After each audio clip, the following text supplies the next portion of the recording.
This boy's name is Kai. He was stabbed in the back by his own group of heroes, betrayed, humiliated, and worse. His own sister was taken from him, while everyone laughed, calling him pathetic. At the age of 15, he awakened the class of Dark Mage. In this world, only the strong are respected. The weak are discarded. Even after training until he bled, nothing changed. The hero drove his sword into Kai's chest and said he would never see his sister again, because now she belonged to him. As Kai's consciousness faded, he opened his eyes, 5 years in the past, on the day of the talent ceremony, and this time, he awakened a Dark Class 999. Now, he will take revenge on everyone who humiliated him. In the midst of the final battle, the hero Zu seems to have finally reached his limit. After a long journey, his party finally managed to corner the dreaded Demon King. We learn that he is a Dark Mage, the lowest ranked class, but it was all worth it because now he could finally reunite with his beloved Colette. Suddenly, the party's leader yells for him to stop the Demon King's movements.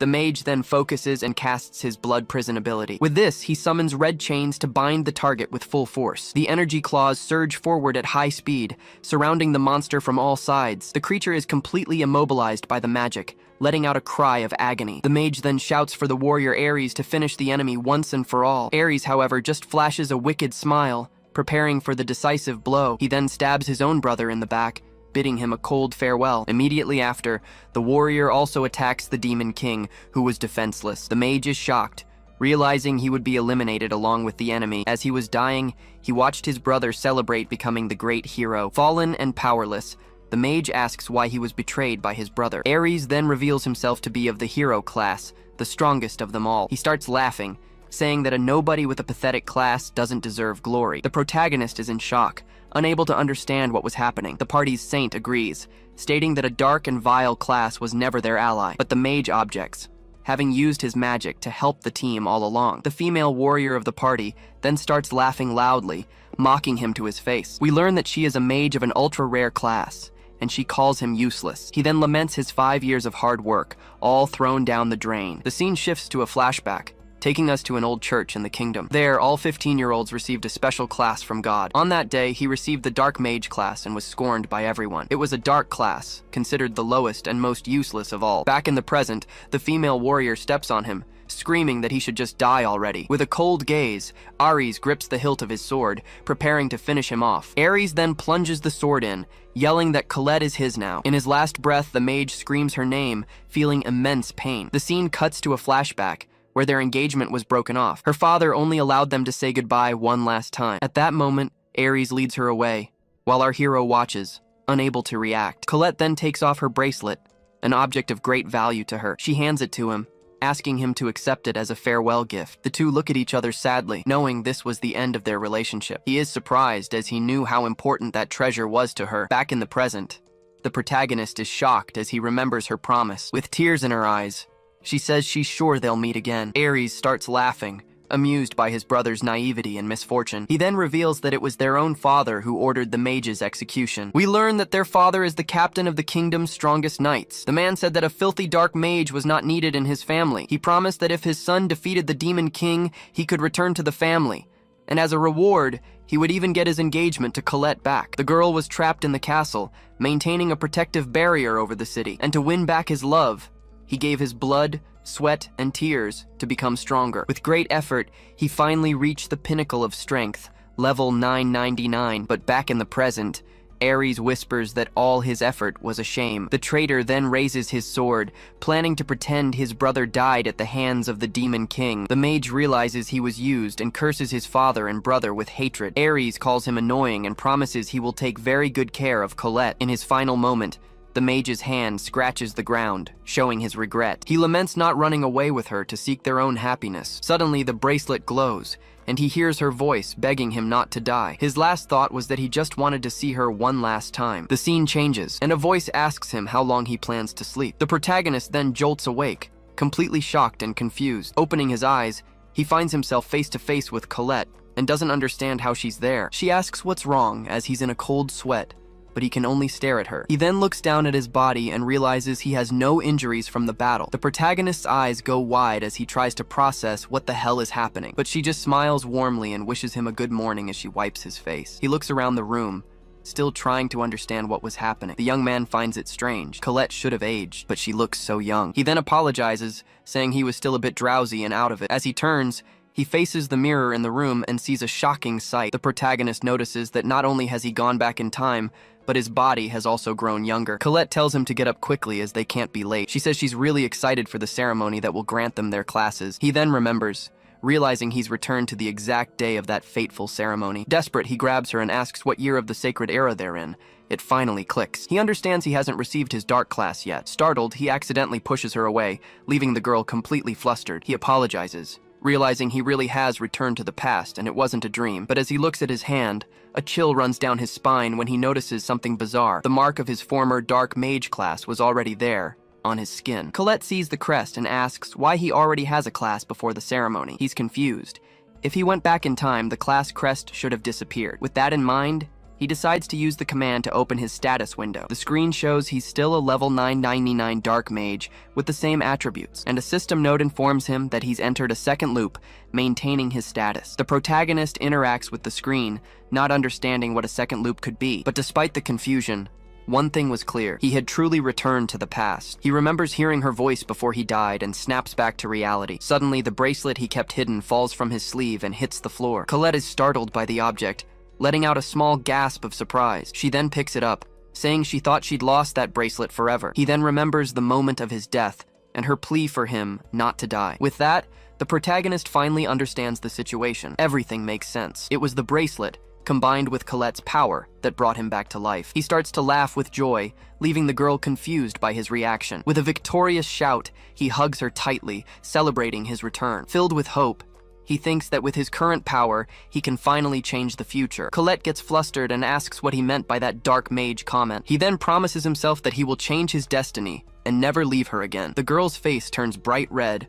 unsure how to react to the situation. She then stammers, asking what he meant by all those words. He pulls away and apologizes, saying he spoke without thinking, but she says she didn't hate it and was just surprised since they are engaged. The protagonist is shocked by her reaction and what she just said. He then plays it off, telling her not to worry because it was nothing. The hero remembers that the engagement will be called off if his father finds out the truth. His father always said that dark mages were filthy and closer to demons. Colette calls out to him, saying she doesn't think dark mages are all that different. He then remembers she was the only one who stood by his side the whole time. With this in mind, he decides to calm down and have a serious talk with her. She looks at him intently and asks what he wants to tell her. He reveals that he came from 5 years in the future, as a max-level dark mage. Colette is stunned by the revelation, unable to believe he came from the future at level 999. He then turns his back to her and says he's going to show her proof. Using his power, he begins to channel dark energy at his fingertip. The mage concentrates and summons an archdemon from the depths of the earth. The creature then appears, roaring, baring its sharp claws and teeth to intimidate. The girl is terrified by its appearance and screams in fear at the sight of the demon. The dark creature stares at her with its red eyes, ready to receive a command. He explains that he can summon high-level demons because he has a subjugation contract. This proves his magic is real and that his first life wasn't a dream. His wish to see Colette again came true, but he knows there's no time to waste. After all, today is the day of the ceremony, and also the day the Demon King is born. The protagonist then faces the creature, showing his complete control over it. Colette remains on the floor, still terrified by the presence of the demonic being. The archdemon then bows and asks its master for its orders. With a confident smile on his face, he prepares to begin his revenge. Colette calls his name, still on the floor and terrified by the situation. The demon crouches in front of him, displaying its terrifying size and power. With a smile, he snaps his fingers and calmly dismisses the summon. He then turns to her and asks if she now believes he's a sorcerer, but Colette says she never doubted him because she knew he wouldn't lie to her. The protagonist is moved, touched by her unwavering trust in him. She says it's incredible, since not even holy knights can defeat an archdemon. He then gets serious again and asks her to listen very carefully. The girl looks at him, a little scared, waiting for what he has to say. He reveals that Ares is going to become the hero, and that it absolutely cannot be allowed to happen. With that, he turns and starts walking towards the door, getting ready to leave. But suddenly, Ares appears in the doorway, asking if someone called for him. The hero glares at him with pure hatred, remembering all the betrayal he suffered. Colette senses the tension in the air and asks her fiancé what's going on. Ares then enters the room and asks where the archdemon he sensed went. He notices that remnants of the magic circle he used are still on the floor. Ares then scoffs, asking what his brother was saying behind his back. The protagonist tries to explain, but Colette gets nervous, unsure how to react. The traitor then looks at her and asks why she doesn't choose him instead of his brother. Angrily, the hero shoves Ares away and tells him to let go of the girl. He then glares at him with hatred and tells him to get out of the room immediately. But Ares draws his sword and asks what he's going to do if he refuses. The atmosphere in the room grows heavy, and Colette worries, calling out to her fiancé. Ares then steps on the magic circle, saying he's pathetic and shaking. The two brothers glare at each other angrily, while the girl stands between them, terrified. Suddenly, a man calls for Ares at the door, saying the Marquise is waiting for him. Annoyed, he sheathes his sword and replies that he was just on his way to meet his father. The protagonist breathes a sigh of relief, but he's still tense from the brief argument. He turns to Colette and says it's better if they go outside too. The two then leave together, leaving Ares behind, who watches them with a cold stare. He smiles at Colette, who returns it warmly as Ares watches them with envy. The two then go for a walk, strolling through the city's busy streets. He comments on how nostalgic the city feels, but someone calls out to him, surprising the couple. The protagonist finds it strange to be called Kai-sama, a title of respect. A shopkeeper then thanks him for getting rid of some bandits a while back. He realizes people still respect him because they don't know he's a dark sorcerer. Colette smiles and says that everyone admires him because he always tries so hard. The girl notices he's gone quiet and looks at him with a hint of concern. They then go to a quieter place so they can continue their conversation. He reveals that Ares will make a grave mistake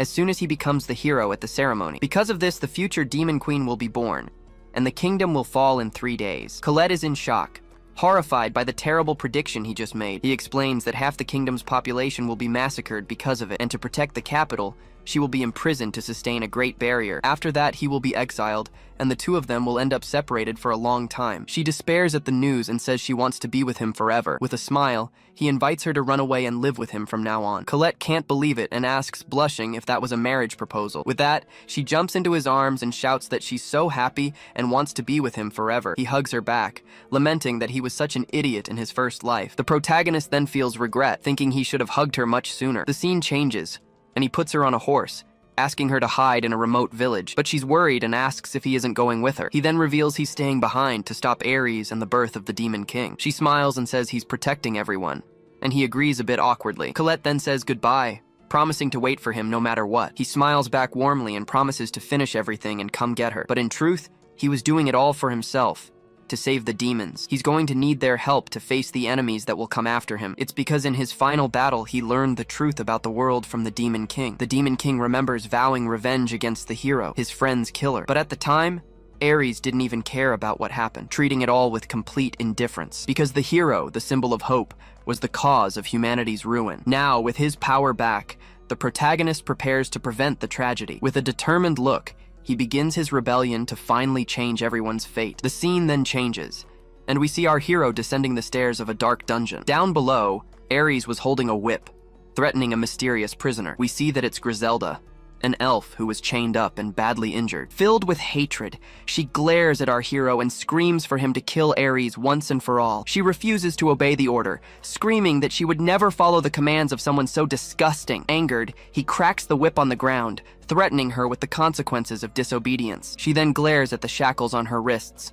which serve to seal all her magic. He taunts her with a smile, asking what she would do if she weren't chained up. Suddenly, his face shifts to one of pure anxiety, revealing his fear and worry. He then grabs her forcefully, reminding her that she is his slave and must obey. Ares reveals that the prophecy foretells the birth of a hero, and he fears it might be Kai. If that happens, he knows his brother's marriage to Colette will be a certainty. Desperate, he screams that he won't allow it, because both Colette and the hero class belong to him. It is explained to us that the hero class is the strongest, chosen by the gods themselves. With it comes the hero's privilege, which allows one to steal and destroy without punishment. Ares goes mad at the thought, as no one can oppose the demon slayer, and as a hero, he could have any woman he desired, living a life of luxury. He sees Kai as an obstacle, and believes that if he kills him, the class will be his. Griselda then calls him trash, finding his reason for wanting power pathetic. Furious at the insult, Ares prepares to strike the elf with his whip again.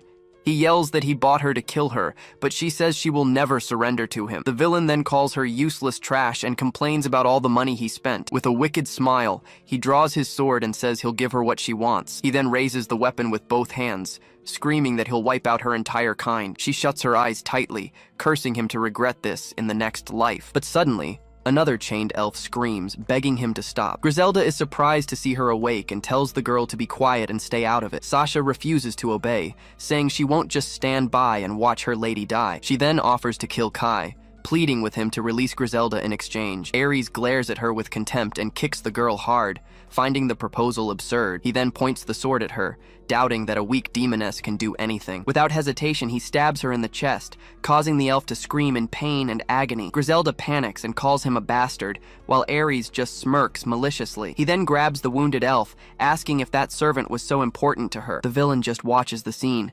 seemingly enjoying their suffering. He finds the scene touching and mocks them, saying some demons act like humans. Ares then twists the sword in the wound, saying his father used tricks like this. Griselda panics, realizing the cruelty and the danger her friend was in. With that, he gives her a chance, ordering the elf to declare herself his faithful slave. He smiles wickedly and says the order is simple enough even for a stupid demon. The elf explodes with rage, screaming at him not to mock her like that, but he threatens her, saying that if she doesn't obey, her precious servant will die. Seeing he's about to strike, she gives in and yells for him to stop, accepting the humiliation. Sasha begs her not to do it, telling her not to worry about her. But Griselda looks at her and says she needs her, showing that her decision was made. With her head bowed, she obeys his orders, surrendering completely to the villain. Sasha then despairs, yelling for her lady not to throw away her pride like that. The elf just looks back at her, her eyes filled with sadness and regret. Ares gets annoyed by the scene and asks if the two of them are ignoring him on purpose. Tired of this little scene,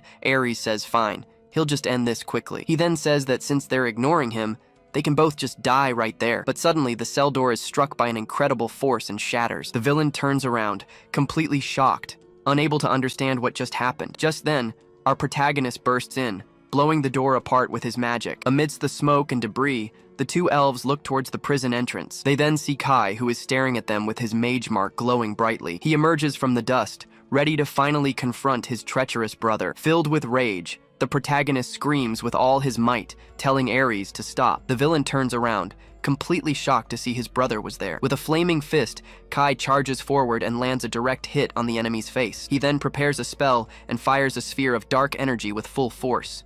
The impact is so strong that Ares flies backward and slams into the wall.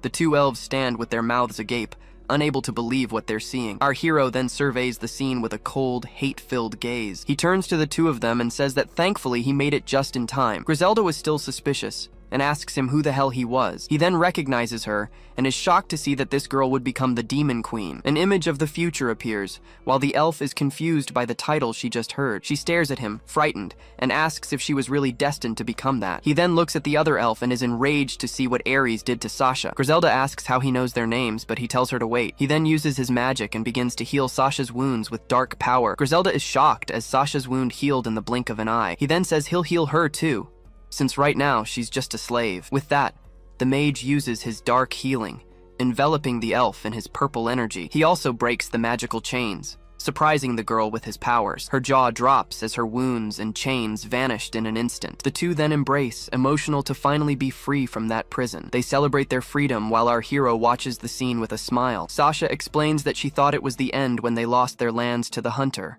Elsa. Hearing the name, he remembers the red-haired magic swordswoman. Griselda asks if he knows her, and he confirms, saying he knows her very well. The two become defensive, asking if he's one of that hunter's allies, but he immediately denies it, showing clear contempt just from hearing her name. It's explained to us that Elsa hunted demons for fame and money, joining the hero's party. He says that just thinking about her allies sends a shiver down his spine. Griselda thanks him, and upon learning his name, she realizes he is Ares' brother. Griselda questions him, as he is the top candidate for hero and shouldn't be helping demons. He then looks at her seriously and asks if she is willing to cooperate with him. The elf is confused by the request, not understanding what he meant by that. With that, he reveals he no longer has a place in human society, showing his mark. The two recognize the dark emblem and understand why he uses dark magic, but Sasha finds it all very strange, as his powers didn't seem normal. She thinks it's incredible that he can use such strong magic, but the fact is, he saved them. So Griselda dismisses the doubt and tells her servant that it doesn't matter,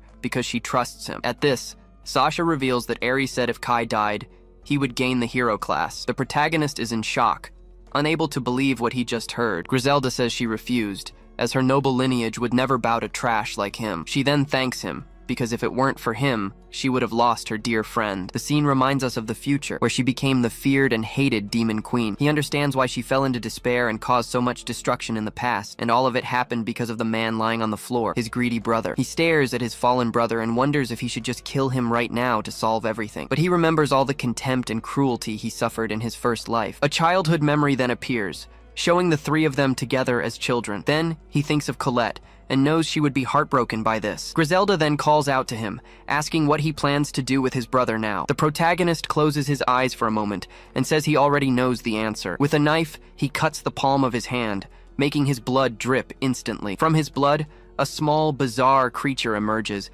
leaving the two elves surprised. The creature then leaps towards Ares and shoves itself into his mouth. The two stand with their jaws dropped as he says that Ares swallowed the creature. Ares notices the mark on his face, and our hero confirms that it's a curse. Griselda is curious about it and asks what kind of curse he used. He then smiles and says it's one that will turn his life into a living hell. On the ground, Kai feels the curse and warns that Colette will soon understand what hell is. Meanwhile, Griselda watches from a distance, finding his curse quite impressive. Sasha is shocked, saying that not even the demons have perfected such magic. Kai then looks around, a bit lost, and starts to grasp the girls' situation. He notices their clothes are badly torn and becomes completely embarrassed. The two elves notice his gaze, feeling awkward about the state of their clothes. To solve the problem, Kai activates his dark magic and summons a shadow portal in front of him. From it, he pulls out some new clothes and suggests they change somewhere else. With that, the two head down a hallway, looking for a room to get dressed. Once in the room, Griselda asks Sasha to help her and tells Kai to wait outside. Kai promises he won't peek and remembers that Ares will soon receive the hero class. He thinks the damage is curable, but his real problem is the holy sword. Suddenly, Griselda calls out to him, revealing herself in a beautiful new maid's dress. She feels awkward in the outfit, admitting she's never worn clothes like this before, but Kai gives a sincere smile and tells Griselda the dress looks great on her. Griselda blushes at the compliment and thanks him shyly. Just then, Sasha also appears in a maid outfit, remarking how amazing Griselda looks. Griselda compliments Sasha back, saying the dress suits her very well too. But Kai interrupts them, saying he needs to explain something very important. They are shocked when he reveals he's from the future, and that Griselda will become the demon queen. He continues, explaining he was betrayed by his companions and ultimately killed by Ares. That's why he can no longer trust humanity, much less the hero's party. Hearing this, Sasha understands the story, saying his magical abilities make sense now. And the fact that Griselda becomes the demon queen seems like very reliable information. Griselda agrees and smiles, saying he is her savior and that she believes his story. She then turns to Kai and asks what their next step is. With a determined look, he announces their plan is to crush Elsa, surprising Griselda. She gets super excited by the news and shouts, asking if they're really going to do it. We learn that Elsa enslaved her people and stole all the resources from their land. Griselda sits down in distress, remembering that her people are still suffering under the tyrant. Kai pounds his chest and promises with conviction that he'll take everything back for her. With eyes full of hope, Griselda asks if he will really save her people. He just stares back at her, his serious gaze confirming his silent promise. At this, Griselda begins to cry with relief, saying she can now face her father with pride. While Sasha comforts her, Kai clenches his fist and says he has a request in return. He asks if Colette can live there too, revealing that she is his fiancée. Griselda's mood sinks a little, understanding that this is why he wants her cooperation, but she quickly composes herself and says that if that's all, then there's no problem at all. Kai then explains that Colette is about to receive the Saint class today. Desperate, Griselda warns that if he takes the Saint, the Holy Kingdom will hunt them down, but Kai reassures her, telling her to leave it to him, as he'll take care of everything. He maintains his firm expression, showing he's not afraid of what's to come. Suddenly, a red energy surrounds them, and the entire building begins to fall apart. In the blink of an eye, Kai grabs the two elves and gets them out of there safely. They reappear in the middle of the fire, and the girls are shocked at how quickly they vanished. Kai announces that the time has come and tells the two girls to stay behind him. Griselda is terrified, wondering how the enemy could have reached them so quickly. The scene focuses on the flaming rubble, showing the total destruction of their former hideout. Amid the flames, the silhouette of a man with spiky hair walks toward them. It's Ares, who emerges with a manic smile and asks Kai how he's feeling. Kai then glares at his glowing hand and calls him older brother with contempt. Ares lets out a crazy laugh, and Kai sarcastically asks what the problem is. He's shocked to see the mark on Kai's hand and accuses him of being the dark mage. Ares then boasts about becoming the hero, while Kai was stuck with the weakest class. Kai notices that the crest restored Ares' skills, who finally received the hero class. He screams maniacally that he's finally won, and that his time to shine has come. Seeing this, Griselda says with disgust that he's the worst kind of hero there is. Ares then warns Kai that he messed with him, and now he's going to make him pay for everything. He looks at his hand with the hero's mark, laughing that he never expected this day to come. With that, he summons his holy sword, Durandal, and bolts of energy explode around them. Ares holds the shining weapon with a smile, saying it's the proof of his justice. The girls are frightened by the sword's power, fearing that not even Kai can win. Kai then grits his teeth, remembering this was the sword that killed him in his past life. Amidst the flames, Ares tells his pathetic brother to cry and beg for forgiveness right now. But Kai is furious and asks if Ares really dares to point that sword at him. Ares scoffs at the power difference, yelling that no one can stand against him because he's the hero. Ares shouts with an arrogant smile, telling Kai to regret ever challenging the hero. But Kai simply ignores him,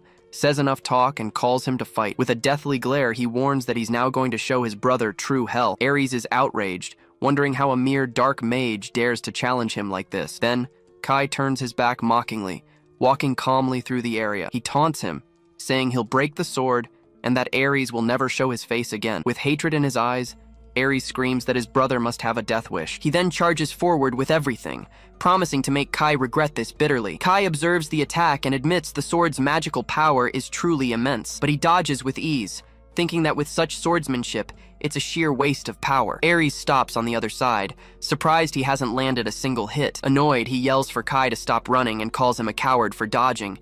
But Kai knows he's only level 1, so there's no reason to be afraid of him. Suddenly, a notification appears, revealing he has the secret class Black Star. He's completely shocked by this information, as he's never heard of this class before. As Ares attacks, screaming for him to die, it's explained that this class is only unlocked by those who have already mastered dark magic. The Black Star allows one to learn dark attribute skills and accumulate points by committing evil acts. He thinks he can't do evil to learn the skills, but suddenly, a notification pops up. He gains 1,000 points for a splendid act, since helping demons is considered evil. With a smile, Kai understands that if that's the case, he can proceed without any issues. A list of skills appears before him, but one in particular catches his attention. Without a second thought, he spends his points and acquires the Demon Sword Summoning skill. Ares gets annoyed by the distraction and yells at him to pay attention as he charges forward to attack. But Kai dodges again and says he's too slow to ever hit him like that. Ares glares at him with pure hatred, unable to believe his younger brother's audacity. With his hand glowing red,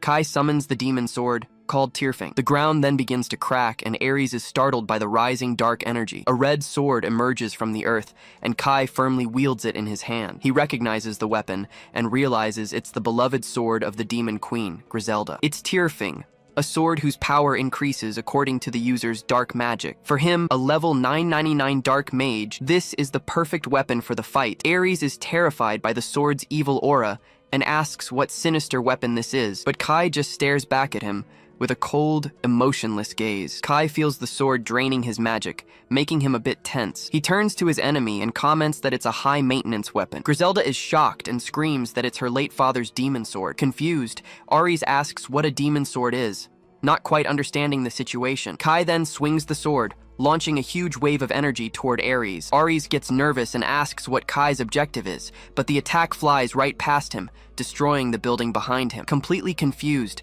Ares stands frozen, unable to believe what just happened. Kai looks at the destruction and realizes he might not know his own strength. At this, Ares freaks out, screaming about the ridiculous power coming from the sword. Kai explains that's not quite it, and that the sword converts magic into destructive power. Suddenly, Ares understands everything, and a completely crazy smile spreads across his face. He starts laughing insanely, thinking Kai is just trying to surprise him. He explains the rule of elemental opposition, where light has an advantage over darkness. To prove it, he reveals his holy sword, which begins to glow brighter than ever. Kai recognizes the holy sword, calling it the strongest of the light attribute. Ares then smirks arrogantly, warning that he's about to show the power of his holy sword. With that, he concentrates an immense aura of light, preparing to attack with full force. But Kai isn't intimidated at all and challenges him to a fight with a smile. Ares then screams with all his hatred and charges forward, sword in hand. He unleashes his final blow, screaming for his brother to die, and says, "This is the power of a hero." A massive explosion of light engulfs Kai, completely devastating the battlefield. The girls panic, because if Kai takes that hit, not even he could survive. The attack hits him head-on, causing a powerful impact that shatters the ground beneath his feet. The dust then settles, revealing a giant crater where Kai used to be. The two elves are in total shock, unable to believe Kai was defeated so easily. At this, Ares starts laughing like a madman, yelling that there's not even dust left of him. He screams that from now on, it's his era, and everything will be his in the future. With a disgusting look, he says the women, and even Colette, are his now. Hopeless, Griselda falls to her knees, mourning Kai's death. Ares smiles maliciously, telling them they should have run when they had the chance. He then warns that they're next, and Sasha fearfully protects Griselda, but suddenly Kai appears behind him, thinking this was the moment he'd been waiting for. With a confident look, he asks if Ares really thought he had won the fight. Ares turns around, completely shocked, unable to believe what's happening. It's explained that the Holy Sword runs out of magic right after using a final blow. Kai recalls seeing this weakness many times, as the sword's power was depleted. With that, he yells that this is his chance, and shouts for the hero's sword to disappear from this world. He charges at Ares with everything he's got, and strikes the Holy Sword with his blade. With the impact of the blow, the Holy Sword finally shatters into pieces. Ares can't believe what has happened, seeing his sacred sword completely destroyed. The force of the impact then sends him flying, making him crash to the ground. He takes a deep breath, and realizes the sword's magic consumption is just insane. He thinks that if he had tried to use it at level 1, he would have self-destructed on the spot. 2 notifications appear, congratulating him, while Griselda shouts Kai's name. Griselda yells that he managed to defeat Ares, and Sasha thanks him for being alive. Kai just gives a slight smirk and observes the dark energy in his hand. They look at Ares' body on the ground, and Kai notices he's still breathing. Griselda worries that he'll revive, but Sasha explains that the skill only works once. Suddenly, a mark appears on Ares, and Griselda screams that his curse is reacting. It's explained that if he tries to harm someone, the emblem of light turns into the emblem of darkness. While the hero's mark brings honor, the cursed dark emblem brings the opposite. Kai reveals that this is his revenge, as Ares stole his brother's life. With the curse and the broken sword, Ares as a hero can be considered dead. He then looks toward the city gate and realizes the place is in absolute chaos. At that moment, Griselda rushes over to him and calls him Lord Kai, which surprises him. She grabs him, crying with emotion, because he defeated the hero and destroyed the Holy Sword. With a confident smile on her face, she says that now there's no doubt left. Griselda then declares that Kai is the savior of the demons and the new Demon King. Kai is completely shocked by the declaration and wonders if he just became the Demon King. The scene shifts to a forest where Colette wonders how Kai is doing. A small demon reassures her, saying Kai is likely stopping the birth of the Demon King. She smiles and holds him, but says she was surprised to see him shrunken like that. He explains that his small form is a disguise, and that he'll protect her no matter what. Suddenly, he spots the capital, and warns that they need to hide from the Holy Knights. He explains that since she's missing, the Knights will surely be searching everywhere for her. Hearing this, Colette grows worried and hopes for Kai's swift return. The scene cuts back to the chaos, with Griselda shouting that Kai is the Demon King. He gets confused and grabs her, asking why she's calling him that. He asks her to calm down, but Griselda says the sword is proof that he is the king. Sasha agrees, adding that his feat makes him the strongest demon king of all. Kai stares at the two excited women, thinking this is a problem because they truly believe it. But he reflects for a moment and realizes it could be quite useful to be accepted by the demons. With a sideways glance, he starts to consider the idea of becoming the new Demon King. Griselda then approaches, saying they need to form a servant's pact right away. Kai is completely lost at the idea, and Griselda asks if he doesn't know what it is. It's explained that the Servant's Pact is a skill that grants power to the Demon King's servants.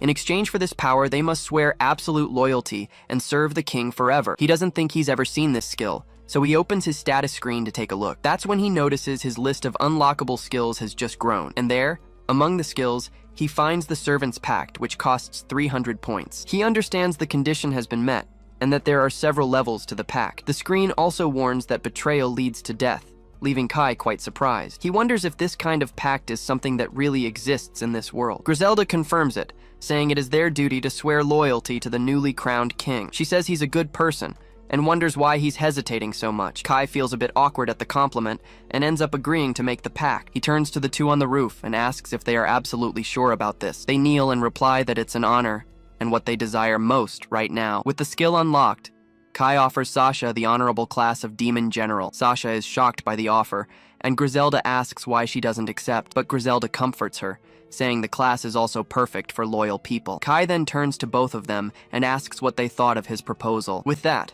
Sasha kneels and swears loyalty, asking for the Demon General class. He allows the pact and grants the Demon General class to Sasha with a spell. Sasha feels the power flowing through her and is amazed by the new strength she's received. An immense energy overflows from her body, and a mark appears on her left hand. Griselda is impressed, understanding that this is the power of the King's Servant Pact. Kai is also surprised, thinking this is just the Demon General level. Then, Griselda kneels and asks to become one of his 4 heavenly kings. It's explained that Griselda has great potential and could even become the Demon Queen. He thinks that he never imagined making a pact with the future Demon Queen, Griselda. Kai then grants her request, bestowing the Heavenly King class upon Griselda. With the pact sealed, a pillar of dark energy shoots up into the city sky. Kai is speechless, and Sasha is also surprised by the emerging energy. Then Griselda begins to float in the air, a dark aura completely enveloping her. Sasha grows worried, watching Griselda in the middle of that pillar of red energy. But Griselda shouts that she did it, celebrating becoming one of the Heavenly Kings. Kai looks up, thinking that this was to be expected from the future Demon Queen. Sasha congratulates her friend, and Griselda says they now serve Lord Kai. At this, Sasha fills with determination and promises to do her best. Griselda hugs her and says that together, they will create a new world for demons. He watches them, thinking that destiny is changing with the Demon Queen's loyalty. But he knows it's not over yet, and senses a strange movement approaching. Suddenly, a group of knights arrives, and the commander demands an explanation for what happened. With a hand on his sword, he glares at Kai with hatred and calls him an insolent brat. The divine knight Geese appears. He asks why Ares is down and why Kai is with demons. Kai steps in front of Griselda, shielding her from the knight with a serious expression. She asks who the man is, and Kai explains that he's the leader of the Holy Knights. He then glares at the man and angrily reveals that this is his own father. Meanwhile, the knights check on Ares and inform their leader that he's still breathing. His father confronts him, asking why he didn't show up for the class ceremony. With a smirk, Kai simply replies that he's now a dark mage. His father is shocked and yells, asking if he wasn't supposed to be the true hero. But Kai shows his mark and declares he will strive to become the Demon King. Geese recognizes the dark mark,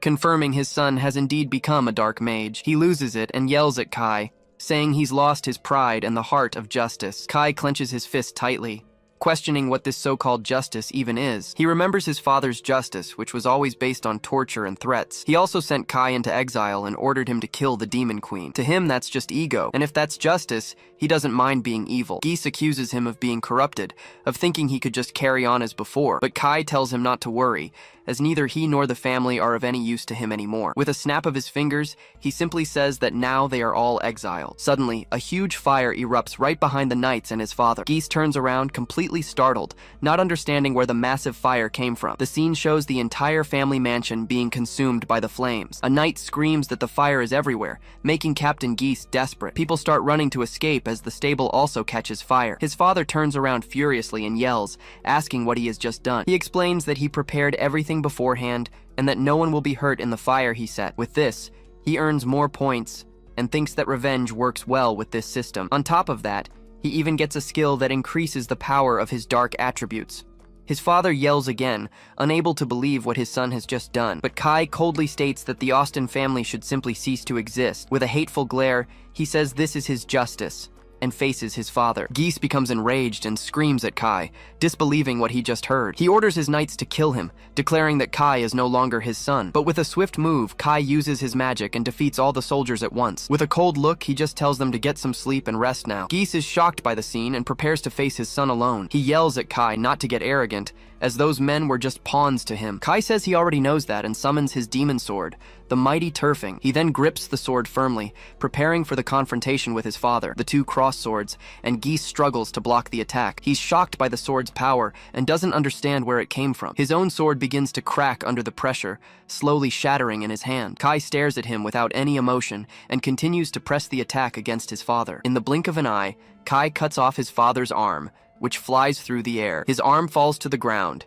and Geese screams in pain from the severe wound. Fallen and wounded, a knight rushes to his side as the fire burns all around. Geese despairs and asks if Kai has abandoned his humanity, but he calls Kai naive and uses his healing magic to restore his arm. To his surprise, the arm doesn't heal, leaving Geese desperate. Kai then asks if he's noticed, explaining that the magic rejects any healing. It's a high-level curse that not even the Holy Maiden could cure. As a final act of mercy, Kai informs him that he at least stopped the bleeding. Geese doesn't understand how this is possible, since Kai just received his class. But a warrior who loses his dominant arm can already be considered dead in battle. With this, Kai realizes that his father's justice now holds no power at all. Geese is terrified and asks if Kai really has the nerve to kill him. Kai remembers Colette and his father's order for him to kill his brother. Geese is completely confused and asks what he's talking about. Just then, a notification congratulates Kai, giving him another 300 malice points. Kai then stares down at his fallen father, who is now surrounded by his defeated knights. But even in that situation, Geese breaks into a bizarre and completely maniacal smile. Geese then understands the situation. He realizes that if Kai isn't the hero, it can only be Ares. He shouts that Ares must have received the hero class, as Johann's prophecy is absolute. But Kai remains silent, just watching his father's desperate reaction. Geese starts to laugh and orders his knights to use healing magic on Ares to defeat Kai. One of the knights tries, but he hesitates to heal Ares, leaving the captain confused. Geese then looks at Ares' hand and is completely shocked by what he sees. He wonders if Ares also received the mark, and if Johann's prophecy was wrong. But Kai explains that the prophecy was never wrong, and that Ares did receive the hero class. It's just that his curse is camouflaging the mark of light, turning it into a mark of darkness. It is explained that Johann is the greatest threat, as his unique skill allows him to see the future. That's why Kai knows he needs to eliminate Johann as quickly as he can. Geese then stands up again, staring at his son with a look of pure hatred. Kai asks if Ares will be exiled, since the heir now has a dark class. At this, Geese falls into despair and yells that he can't let this happen. He laments the nightmare that his family's glory has become, not knowing what to do. Geese then orders Ares to be exiled, as the dark class is useless to the family. Kai just gives a slight smirk, watching the scene with a mocking look. He thinks that with this decision, Ares has just lost his noble status. With his objective achieved, he announces he no longer needs to stay and says goodbye to his father. Geese asks if he's really going to ally with the demons, unable to believe it. Kai confirms and recalls everything, saying that Colette is the only human he trusts. He then turns to the girls and tells them to leave with him. The two of them look at him with admiration, thinking that demons have a nobler heart. Kai then turns his back on his father, saying goodbye to him once and for all. They then reach the gate, and a knight on guard asks what's happening inside. Kai says there's no need for farewells and gives one last order to him. With a cold, serious look, he orders the knight to kill any pursuers. The knight is startled by the order, but agrees to do as he was told. With that, Kai uses his dark magic and vanishes from the spot in an instant. The knight is shocked by the scene, realizing that Kai simply vanished. They then reappear in a forest, and the two girls are shocked by the teleportation. Griselda gets excited by the magic and thanks Kai as they move away from the city. Excited, Griselda asks if they're now going straight to her territory. Kai agrees and smiles, but says he first wants to go to Colette's village. But then he has an idea, and decides to strengthen the two of them on the way, just as a precaution. The two are surprised by the idea, and ask if they can become even stronger. With a glow in his hand, he announces he will lend them his dark attribute enhancement. They feel an immense power, and Sasha shouts that it's too stimulating for her. It's explained that he can lend his skills without them disappearing from his own body. He gets a little embarrassed by their reaction, and the two thank him as they rest for a bit. The scene changes to the three of them resting as the sun begins to set in the forest. Kai then takes a bracelet from his pocket, which Colette gave him in his first life. Even though it's broken, he feels a magical power and suspects it's because of that skill. To confirm, he decides to spend his points and use the appraisal skill on the item. It's the Bracelet of Time, imbued with the magical power of the Saint of Time. He realizes it was her help that brought him back and remembers when he returned the bracelet. In the memory, Colette is crying as he promises they will meet again. Now, with his family destroyed, he believes the future can be changed so they can be together. He understands that she is the Saint of Time, and that she might have a hidden class like him. At this, he decides he needs to find her, leaving Griselda confused by his sudden haste. Kai announces they are leaving now, thinking that Colette just needs to wait for him. The scene changes, and Johann finds Colette, saying he finally managed to find her. With a sinister smile, he reveals his target, the Saint of Time named Colette. The scene shifts to a peaceful village, where a group of clerics arrives in the middle of the night. Johann interrogates a tied-up villager, demanding to know a girl's location with a menacing glare. After getting the information, he informs his knights that he now knows where the saint, Colette, is. The cleric then declares he no longer needs to question the other hostages, as he has what he wanted. With a fake smile, he thanks everyone in the town for their cooperation, hiding his true intentions. Then, he orders them to use memory-wiping magic, but one of the hostages overhears and panics. The man shouts that the magic is dangerous,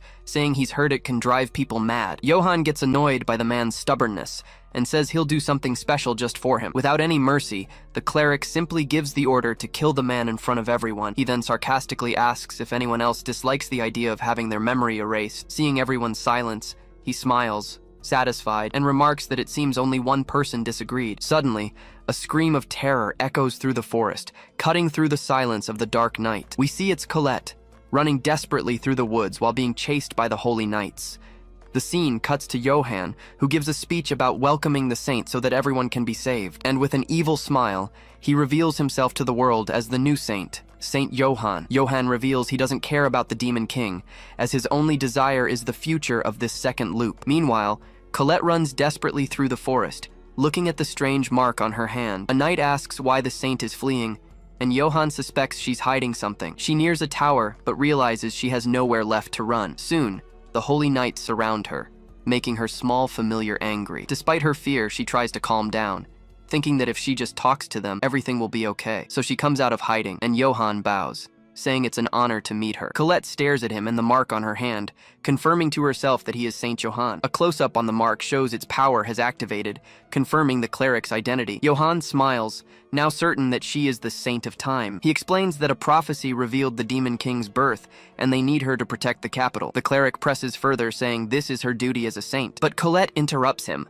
stating that the Demon King's birth was already prevented by the hero Kai. This news catches Johann completely by surprise, leaving him speechless for a moment. She explains that if the prophecy didn't come true, it could only be because of Kai. Johann is shocked and asks how she knew about his secret prophecy. She then reveals she heard everything from Kai, who came from 5 years in the future to save lives. But Johann starts to laugh, realizing she's a living witness to the second loop. With an evil smirk, he asks if the Kai she's talking about is the son of the Austen family. He then tells a fabricated story, claiming Kai killed his brother and set fire to their mansion. Colette is outraged and yells that it's all a lie, as Kai would never do such a thing. Laughing, Johann shows a mark on his hand and claims his prophecy says Kai is the Demon King. He accuses her of siding with the Demon King and snaps his fingers with a wicked look. Without a second thought, Johann orders his knights to capture the saint immediately. He thinks that with Colette as a hostage, Kai will be powerless, and his plan will succeed. But out of nowhere, a giant demon smashes through the wall right behind her, surprising everyone. The creature lets out a terrifying roar, showing it wasn't there to play games. The knights stand frozen, unsure how to react to this sudden and menacing appearance. Everyone, including Johann, is utterly terrified by the monster's presence, and in the blink of an eye, the demon attacks, sending one of the knights flying with a single blow. Fallen on the ground, Johann is paralyzed with fear as one of his knights shouts his name. Colette faces the demon, realizing Kai was right and that talking wouldn't work. Completely terrified, Johann recognizes the creature and screams that it's an archdemon. She then turns to him, accuses him of being the source of corruption, and demands that he repent. Afraid, the cleric begins to beg for forgiveness, promising he'll do whatever she commands. But the demon growls, warning in a menacing tone that it won't let anyone escape. Suddenly, the creature stops and seems to recognize her, calling out Colette's name. She then walks calmly towards the monster and touches its cloak, showing no fear. Seeing his chance, Johann tries to explain himself, saying the Pope forced him and that he didn't want to do it. Colette looks at him suspiciously and asks if what he's saying is true, but he denies it on the spot. With a cynical look, he swears to God, trying to convince the girl of his false innocence. She seems to believe him and tells everyone to surrender, but Johann says he has one last request. He points to the knights who were injured by the demon's attack, asking for help for them. Colette offers to heal them, but the demon interrupts, saying there's no need since it was their fault. With a tense look, she just nods and says she understands the situation. Pretending to help, Johann grabs a potion and forces one of his injured knights to drink it. With a cruel smile, he pours the liquid into the man's eye and asks if it tastes sweet. Then he shatters the vial and starts laughing, calling Colette a fool for believing him. Colette is in shock, taking a step back in disbelief at the betrayal she's witnessing. The archdemon glares at Johann angrily, demanding to know what his plan was all along. Suddenly, the knight who drank the potion starts to writhe and scream in pain. The scene is so bizarre that Colette can only scream, terrified by the transformation. The man turns into a muscular monster, but the demon manages to stop his attack with one hand. Johann then reveals he gave him a booster to level up and fight the demon. The archdemon realizes the cleric was hiding this ace up his sleeve the whole time, but even with more power, the monster is no match, and the demon crushes its arm. Seeing all the chaos, Colette realizes this is her only chance to escape, but Johann sees her and says he'll hurt her so she can't run away anymore. He then concentrates his magic and fires an arrow of light in her direction. The attack hits Colette right in the chest, leaving the girl paralyzed in pain. But at the last second, the archdemon jumps in front of her and takes the hit. Colette panics, unable to believe he sacrificed himself to protect her from the arrow. With its chest pierced, the creature lets out a cry of pain, spitting blood from its mouth. Johann then mocks him, calling the demon pathetic for acting like a loyal puppy. He then orders the holy knights to attack, and they enchant their swords with light. One of the knights says this is the right thing to do, and shouts for his squad to advance. With their swords glowing, the 3 knights charge towards the wounded demon. The cleric smirks, explaining that the light element is super effective against darkness. The attacks hit the demon head-on, who complains that the power is too strong for him. Enraged, Colette yells at Johann, calling him a coward and a disgrace to the saints, but he ignores her, declaring himself the very incarnation of justice and good. Fallen, the demon curses the humans, calling them filthy as he loses his strength. In his final moments, he looks at Colette and calls her name, his voice barely a whisper. As his body begins to burn, he uses what little strength he has left to tell her to run. And then, the demon's body shatters into countless red crystals before her eyes. Colette is frozen, completely shocked and unable to believe what she just saw. The transformed knight celebrates, saying he finally managed to finish off the archdemon. But suddenly, his body begins to explode from the inside out, spewing blood everywhere. He screams in desperation, feeling an unbearable pain as the potion destroys his flesh. In agony, the man begs Johann for help, asking to be cured of his suffering. But the cleric scoffs at him, telling that filthy thing to stay far away. The knight falls to the ground in disbelief, but at the last second, Colette grabs his hand. She looks at him with a compassionate gaze, showing she wouldn't abandon him. Then she promises to heal him, and begins to use her light magic on him. The man weeps as he feels the warmth of the magic, thanking the true saint for her kindness. But it's too late, and his body explodes as Colette apologizes for not being able to save him. Johann complains about the mess and says he'll have to get her new clothes. Covered in blood, she understands everything and accuses him of knowing this would happen. He coldly confirms it, saying the potion was improved but still had side effects. Realizing his cruelty,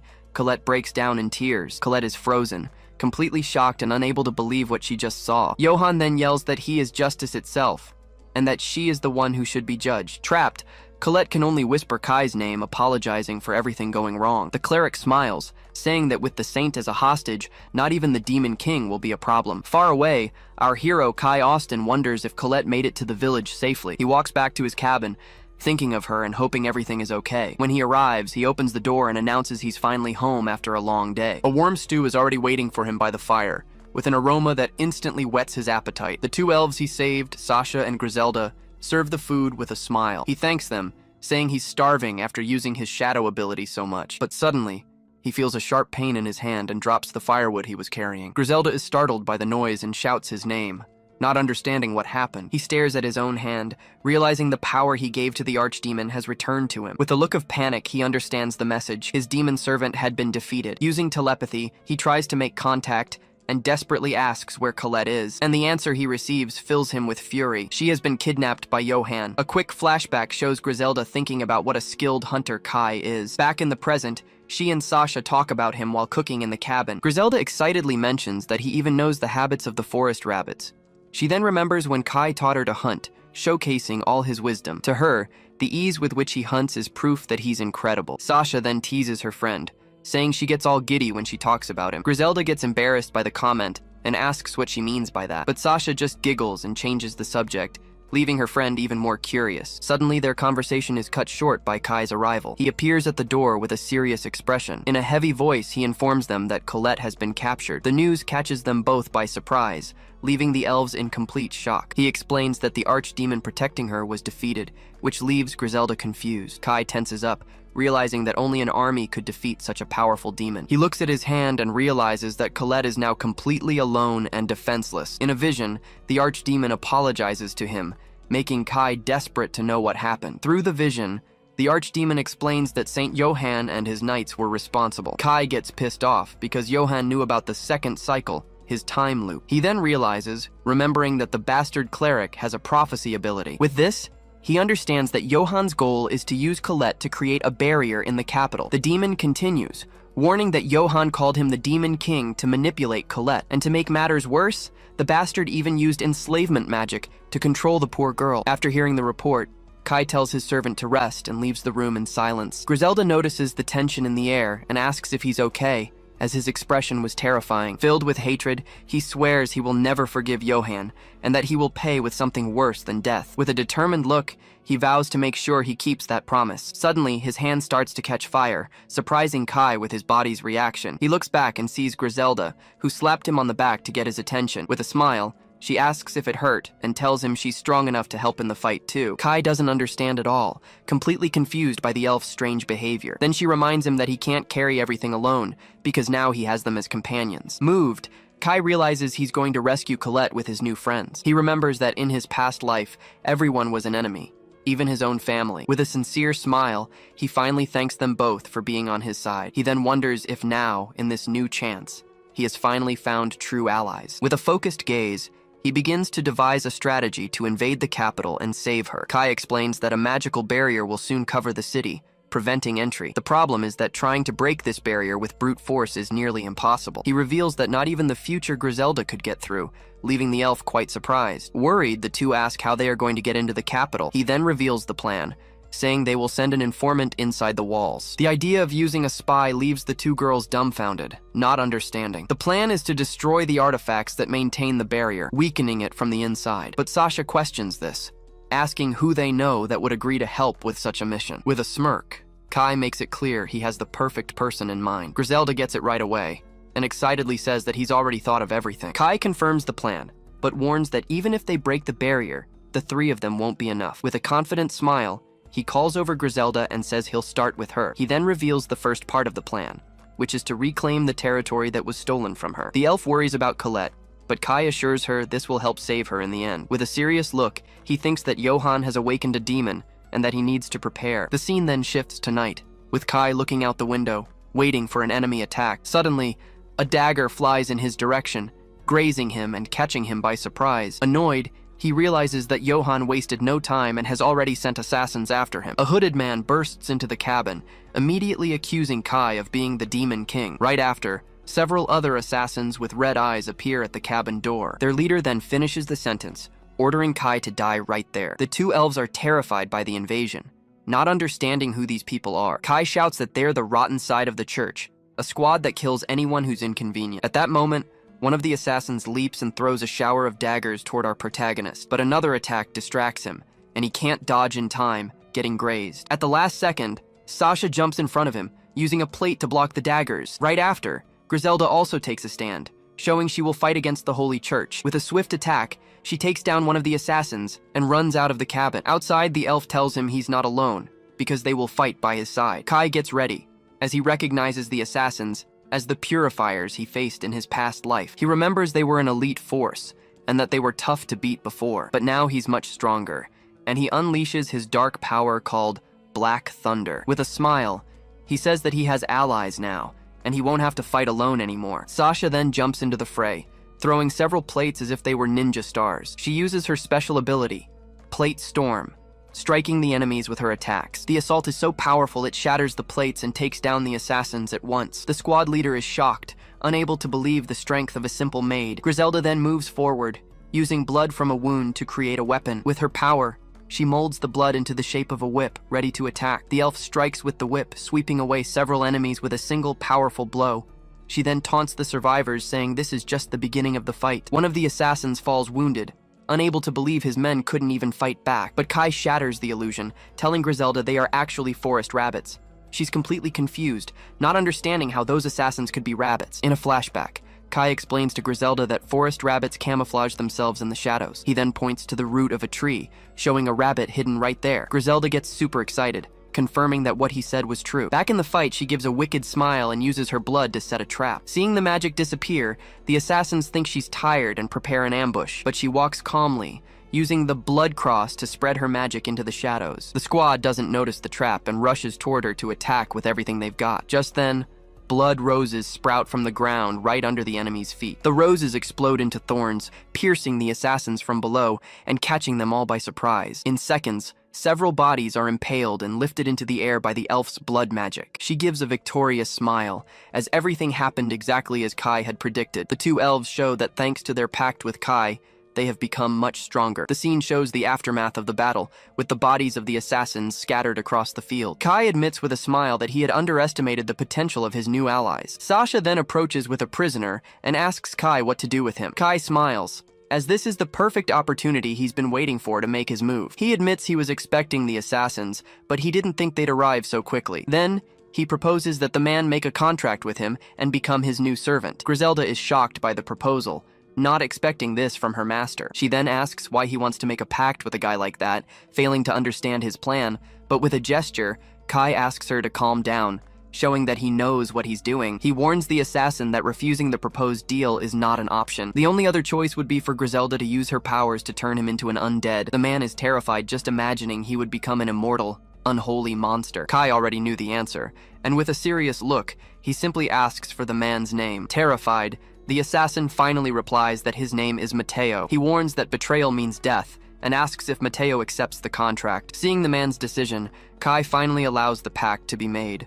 With that, he gives Mateo the class of Demon Commander using his magic. Instantly, the new servant feels immense power flowing through his entire body. Griselda is outraged, questioning why Kai made a pact with a human enemy, but Kai calmly explains that the man will now be their informant in the capital. He then reveals the plan to send Mateo back to infiltrate the church. Griselda understands everything and gets excited, asking Kai to tell her the rest of the strategy. With that, he turns to Mateo, already preparing to give his first orders. He tells the spy to inform Johan that the Demon King has a key item and has gone south. Mateo is a bit confused by the message, but agrees to deliver it exactly as told. Kai's plan is to use this bait to lure more enemies, so he can then defeat and convert them. He thinks it would be much easier if Johan himself came, but he doubts that will happen. With the informant inside, he'll finally be able to break the city's barrier at the right time. The two elves are left speechless, praising their master Kai's incredible strategy. He gets a little embarrassed by the praise and says they're exaggerating. Just then, a system screen pops up congratulating him, but it also notes that he gained no experience. He then wonders if what he's doing isn't also a kind of evil act, but he focuses on the plan, because if everything goes right, he'll gain much more than just an informant. With Colette's image in his mind, Kai reinforces his goal of rescuing her soon. But suddenly, Sasha shouts for Kai, as something strange appears in the forest. They approach and see a sheep demon lying on the ground, covered in wounds. Griselda rushes to the demon and shakes him, wanting to know what happened. Worried, she yells that they need to treat him immediately, but it seems to be too late. With difficulty, the demon warns that his territory has been lost, and that they need to run. The group watches the scene with Griselda begging him to hold on, not understanding the warning. Kai, however, seems to understand the situation, his expression turning tense. With his last breath, the demon only manages to say the name Elsa before he dies. The scene shifts to a quiet village, with a blue butterfly glowing in the grass at dusk. Kai suggests they rest there, but vows to himself that he will save Colette. Suddenly, the blue butterfly flies up and lands right in front of Griselda,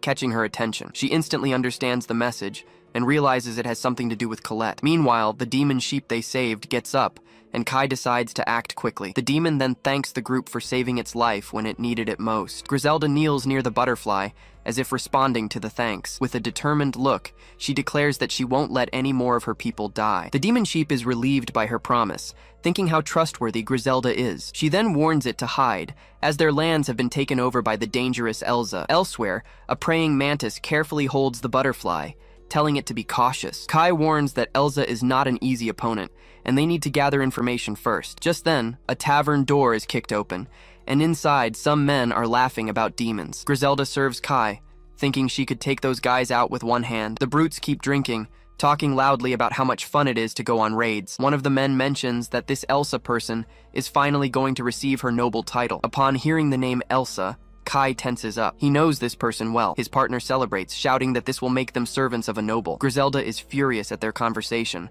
but Kai tells her to hold back for now. The atmosphere in the tavern is pure chaos, with everyone drinking and yelling non-stop. He then tells Griselda not to worry, because Elsa's reign will soon be over. Kai thinks that he needs information about Elsa, and he can get it from her henchmen, but her anger vanishes the moment a rice omelet arrives at the table, making the elf overjoyed. Kai lets out a little laugh, finding it funny how easy Griselda is to please. Just then, Sasha approaches and offers to pour Kai some wine, but their conversation catches the attention of the brutes, who stare at the group with a strange look. The two men share a malicious grin, clearly planning to start trouble. Kai then says it might be a good idea for them to get new clothes, so as not to attract attention. Sasha says she doesn't know what to say, while Griselda immediately agrees with the idea. Sure enough, one of the men gets up and walks over to Sasha, ordering her to pour him some wine too. With a cold stare, Sasha looks the man in the eye and says she refuses to serve him. He boasts, saying he's from Elsa's vanguard and that no one dares to disrespect him. Kai smirks.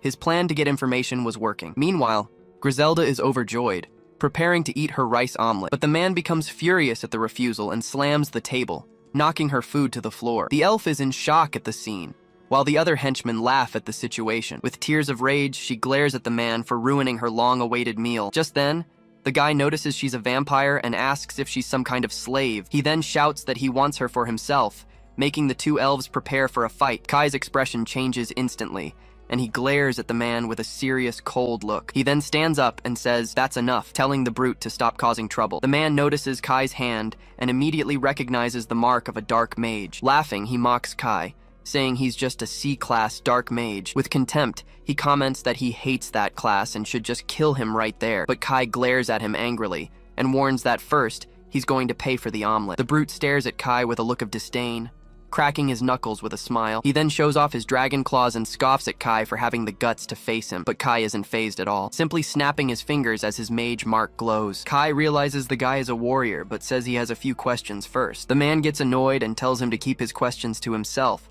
as he wasn't in the mood to talk. With that, he charges forward, yelling that he's going to kill Kai and then take the women for himself. The henchmen laugh at the scene, while the rest of the bar is terrified by the commotion. Without moving, Kai watches the attack, and the man ends up punching the table instead of him. The brute smirks, proud of the strength he just displayed. He then turns to Kai and warns him that he misjudged his opponent, but out of nowhere, the man takes a surprise blow to the stomach and spits up blood in pain. He staggers backward, completely shocked and confused about where the attack came from. Kai stands in front of him and even wonders if maybe he hit him a little too hard. While everyone in the bar is stunned, Sasha and Griselda laugh, finding the scene hilarious. The henchmen can't believe it, and Kai understands they are also servants of this Elsa. He then calmly reveals that he's level 999, leaving the henchmen shocked. They can't believe what they just heard, but Kai explains that he's much stronger than them. With a serious look, he warns that now they're going to have a talk and tell him everything. Terrified, the men stammeringly ask why he's so interested in their boss,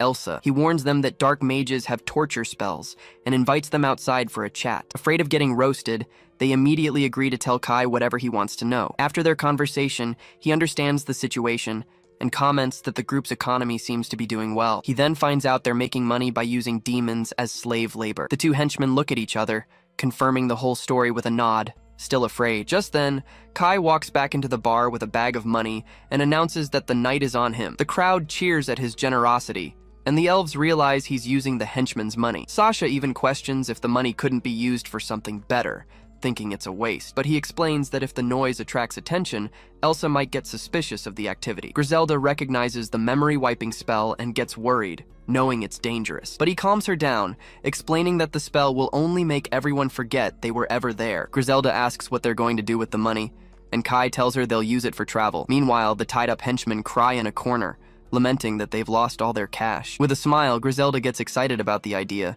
and immediately shouts that she wants to buy new clothes. Kai agrees with her. Since they're about to enter enemy territory, it's best not to arouse suspicion. The camera focuses on the bar, showing people drinking and a hooded figure observing everything. A close-up reveals the mysterious person's face, who wears glasses and has strange red eyes. Down the road, a huge army of holy knights marches in perfect sync. Startled by the noise, the villagers wonder what the hell is going on outside. The village chief approaches them, wanting to know why so many soldiers are there. Commander Geese then uses magic to show Kai's face, asking if they've seen him. Upon seeing the image, the villager is shocked, as he recognizes the boy immediately. But he lies, saying he hasn't seen him, and even asks for some cash for the information. A soldier reports that Kai isn't there, and suggests they continue their journey south. With a sinister smile, Geese says this village is no longer of any use. The scene changes, showing Kai on a cliff, telling his companions they've arrived. Sasha looks down and confirms, commenting that the number of soldiers is huge. She notices their flag and warns that they are the church's elite Knight Templars. Kai isn't surprised, as his demon spy had already reported this exact information. It's revealed that Johann sent a warning, explaining about the 300 knights that were coming. Sasha is worried, as this scale means the entire Holy Church has been mobilized. But Griselda smiles confidently, telling Kai not to worry, as they will handle them. Kai smiles, finding the girl's confidence very reassuring at that moment. But his expression quickly turns serious, as he won't forgive the knights for touching Colette. He then turns to Griselda and Sasha, saying he has a request for them. With a serious look, Kai orders them both to kill absolutely every single enemy. The elves face the order with determination, ready to carry out his command. He continues, but asks them to do it without damaging any of the bodies. Griselda is confused by the order, wondering why he wants something so specific. Sasha, however, believes that if Sir Kai is asking, he must have a good reason. Noticing their hesitation, he tells them to relax, because they are both very strong. The sudden compliment leaves the two girls a bit flustered, but more confident. They then cheer up and guarantee they will fight using the best of their abilities. With everything settled, Kai announces that it's time to begin the attack plan. Suddenly, he notices some strange movement and realizes they are transporting supplies. In the distance, the troop of holy knights walks calmly with a large cart. Geese complains that the villagers had no money, but he's glad to be able to plunder the heretics. The scene cuts back to the village, showing the chief fallen and desperate amidst the destruction. Suddenly, Geese hears a noise and looks back, sensing a strange presence. High up on the field, he finally finds who he was looking for, the mage, Kai. The commander glares at him with hatred, shouting our protagonist's full name. He then asks if Kai is tired of running, finding the mage's attitude very arrogant, but Kai ignores the taunt and asks directly if Colette is safe. Furious, Geese yells that it's none of his business and that she will live for the church. With a look full of hatred, Kai says that's enough, calling the knights scum. At that moment, an explosion erupts in the middle of the troop, catching everyone by surprise. The commander is left confused, shocked by the attack that came out of nowhere. His soldiers begin to scream in pain as they are thrown in all directions. That's when Sasha appears in the air, spinning and attacking the enemies with agility. She throws daggers of dark energy, hitting several knights at once. Unable to get a clear look at the enemy, Geese shouts, wondering what the hell is happening. Amidst the chaos, the soldiers panic and yell to capture the enemy. One of the knights screams in pain, hit squarely by a dark magic attack. With fury in her eyes, Griselda also jumps into action, unleashing her full power. Geese can't believe his elite troop is falling, while Kai realizes he won't even need to fight. Taking advantage of the distraction, Sasha lands a devastating blow to a soldier's head. Griselda uses her blood magic to create an orb, easily finishing off another enemy. The dust settles, revealing the result of the massacre, with bodies scattered all over the field. Suddenly, Sasha appears behind Geese and asks what to do with the last survivor. Kai becomes thoughtful, considering it might be more useful to use the commander than to kill him. He then gets an idea, realizing this might be the best decision to make. The commander is terrified with a knife to his neck, unsure of what his fate will be. With a victorious smile, Griselda informs Sir Kai that she has gathered all the bodies. She explains that aside from being dead, the bodies are in perfect condition. Kai smiles and congratulates them both, saying they did an excellent job. The praise leaves the two girls flustered, but visibly happy for the recognition. But upon checking the items, Griselda gets annoyed seeing that it was all just plundered goods. Sasha comments that the Holy Church's corruption seems to be much worse than she imagined. Kai then turns around with a serious look, his next step already planned out. He realizes that with the bodies intact, he can finally test that forbidden spell. Griselda approaches and asks Sir Kai what he plans to do with all those men. He replies that he's going to turn them all into his new allies, leaving the girls in shock. It's explained that this is a dark spell, considered a rebellion against God. The protagonist then begins to concentrate, preparing to release his magic. The girls feel the pressure of the energy, and Kai remembers he never used this in his first cycle. Griselda is terrified by the power, commenting on what an enormous spell it is. From above, we see the gigantic magic circle Kai has created, but he knows it's necessary now. A dark energy begins to emanate from the pile of holy knights' bodies. They scream in pain as they are reanimated,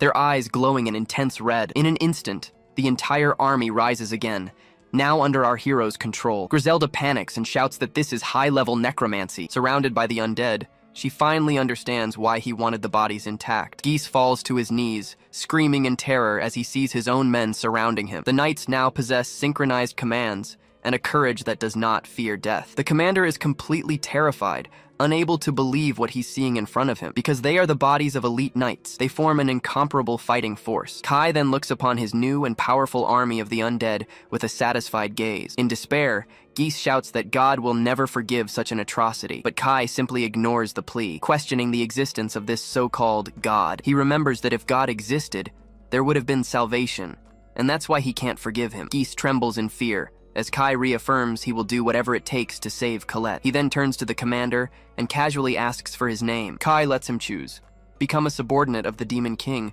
or become one of the undead. A system window appears, congratulating Kai on his victory and awarding him 1,200 points. Suddenly, a small demon appears, reporting that he took care of the enemy scouts, so Johan wouldn't find out. Griselda is confused by the creature, wondering what kind of being it is. Kai then reveals that it's an arcane demon, leaving the girls shocked by the information. The demon then reminds Sir Kai about another pending matter he had forgotten. Kai nods, saying they need to take care of that right now as well. Meanwhile, a hooded figure hides in the bushes, watching everything from a distance. Ares flees through the forest, all beaten up, wondering why this happened to him. Filled with rage, he blames his brother for everything that happened. With no strength left, he stumbles and falls to the ground, cursing Kai for his misfortune. Just then, a luxurious carriage passes by on the road, right next to where he collapsed. The hero remains on the grass, groaning in pain, unable to get up. From inside the vehicle, a noble couple spots him and hears his cries for help. The scene shifts to a luxurious mansion at night, showing that he has been rescued. Now in the dining room,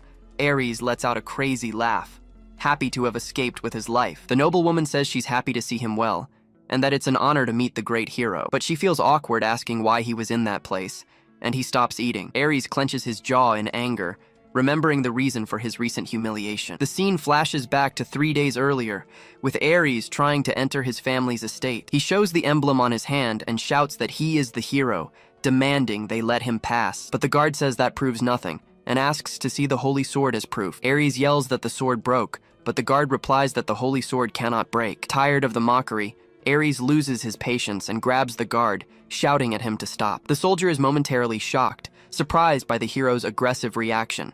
He then accuses Ares of revealing his true self, a class with the dark attribute. Confused, Ares looks at his own hand and sees the mark of the shadow mage appearing. He panics and shouts that the emblem has changed, but no one believes his story. The captain accuses him of being an imposter and orders the others to teach him a lesson right now. At that, the soldiers prepare to attack, while Ares begs them to wait. With a malicious smile, the captain confesses that he has held a grudge against Lord Ares for a long time. The hero tries to explain, shouting that it's all a mistake and begging them to listen. But it was too late, and the guards start beating him without mercy. The attack is so powerful that Ares is thrown far, landing hard on the dirt ground. They then leave him there, warning him never to show his face in that place again. Back in the present, Ares swears to himself that one day he will have his revenge on everyone. The noble woman who rescued him looks thoughtful, questioning if he really is the hero. But he cuts her off abruptly, saying the matter is none of her business. The noblewoman apologizes for the question and asks Ares to rest well for the night. He stares back at her, and she thinks he is quite handsome with impressive assets. She then wonders just how far the privilege of a hero like him extends. At that,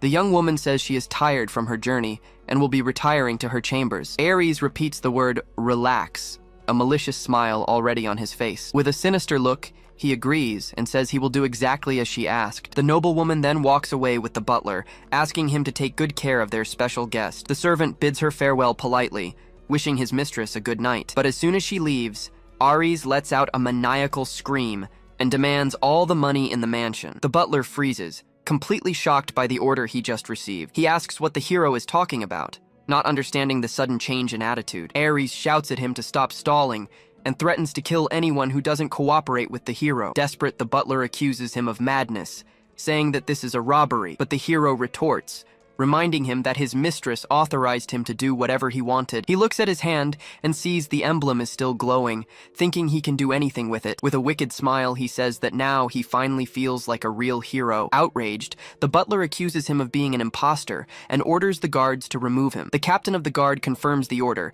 shouting that he will carry it out, but Ares faces him with a smile, telling the guard to calm down and wait a moment. He then reminds everyone that defying the hero's authority is a very serious crime, and he threatens to execute the family of anyone who disobeys, leaving the guard utterly terrified. With a maniacal laugh, Ares orders them to drop the money and line up the women. With no other choice, they hand over bags of money, finding the situation unbelievable. Suddenly, the lady of the house appears at the door and asks what all the noise is about. She then comes upon the bizarre scene with the maids and money in the middle of the room. The noblewoman is completely shocked by the situation, unable to believe what she's seeing. Nearby, the maids stare at the floor, visibly frightened and deeply ashamed. The butler tries to protect her, desperately asking her to go back to her room, but Ares shoves him and yells at him to get out of the way, demanding to go to the noblewoman's room with her. Furious, the woman shouts, asking what he's saying, and lets out a terrified scream. Ares arrogantly asks if she too will have the courage to defy the great hero, but the noblewoman notices the emblem on his hand and questions if he is the real hero. He shows the mark to intimidate her, but is shocked to see it has changed again. Panicked, the hero can't believe the symbol of darkness has appeared once more. Everyone in the room becomes furious,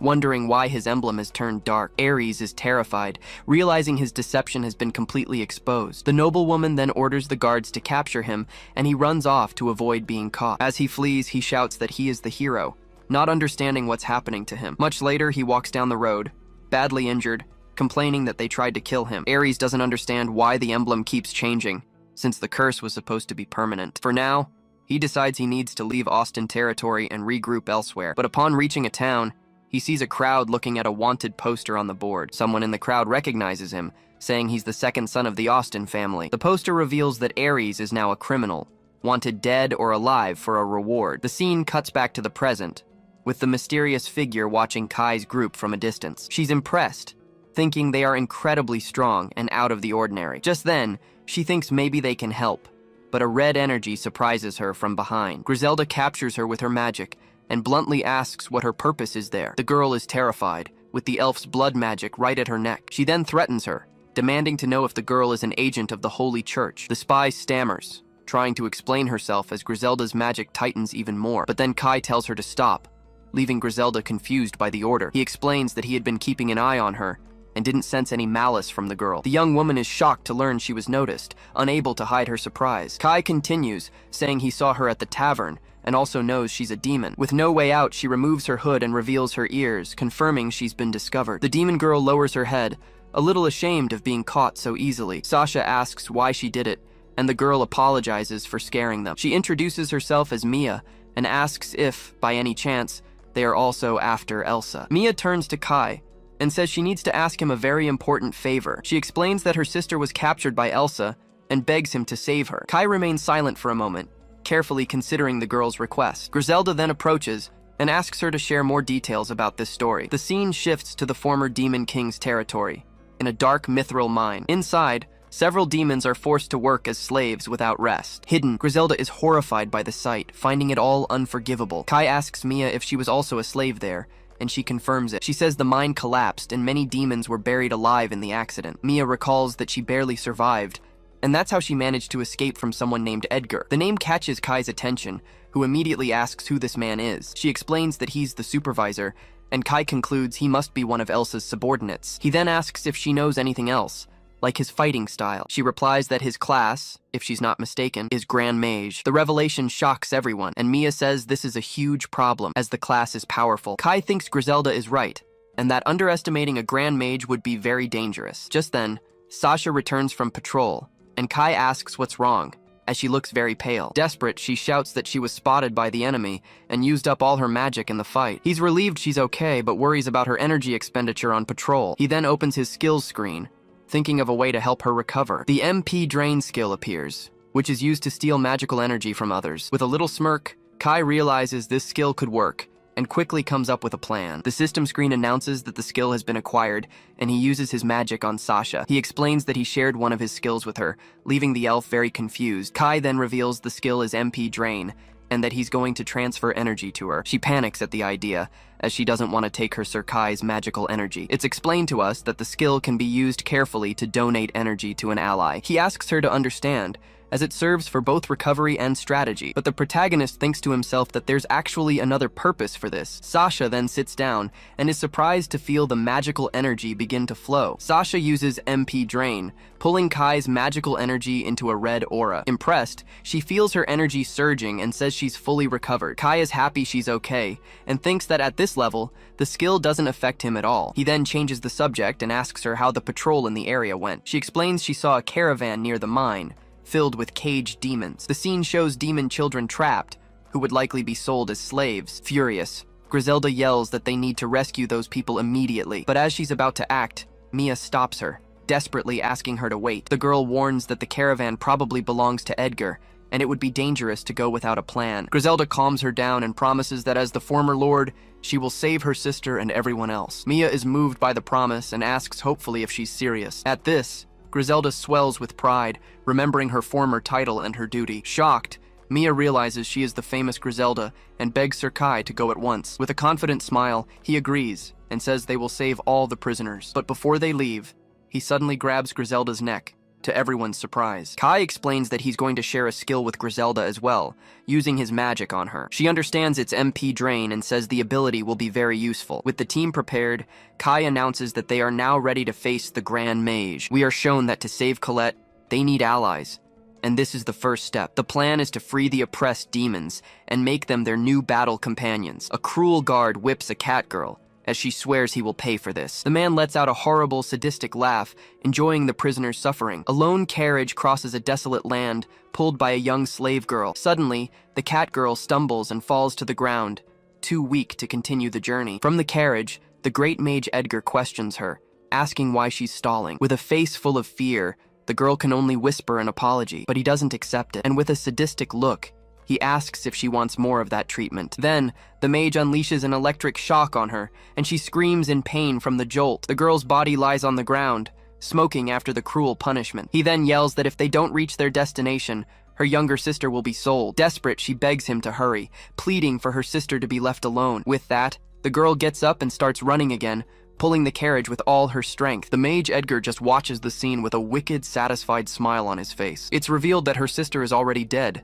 but he uses the lie to keep her in line. While he laughs at his plan, a guard inside the carriage warns him to be careful. Edgar turns around, irritated, asking what the guard named Walter just said. Inside, we see Kai sitting, who asks if they really want to transport the demons safely. Kai explains that Elsa seems suspicious of the so-called Demon King, and they might end up running into him. But Edgar scoffs at the idea, saying no one would be foolish enough to fight Elsa's group. Meanwhile, inside the carriage, Kai and the other guards just wait in silence. Edgar then brags about his magic barrier, saying it's impenetrable and no one can get close. Kai just rolls his eyes, tired of the mage's arrogance. The journey continues, with the carriage jolting along the deserted dirt road. The slave stops again, and Edgar immediately threatens her, asking if she wants another beating. But as he's about to use his magic, he realizes something is very wrong. The magical energy at his fingertips simply vanishes, leaving him confused. Desperate, he tries again, and realizes he can't use any of his spells. From inside the carriage, one of the guards shouts Edgar's name,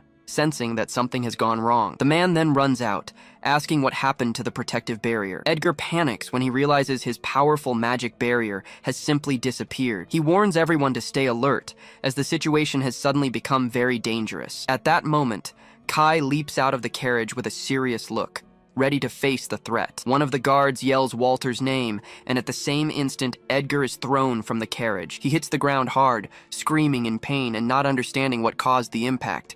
With that, the cat girl finds herself free from the reins, staring in fear at the chaos. Edgar struggles to his feet, complaining about the pain and wondering what's happening. Just then, a blonde elf appears with a bow in her hand and asks if he's the Edgar she's heard about. He's startled by her strength and deduces that she was the one who attacked their carriage. The mage curses his bad luck, as they were attacked just when they couldn't use magic. One of the guards runs to him in a panic, warning that the situation is terrible for them. He explains that all their magic has been completely drained, leaving Edgar in shock. Edgar can't believe his mana is gone, until a red blur suddenly attacks him. He turns in fear toward the attack, unable to see who was responsible. Just then, the elf Griselda runs by and rescues the cat girl, hoisting her onto her shoulder. She looks back with a smile, saying that the plan seems to have worked perfectly. Edgar despairs when he sees they've taken the slave and wonders if there are more enemies. The scene shows Kai, who tells Griselda that the girl is safe, and now they just need to finish the job. Edgar becomes furious when he sees Kai, wondering where another human came from to mess things up. He then screams at his guards, ordering them to stop the invaders at once. But one of them replies in a panic, explaining that they can't use magic right now. At that, Edgar remembers that the only one there who can fight without magic is the swordsman, Walter. The man then approaches the blonde elf, carrying his giant sword on his shoulder. He turns to the women and apologizes, saying this is just his job. With that, Walter charges forward and attacks the elf with a swift and powerful strike. The girl is shocked by his speed, realizing the enemy is quite strong. He then taunts her, asking with a sadistic look if she can dodge the next one. Walter unleashes a precise horizontal slash, forcing the elf to dodge at the last second. Edgar celebrates, thinking she was hit, while the elf looks ahead with a frightened expression. But suddenly Kai appears in front of her, blocking the attack with his magic sword. The swordsman is in disbelief and asks how he managed to stop his blade and who they are. He recognizes the dark magic sword and wonders if Kai could be the real Demon King. Edgar yells for Walter to finish him off, but suddenly his throat is slit from behind. Griselda appears behind Edgar and chokes him, saying the fight is over for him. The mage gasps for air, only managing to whisper the swordsman's name, Walter. Seeing that he has lost, Walter throws his sword to the ground and surrenders, raising his hands. He is then tied up by the blonde elf, while Kai watches everything with a cold gaze. Edgar crawls on the ground and begs them to stop, asking what they want from him. Desperate, he offers them the slaves and says he'll do anything to spare his life. Kai then replies that it's fine, as he holds no grudge against the man. But he says he'll let the slave girls decide what to do, and asks if they agree. Edgar turns to the girls, saying he's sure they are very grateful to him. He even tries to manipulate them, reminding them how well he took care of them all. With a sick smile, he starts talking about what he did with them every night. The mage asks if it wasn't the best, but the girls just stare at him in disgust, with hatred in their eyes. All the slaves shout in unison that he must die. Some of them can't believe the man's audacity, finding it all unbelievable. Lying on the ground, Edgar repeats the word, shocked that his fate has been sealed by his victims. Hearing the girl's verdict, Kai simply says that it's all decided then. Edgar cries on the ground, lamenting that he still had so much he wanted to do with the cat girls. But suddenly, a skeletal red hand touches his shoulder, terrifying him. A dark creature emerges from the shadows, ready to claim the cruel man's soul. Edgar's soul leaves his body, which falls lifeless to the ground, ending his reign of terror. Kai claps his hands clean, remarking that seeing the man's cruelty disgusted him. Just then, the two elves approach him, overjoyed with the outcome of the rescue mission. Griselda celebrates excitedly, saying their plan was a huge success in the end. But Kai gives them the credit, saying everything worked out thanks to the two of them. The scene shifts, showing Kai's hand glowing with the ability he shared. In a flashback, it's revealed that the sharing was completed, and Griselda confirms she can now use Mana Drain. Kai then explains they need to proceed with the plan, considering the enemy's class. The target was Edgar, a grand mage, which made the mission much more dangerous. Kai says fighting head-on would be risky, and that's where the Mana Drain ability comes in. Griselda explains the idea is to steal his magical power, because without it, a mage is just an ordinary human. Kai agrees with the other elf's concern, but says he has a way to handle it. The solution was to watch the wagon from a distance, waiting for the right moment to strike. He then gives the signal, telling the two of them to get ready to use the ability. The plan was simple. The three of them would use Mana Drain at the same time to completely deplete the mage's magic. The scene returns to the moment Edgar's magic vanishes, leaving him completely confused by the situation. Griselda laughs uncontrollably, saying the desperate look on his face was hilarious when they drained his mana. It's explained that without magical power, the first thing Edgar noticed was his barrier disappearing. The blonde elf comments that without magic, the other guards couldn't really fight. Griselda then tells Kai that with her and Sasha together, she feels like they can't lose to anyone. But Kai thinks to himself that they are strong, but to defeat Johan, he'll need even more power. With his goal in mind, he says it's all right, and that now they will free the demons. The group then takes the carriage to a more secluded location to free the prisoners. They open the cage, finally granting freedom to all the demons who were enslaved there. Griselda asks if everyone has been found, and the other elf believes so, that no one is missing. But she comments that they all seem very exhausted, and wonders what they should do now. Far away, the captured guards realize all their weapons and equipment have been stolen. One of them says that even if they got loose, he doesn't think they could escape from that group. Walter silently concludes that staying put means they'll eventually be killed. Hiding nearby, young Mia wonders if it's safe for her to come out now. One of the guards smiles wickedly, already planning a way to escape the situation. Noticing their exhaustion, Kai says everyone there needs some good healing. A purple aura then envelops the girls, restoring the energy of all who were mistreated. He thinks that he needs to find strong demons to be his allies in rescuing Colette. Suddenly, young Merle appears, shouting that Kai and Griselda are finally safe. The cat girl who was pulling the carriage shouts her name,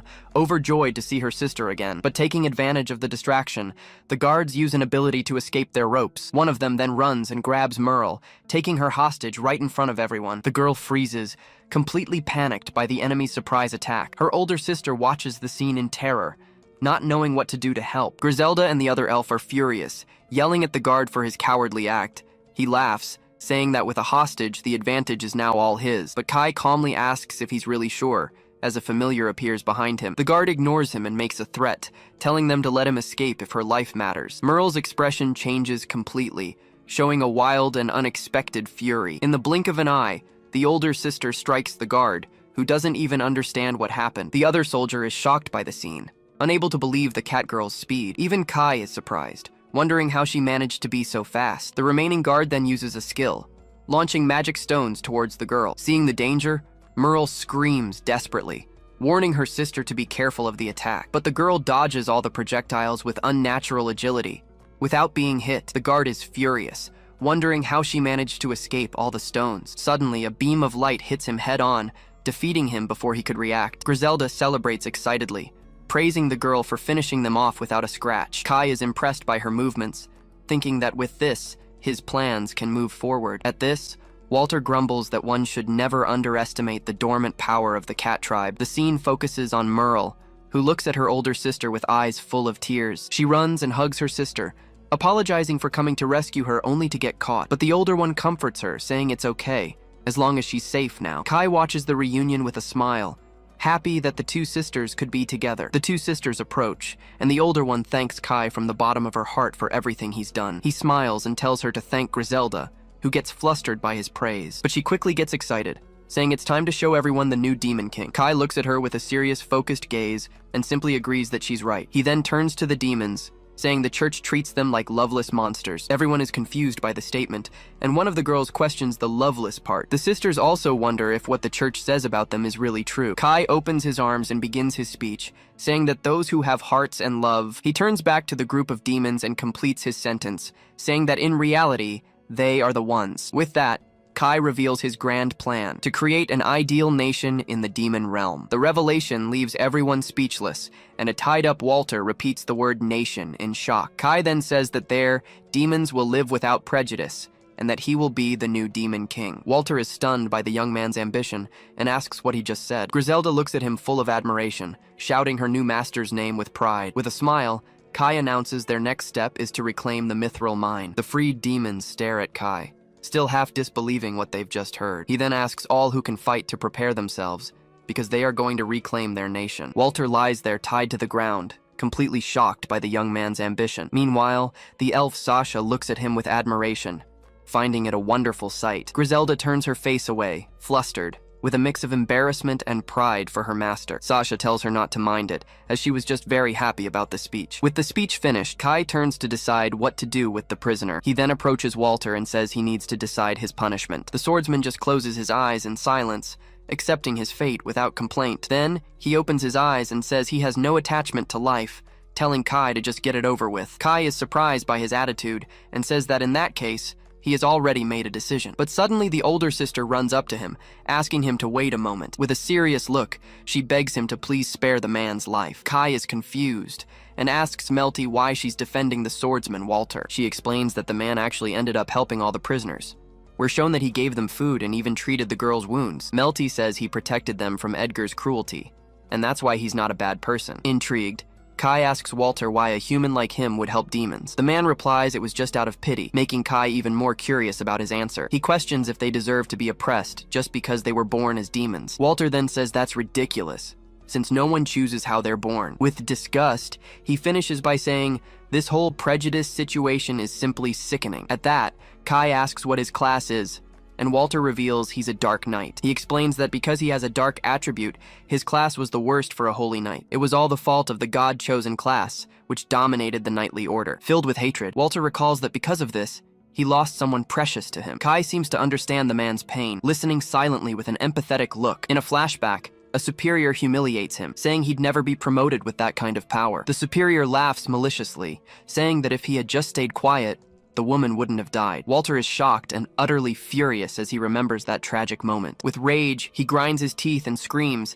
as all the blame fell on him. Kai then asks who this precious person was that the knight had mentioned earlier. With a sad look, Walter reveals that the woman was his fiancée, who was killed. Hearing this, Kai remembers Colette and finally understands the man's pain. He realizes they are the same, and so he asks if Walter would agree to serve him. Walter is surprised and asks if he's being asked to betray Elsa, but Kai denies it. The young man then explains that the invitation is to betray the Holy Kingdom alongside him. Kai repeats his dream of creating a free nation where everyone could live without prejudice. After listening, Walter gives a slight smile, finding the whole idea quite interesting. Just then, a knife cuts the ropes binding him, finally freeing him to fight. The Dark Knight then stands up and swears total loyalty to the new Demon King. The scene shows Walter now as a new and powerful ally for Kai's group. Melty smiles, knowing he will be a very strong asset for Lord Kai. Kai announces he will also give Melty the Demon General class, leaving her in shock. He explains that she is strong, and to retake the mine, they'll need a lot of firepower. Sasha then gets excited,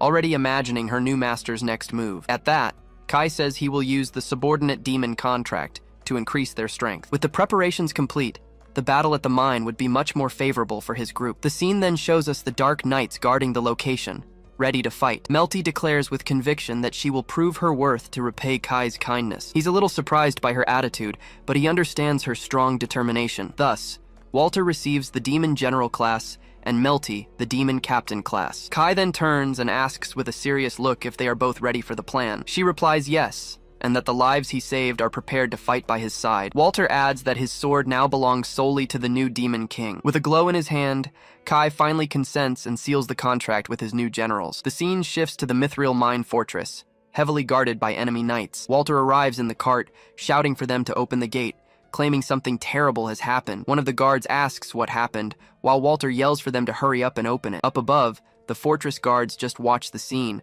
not understanding the urgency, but their leader gets irritated with the delay and shouts for them to open the gates now. At that, the huge wooden gates of the mine finally begin to open. Walter and Melty exchange a look, maintaining the tension to make their disguise work. The cart then enters the fortress, passing through the main entrance without any issues. The guard leader continues to watch everything from above with a very suspicious look. They take the cart inside a shed, as if they were bringing in new prisoners, but the leader comes down and stops Walter, ordering him to stop right where he is. Hidden in the cart, Kai and Griselda prepare themselves, sensing the fight is about to begin. The man then asks with a serious look, wanting to know where the mage Edgar is. Walter just looks away in silence, letting the suspicion in the air grow. The guard finds it all very strange and orders his men to search the inside of the cart. Walter says he understands, and with a gesture tells one of the guards to go check the cargo. The soldier then approaches the cart's door with no idea what awaits him. The guard opens the door, boasting that no one dares to challenge Elsa's faction. But as he looks inside, he sees Kai and the elves sitting on the body of an unconscious guard. With a cold and determined look,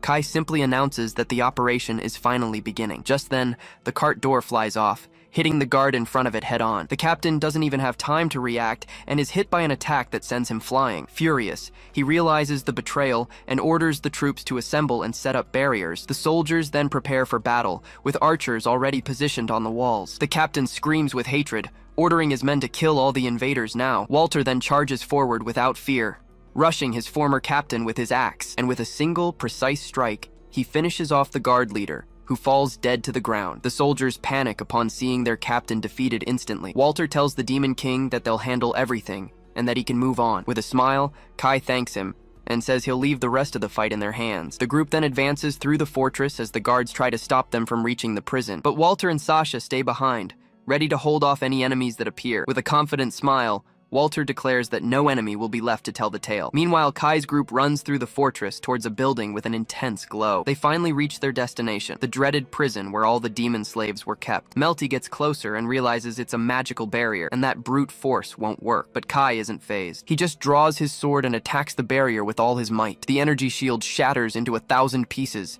and the group invades the area without any trouble. The two girls are in shock, as the barrier vanished in an instant due to Kai's power. He then announces that he and Melty will take care of the area and tells Griselda to move forward. The elf runs ahead while Kai faces the guards who were trying to protect the prison entrance. One of the captains gets up and yells at the boy not to get cocky just because of that. With a malicious smile, he warns that even if they free the slaves, it won't do any good. It's revealed that the mine's main forces will soon return from their hunting expedition. And leading the army, we see a man with the rare Dragon Knight class. The scene focuses on the knight's hand, which is shown to have the same dark mark as Kai and Walter. In front of the guild, the knight in golden armor starts laughing, underestimating Kai's power. He then shouts that the Dragon Knights are on their way, warning that Kai is finished, but Kai calmly replies that they should be engaging in combat right now. The scene shifts to a marching army that spots a signal to pick up the pace. One of the soldiers reports that the Dragon Knights went ahead, and they're right behind them. Back in the city, Kai gives a sinister smile, as the main force has already been dealt with. Just then, in the forest,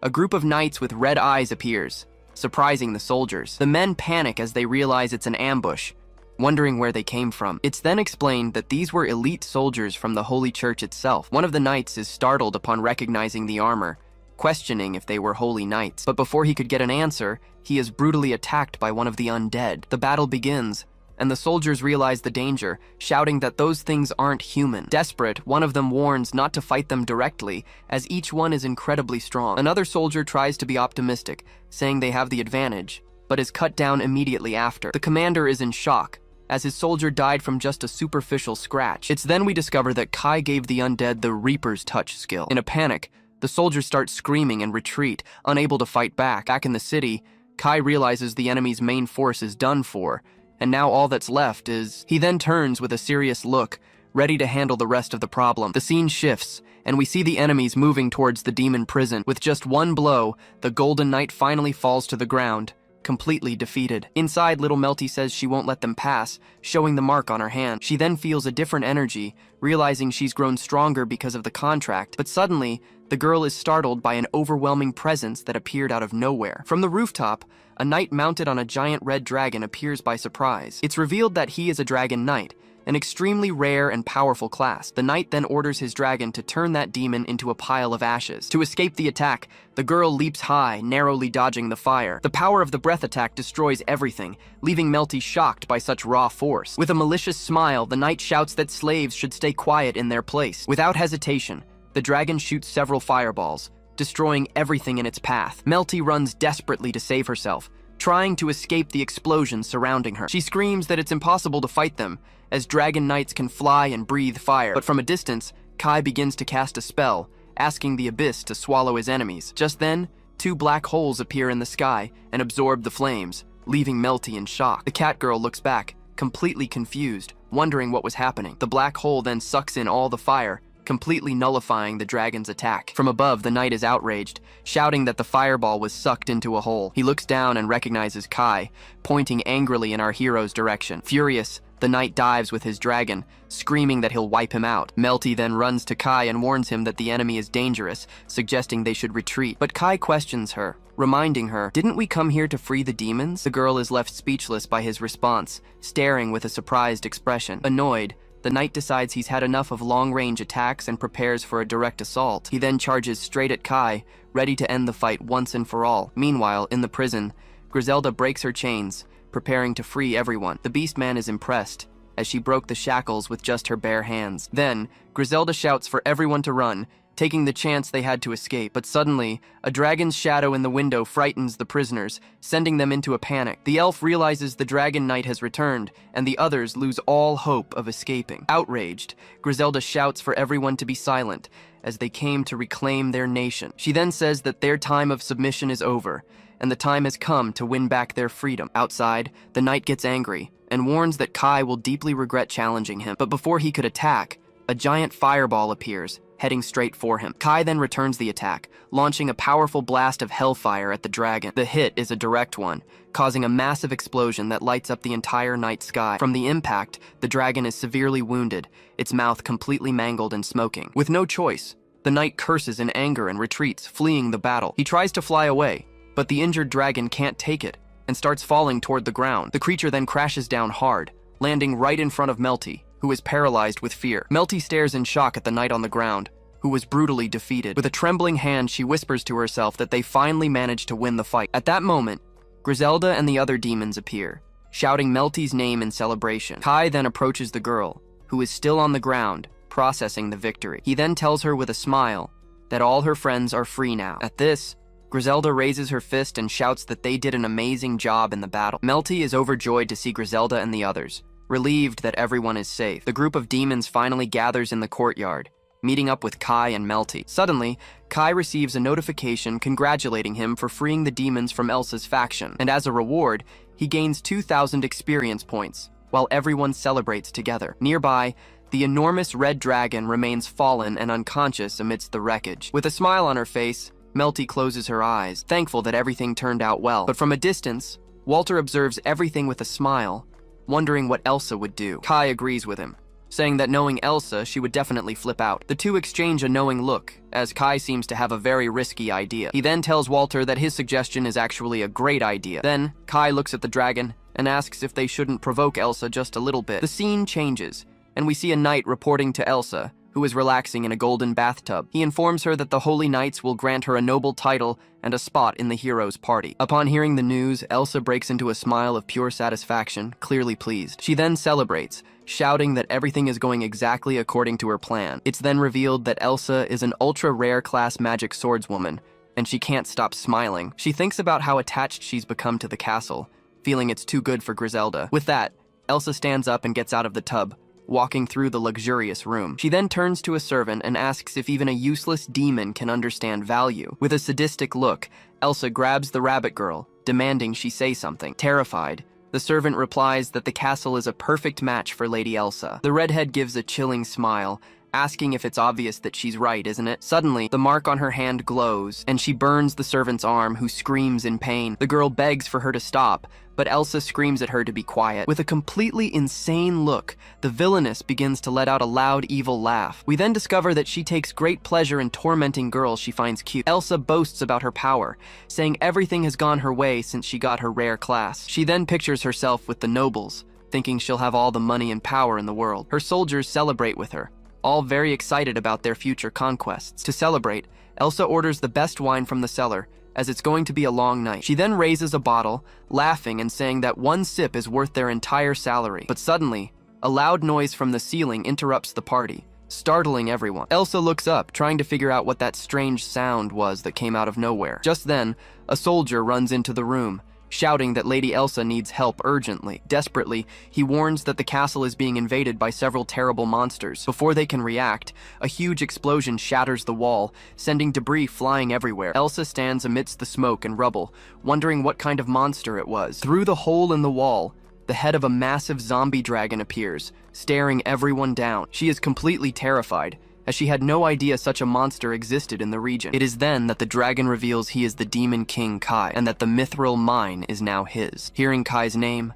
Elsa freezes in shock, completely paralyzed by fear. The dragon then explains that he now serves a new master, leaving everyone in shock. One of the soldiers recognizes the dragon, wondering if their knight has been defeated. Kai then reveals that since she took his life and his beloved Colette, he will take everything from her. Angrily, Elsa yells that she has no idea what he's talking about, refusing to believe it. She then says she hates it when people take her things, and she can't wait to show them what happens. The dragon prepares to attack, warning that he has a special little gift for her. He then fires a blast of dark energy, so that she may suffer an infinite pain. The technique's name is revealed as Cursed Breath, a deadly magical attack. Elsa panics, knowing she can neither dodge nor touch that curse. Without a second thought, she shoves one of her soldiers in front of her to act as a shield. The man screams in despair as he realizes Lady Elsa has betrayed him, just before being engulfed by the magic. Elsa screams from a distance as the dragon continues its attack without mercy, but filled with rage, Elsa grabs her sword and engulfs it in powerful flames. She then unleashes her special technique,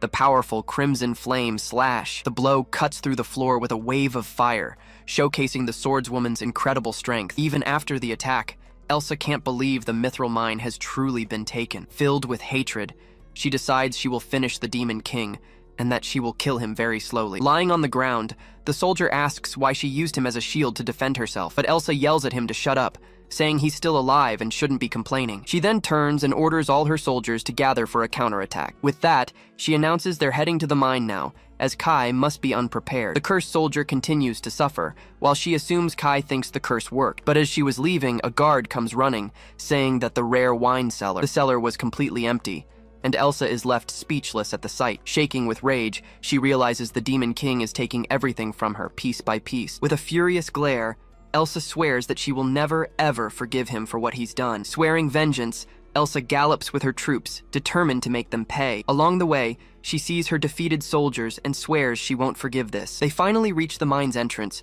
ready to launch their surprise attack. With a furious look, she screams that he dared to take her mine. She then grinds her teeth, whispering the Demon King Kai Austin's name with hatred. But as they approach the gate, they hear the sound of a party coming from inside. One of the soldiers is confused, wondering what that noise is in the mine. Another asks if they're actually daring to throw a party in there. Elsa goes ballistic, wondering how far they'll go to mock her. She then raises her flaming sword and orders her men to finish them all. With a single strike, the redhead blows the gate open, clearing the path for her revenge. She then shouts for them to pay with their blood, leaving no woman or child alive. But upon entering, she finds only two demons, who seem surprised by her presence. The two then run off desperately, leaving Elsa confused by the whole situation. Suddenly, Walter appears in the air, saying she had finally arrived. Without warning, Walter attacks Elsa with a powerful strike from above the gate. She then realizes it was all a well-planned trap, but the swordswoman manages to defend herself at the last second, showcasing her great skill. Just then, she remembers him, recognizing the face of her former guildmate. Walter then smiles and asks if she can stop his next attack. The two trade blows, and the force of the impact creates a small shockwave. He gets annoyed seeing she defended herself again, showing his frustration. Elsa gets angry and asks how much the Demon King paid him to betray her like that, but Walter ignores the question, pulling a mysterious syringe from his pocket. With her power increased, she charges at him, ready to end the fight. At high speed, she gets very close, preparing to land the final blow on the traitor. Suddenly, she appears behind him and asks what happens to traitors. Her sword then ignites, preparing to use the Crimson Flame technique. But as she turns, she sees the fortress guards, now with red, grim eyes. Elsa can't believe it, wondering if even the fortress guards have betrayed her. One of her loyal soldiers screams in terror, falling to the ground, completely terrified. Elsa then realizes they're dead, wondering if they've turned into undead. Even surrounded, the swordswoman is not intimidated and faces the group of enemies alone. Just then, one of her men warns that a huge army has prepared an ambush for them. The soldiers become desperate as they recognize their former comrades among the undead. From a distance, Walter kneels, looking very tired after the first clash. Angrily, Elsa accuses him, saying he finished off all her subordinates, but she gives a confident smile, warning that mere undead can't stop her. That's when Kai appears and disagrees, activating a magic circle with his mark. He uses the Poison Swamp spell, and the ground beneath Elsa turns into a purple liquid. The redhead looks down, surprised and not understanding what was happening. Her soldiers shout for her to be careful, as the ground has turned into a sinking swamp. The undead don't care and charge at the trapped soldiers. Suddenly, one of the men feels his body grow weak, not knowing why. Elsa then understands everything, screaming in terror that it was a deadly poison. From atop the gate, Kai confirms she figured it out quickly and that it's a paralysis poison. With hatred in her eyes, Elsa screams, asking if he is really the feared Demon King. She's confused,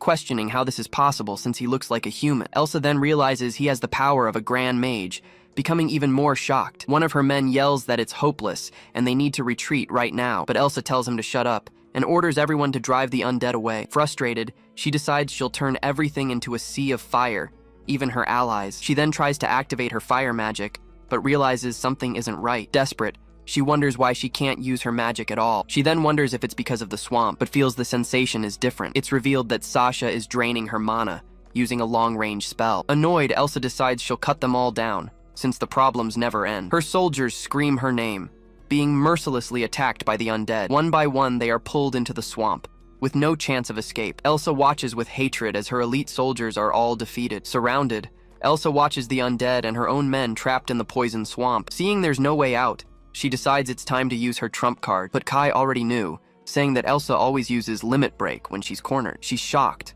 wondering how he knows her secret, and he taunts her to use it already. With a look of pure hatred, the swordswoman prepares to show her true power. She then gives a sinister smile and agrees, accepting the Demon King's challenge. One of her soldiers tries to stop her, but she screams that she doesn't care and tells him to shut up. Her hand begins to glow with red energy, warning that he will regret it. The soldiers beg her to stop, knowing that power will kill them all along with her enemies. Ignoring everyone, she raises her hand and finally activates Limit Break. Elsa's mana begins to flow, concentrating in her hand for an attack. Then, she unleashes a blast of energy, throwing all the soldiers away. One of the warriors is shocked, not understanding what just happened. She faces her enemies with a furious gaze, ready for whatever comes next. From above, Kai just watches the redhead unleash all of her absurd power. He maintains a calm expression, analyzing his opponent's strength. This skill triples all her stats for 5 minutes. The soldiers get scared, warning that Kai could also be caught in the crossfire, but she ignores the warning, yelling that she doesn't care about that right now. Then her sword is enveloped in flames, preparing for a devastating slash. The guard panics as he's hit head-on by the warrior's flaming strike. Her attack is so powerful,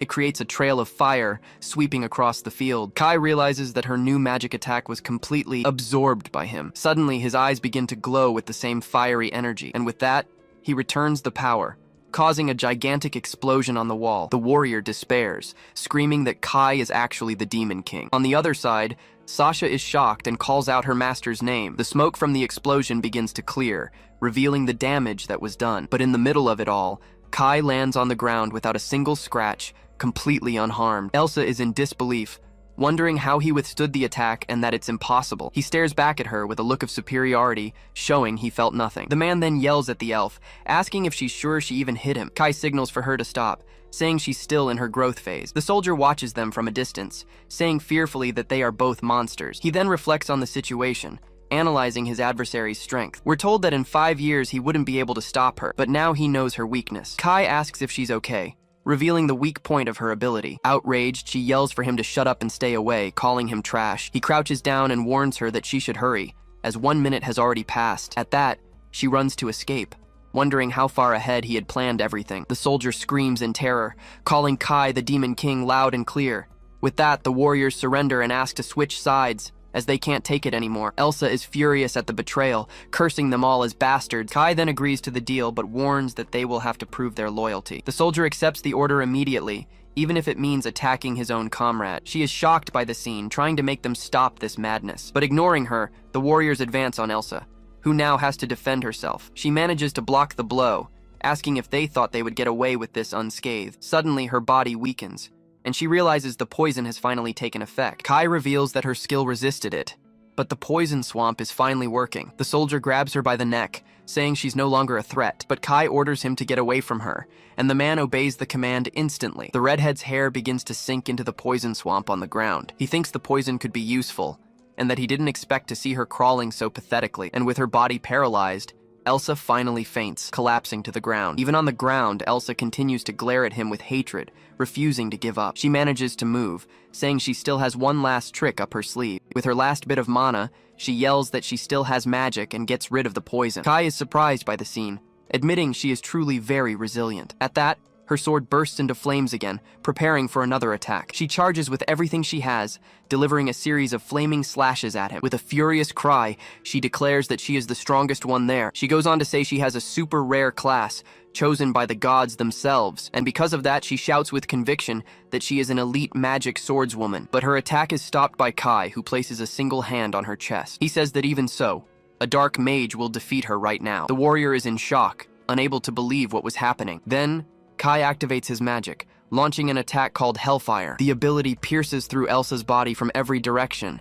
With that, she screams in pain and spits blood, finally defeated. Completely finished, Elsa falls to her knees, spitting blood non-stop. She turns to Kai and asks what the hell he is, not understanding anything. She also asks what he has against her to do something like this. He then responds seriously, saying he made a promise a long time ago. She gives a small smirk, stating she has no idea what he's talking about. But one thing becomes clear to her. The girl admits she cannot defeat him. Kai doesn't understand the sudden change, not knowing what she's going to do. Then Elsa wipes the blood from her mouth, making an important decision. She tears her own clothes, ripping off the bottom part of her outfit. Then she turns to him with a new look, ready to make a proposal. And with a smile on her face, the redhead asks him to make her his woman. He remains silent, just staring at the woman after her unexpected proposal. From a distance, Walter and Sasha are shocked, finding Elsa to be a very audacious woman. The soldiers are also surprised, unable to believe their former commander's attitude. Kai continues to process the situation, thinking about what to do next. She boasts, saying she is strong and beautiful, and that he should accept her. Then, the redhead tries to advance, telling the Demon King to just embrace her, but he repels her with a blast of energy, throwing her far away from him. Elsa is irritated by the rejection, not liking being dismissed like that. With his magic, Kai blocks her approach, showing that he wants no contact. He warns her not to mess with him, or next time he'll fight back for real. Just then, Griselda arrives and explains that Kai only spared her because he wanted her alive. Elsa recognizes her, and the elf asks if she remembered the face of a slave. With a smile, she asks if Griselda came back to be sold at the auction again. Kai and the white-haired elf stand side by side, facing the red-haired warrior. Confused, Elsa asks why she's there, and if she has allied with the Demon King. Griselda stares at the warrior with a cold gaze, showing no emotion. With that, Elsa understands everything and yells that they planned this reunion. She then grips her sword tighter, preparing for one last attack, and with hatred, the redhead charges at the elf, screaming that she's going to kill her now. Walter and Sasha worry, surprised that she can still move in this state. Kai notices that even injured, Elsa is still a very formidable opponent, but it's explained to us that Griselda is now one of his 4 heavenly kings. The warrior is terrified, feeling the power difference between them. Griselda says that she would normally kill her, but today will be different. Then, she launches an attack with her mana, heading towards her opponent. The magic traps Elsa, who screams, asking how she got so strong. The elf then orders her to swear loyalty to Lord Kai if she wants to live. Being choked, The redhead is in shock, unable to believe what she just heard. She feels her power release starting to fade away, and as her transformation ends, the warrior is left completely powerless. Griselda clenches her hand tighter, increasing the spell's pressure on the warrior. With the magic around her neck, Elsa screams in pain, being slowly suffocated. With no choice, she yells that she swears, that she will swear loyalty to him right now. Kai then gives a condition, telling her she will hand over her entire fortune to him. The redhead is outraged by the demand, gritting her teeth with so much hatred, but in the end,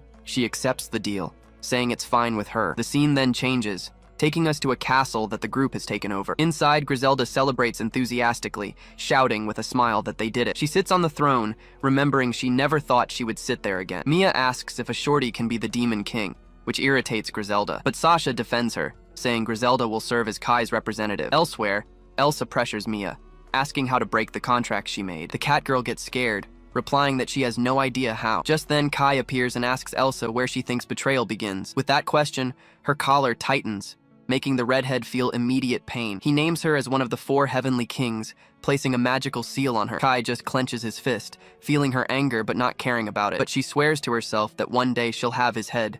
She just has to wait. He then explains that this is a servitude contract, and if she betrays him, she will die. The warrior panics at the revelation, screaming in disbelief at what she heard. Defeated, she falls to the floor cursing, while the cat girls watch the scene from a distance. Kai then turns around, thinking that he needs all of this to rescue Colette. It's revealed to us that he needs Elsa and her power to save his beloved. Her ability is the only thing strong enough to break a great barrier. We see that this sacred barrier is so powerful that not even a demon can break it. Kai explains that not even Griselda could do it, so the rest of the plan depends on him. He thinks it's almost time to act, and that Colette needs to wait a bit longer. Just then, Griselda finds him, informing him that the envoy from the Red Scorpion group has arrived. He is surprised by their speed, and invites her to the negotiation with the demons. She says she doesn't mind, but asks if he's leaving right after the conversation. He confirms that he is, that he'll get out of there as fast as he can. Griselda looks at him, noticing his hurry to get things done. She then comments that he must really like that girl a lot. Kai keeps a neutral expression, thinking about what she just said, but soon he breaks into a smile, confirming that yes, he really does like her. With his answer, the elf turns and starts walking ahead of him. She says she'll go on ahead then, and that she'll be waiting for him there. But on the way, Elsa stops her, shouting and looking for the Demon King. From a distance, a hooded man observes their interaction on the balcony. He hides in the bushes, unable to believe what's happening right there. The man wonders if the powerful Elsa really lost to the Demon King. With that, he decides he needs to report this to Lord Johann immediately. But suddenly, Mateo appears in his demonic form, blocking his escape. He informs him that by Kai's order, the spy will now also be an informant. The man screams in terror, being attacked by a high-ranking demon. The spy screams for his master, but is captured with no chance of escaping. The scene then shifts, showing us the details of an elegant dress. Johann laughs, saying the new outfit suited the girl very well. It is then revealed that this woman is Colette, the saint taken hostage. At that moment, a magical necklace glows on her neck,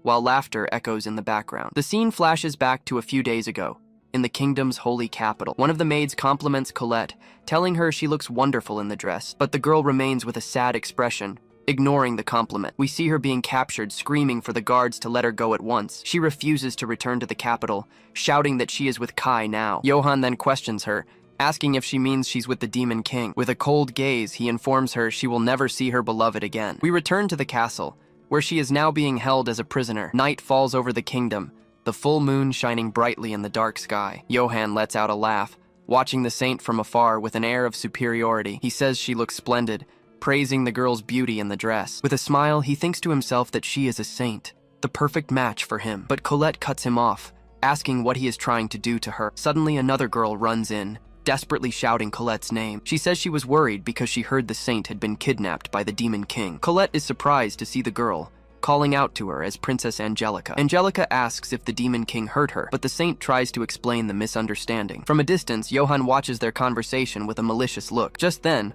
an older man appears, worriedly asking if Colette is all right. She is surprised to see him there, calling him father, with a tense expression. Johann then intrudes, claiming the Demon King has cursed and brainwashed her. The two are shocked by the revelation, unable to believe what they've just heard. The saint screams that it's a lie and that Kai would never do that, which activates the curse. Magical chains immediately bind her, and she realizes they are the same ones from before. We are shown that the chains are actually a spell to silence her. Johann just gives a slight smirk, seeing that his plan is working. The princess and her father are terrified, thinking this is the curse he mentioned. Even while bound, she tries to say that Kai is a hero who saved them all. She falls to her knees and weakly asks Angelica what happened with Johann. The princess is confused, asking what she means by that. The princess's eyes widen, completely shocked by what she's seeing. Johann then tells her not to listen to Colette, claiming she's not well. He keeps lying, saying this is the curse of the wicked demon King Kai. Even gagged, the saint tries to scream Johann's name, filled with rage. He asks the princess to go to her room and leave her alone until she calms down. With a fake look of concern,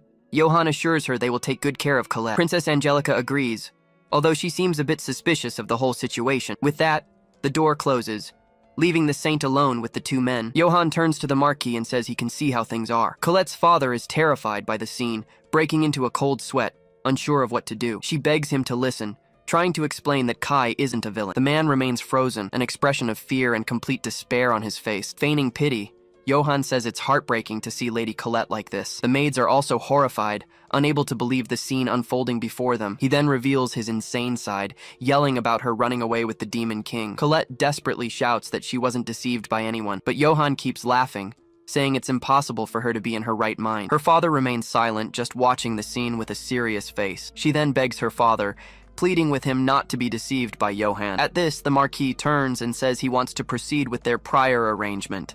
Johann gives a victorious smile, thanking Colette's father for his decision. The saint is confused, asking what the two of them were talking about. He approaches and reveals he's referring to their engagement.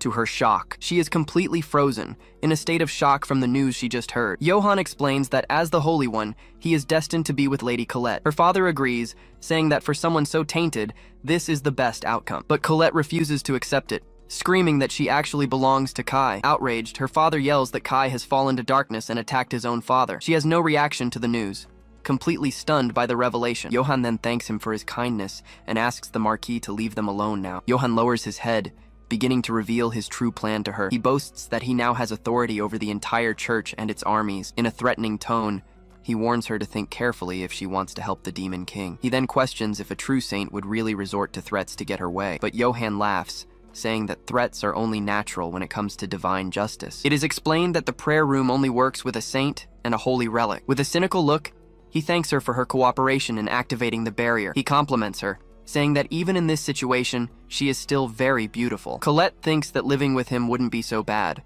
but there was a catch. Johann then reveals his ambition, saying that he actually desires everything, and that includes her power as the powerful and unique Saint of Time. He tells her not to worry, because in the next cycle she will still belong to him. But the saint screams in despair, saying that will never happen. With tears in her eyes, she glares at the man with hatred, refusing to accept. Her only thought is that she wants to be with Kai, not with him. She stares at Johann with contempt, saying she would rather die than accept the engagement. He is completely shocked by her answer, unable to believe what he just heard. Then she warns him that if he tries to force her to obey, she will choose death herself. The man becomes furious with her stubbornness, finding the whole situation ridiculous. At this, he grabs her forcefully, yelling that if she does that, the Demon King, but she cuts him off, shouting that Kai will never lose to someone like him. Johann then backs down, saying that's fine, as he has all the time in the world. At that moment, one of his subordinates appears at the door, looking very concerned. The man enters the room, informing Lord Johann that he has an urgent report for him. Irritated, he asks what it is and why he's being bothered right now. The soldier apologizes, but says he cannot discuss the matter in front of her. He clicks his tongue,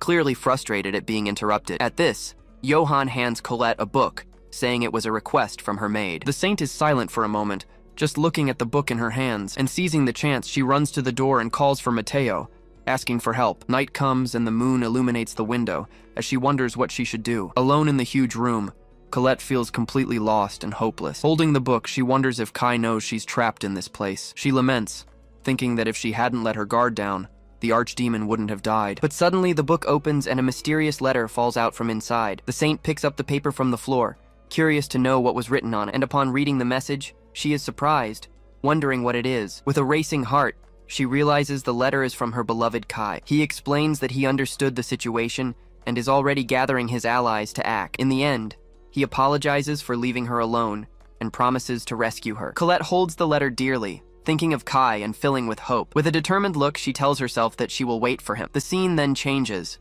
taking us to a more remote room inside the castle. There, Johann scolds Matteo, Asking what he was thinking by acting so rashly, he shouts that the purifiers are shadows and shouldn't expose themselves like that. The man sighs, wondering if this is about the mission to subjugate the Demon King. We see Kai thinking that this is already his enemy's second life, but Mateo reveals it was an annihilation, and he is the sole survivor. Johan is completely shocked by the news, as two guards appear behind him. He can't believe such a strong purifier was defeated so easily. With that, he orders the alert level to be raised and the troops reorganize. Mateo lifts his face and agrees, his eyes glowing a shade of blue. Johan walks towards a giant door, watched by two castle guards. He then pushes the heavy gates with his hand, revealing what's inside. He reports to the church council, who congratulates him on his good work on the report. The man remains silent for a moment, just listening to his superior's orders. The elder orders them to gather the hero candidates, including Johan, to protect the capital. It's announced that the Demon King will be defeated by the forces of the Holy Church. The knights kneel and accept the order,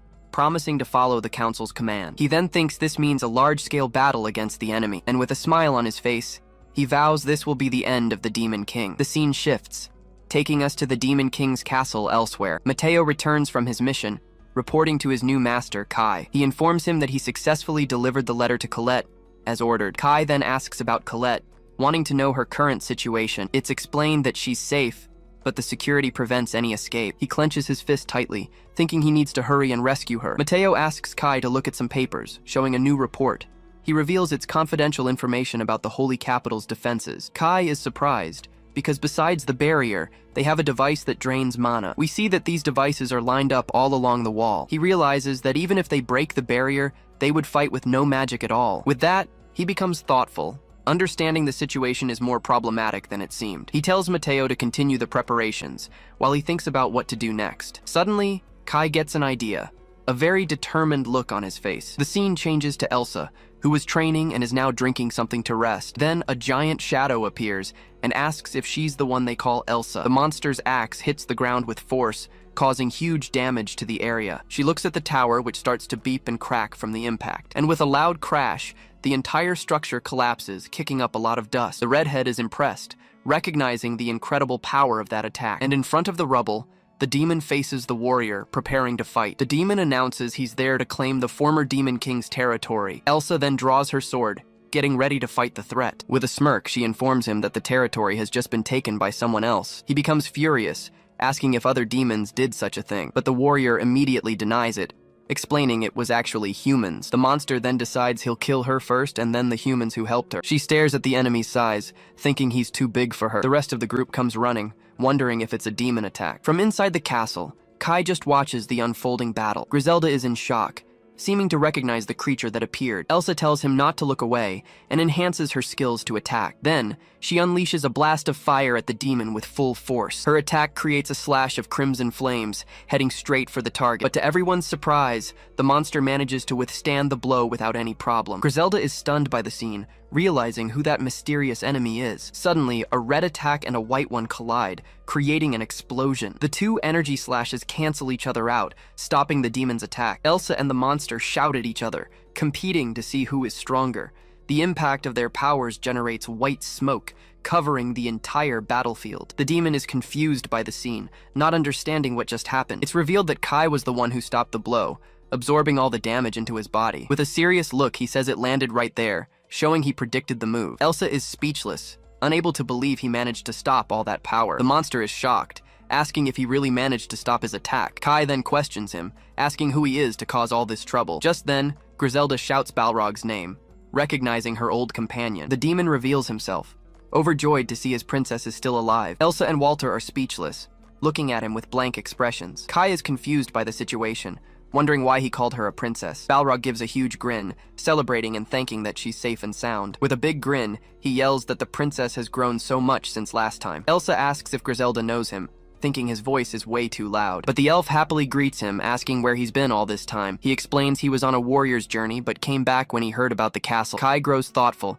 getting the feeling he's seen Balrog somewhere before. Then, the demon gets serious, staring at Kai with a suspicious look. He keeps watching Kai, seeming bothered by the young man's presence. Griselda senses the tension and says she needs to introduce Kai-sama. Balrog is shocked to hear the name, repeating, Kai-sama? In disbelief, she stands beside Kai, showing that they are now true allies. Kai faces the demon seriously, saying it seems an explanation is needed. He continues to stare at Kai, a look of doubt and suspicion on his face. The scene shifts inside to the hall, where the two finally stand face to face. He then sits on the floor, and we're told that he's an ogre. Kai reflects that this is the strongest warrior race, with completely insane power, but Walter announces that preparations for the operation are almost ready, and Kai agrees. Outraged, Balrog asks what he's plotting, suspicious of his intentions. Then Griselda introduces him again, saying this man is the great Balrog. She explains he was one of the 4 heavenly kings of her father, the former Demon King. Kai is shocked by the revelation, shouting the name of the famous elite group, and with that, he remembers facing him 5 years later in his other life. Balrog says he doesn't understand the situation and why demons and humans are together. We are shown that the castle is now a place where everyone lives in peace. He gets closer to Kai, continuing to ask what's going on. The ogre questions why he has turfing, the legendary sword of the Demon King. Kai falls silent for a moment, preparing to give his answer, and with a serious look, he reveals it's because he himself is the Demon King. Balrog becomes furious, asking what he just said, in utter disbelief. It's explained to us that it's natural for him not to accept Kai's answer. Kai thinks it's obvious, since a human just declared himself the Demon King. But Griselda and Sasha defend him, saying they owe their lives to Kai-sama. Balrog is confused, wondering why they've sworn loyalty to a human. Suddenly, he clenches his fist tightly, shattering a stone pillar. With a roar, he destroys the entire column, showing all his fury. He asks Sasha if she's forgotten the last words of the former Demon King. The elf gulps, afraid of her old comrade's reaction. He turns to everyone, saying he doesn't know what nonsense they've heard. But now, the ogre shouts that Princess Griselda is the one and only true heir to the throne. She remains silent, arms crossed, just observing her friend's reaction. He refuses to accept it, finding it impossible for a human to be the Demon King. But Griselda defends him, saying that Kai-sama has the qualities of a king. Balrog grinds his teeth in rage, refusing to accept the princess's stance in this situation. At that, Kai turns and calls the ogre's name, ready to intervene. He tells him he can decide whether to accept him as king after the attack on the capital. Balrog is shocked by the proposal, breaking into a cold sweat, unable to believe what he just heard. He yells, asking if Kai is serious about attacking the holy capital. The ogre says the place has stood for centuries, and a human could never take it. But Kai corrects him, explaining it won't just be humans, but demons and humans together. Balrog finds it all ridiculous, saying their dreams are far too foolish. Kai remains unfazed, stating that, in any case, this isn't the time for this conversation. He orders everyone to start preparing for the great siege of the holy capital. With a serious look, he informs them all that they leave the next day. Enraged, the ogre raises his axe and yells at Kai, ready to attack. But Griselda steps in front of him at that very moment, blocking Balrog's advance. The demon stops his attack, falling silent for a brief moment. She then warns him not to get in the way of her master, Kai-sama. Furious, he asks why she's siding with a mere human. The elf tells him to ask around, as Kai has saved most of the people here. We're shown that the castle has become a home for everyone he rescued. The cat girls look at him, supporting the decision to follow the new Demon King. The people of the castle smile, showing they trust Kai and his leadership, but Balrog refuses to believe it, thinking it can't possibly be true. He curses, frustrated that he can't understand what's happening in the castle. Angrily, the ogre turns and storms off, throwing the doors open with force. He thinks that the former king's will was for the princess to become his successor. Balrog continues on his way, still outraged by the whole situation. Just then, another demon finds him and points out that he's running off alone again. He complains about the delay and asks where the others are, but they're still at the fortress. Suddenly, a noise from the forest catches the attention of the ogre and his companions. He immediately realizes they've been followed to this place. The two demons grow tense, looking up at the rain that begins to fall from the sky. And emerging from the bushes, a group of holy knights surrounds the three demons. Balrog orders them to come out, noticing there are about 10 knights in total. With a shout of "Idiots!" he charges at the enemies with everything he's got. The knights advance as a group, yelling as they prepare to attack the ogre. A spear is thrown with great speed, heading straight for Balrog's back. The soldier attacks with his weapon, trying to pierce the demon with a direct hit, but the ogre turns and catches the tip of the spear with his fingers effortlessly. He stops the attack in midair, showing that the knight's strength is nothing to him. The man is shocked, stammering in disbelief that his spear was stopped so easily. Balrog then says that to him, it's nothing more than a twig, and attacks him. With one blow, he smashes the soldier's head into the ground with pure force. He tosses the rest of the spear aside, preparing to face the rest of the group. The other knights scream in fear, completely terrified by the scene they just witnessed. With a new cut on his face, he warns that he'll let only one of them live.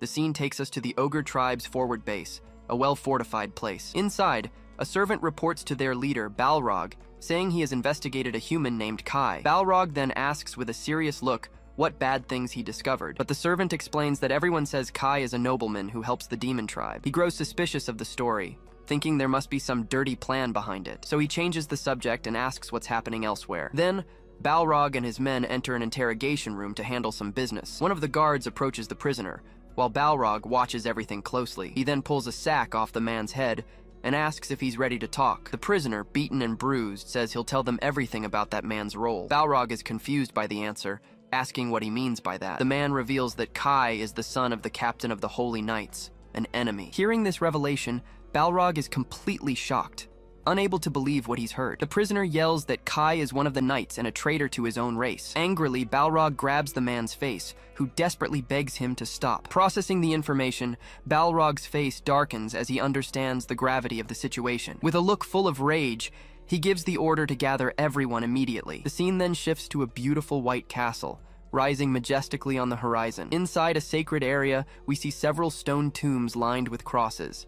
It's explained that an army of undead former holy knights exists there. In addition to them, there are also the demons who were enslaved in the castle's mines. Griselda appears at a window, revealing that their army has at most 1,000 soldiers, but the enemy has tens of times more, plus a barrier and magical weapons. She's worried about the disadvantage, but Kai appears right behind her looking very calm. Griselda turns in surprise and calls his name, not understanding his tranquility. Kai admits the power difference seems enormous, making an invasion almost impossible. The elf is startled and questions his use of the word seems, waiting for an answer, but he just gives her a confident smile and says everything will be all right. He comforts her, reminding her that everyone is here and their quality is superior. Together, they look towards the enemy capital, determined to destroy everything and save Colette. Griselda gets excited about their plan, asking with a smile if he's right, but a messenger comes running, announcing that an envoy from Balrog has just arrived. Kai then looks to the side with a serious expression, already guessing what's coming. The scene cuts to the ogre messenger,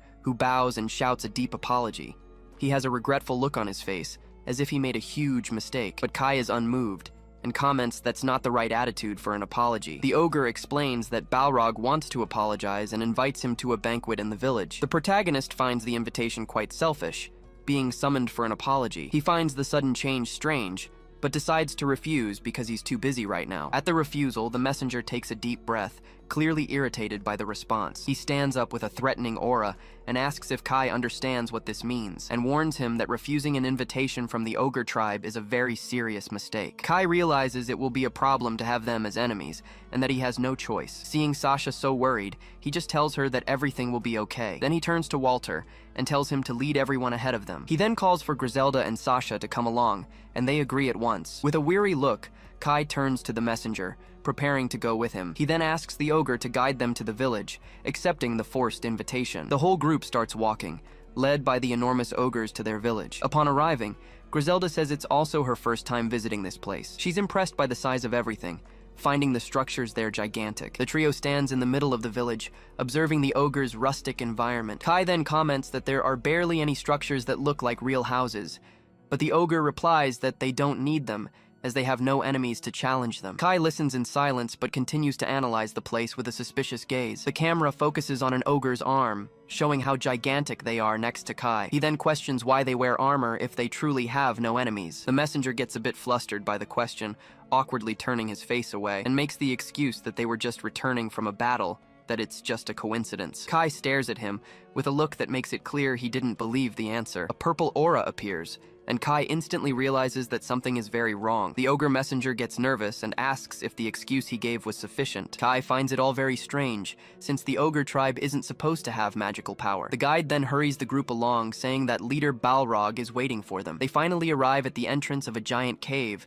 which serves as the ogre's base. With a gesture, the messenger invites everyone to enter and meet the chief, but Kai uses his senses and warns that there are people already waiting for them up ahead. The ogre gives a very sinister smile and just tells them to move forward. He continues to guide the group into the cave, leading them all into a trap. With a serious look, Kai faces the situation, already prepared for any danger that might appear. The group continues walking through the cave, crossing a very rickety wooden bridge. Kai figures this must be the center of the village, and he wonders about traps. But the strangest thing is that he senses someone's presence who isn't from the tribe. He then warns his companions to stay alert, because danger is coming. Just then, the guide opens a curtain and asks if this is where they need to go. Kai stares at the passage with a serious look, ready for whatever comes next. Upon entering, Balrog and his men welcome Kai, who was already expecting it. The ogre leader also greets Griselda with a very suspicious smile on his face. Kai tells them to cut the ceremony short as they're in a hurry and need to leave. The camera shows the place as a large banquet hall with a table full of food. Unintimidated,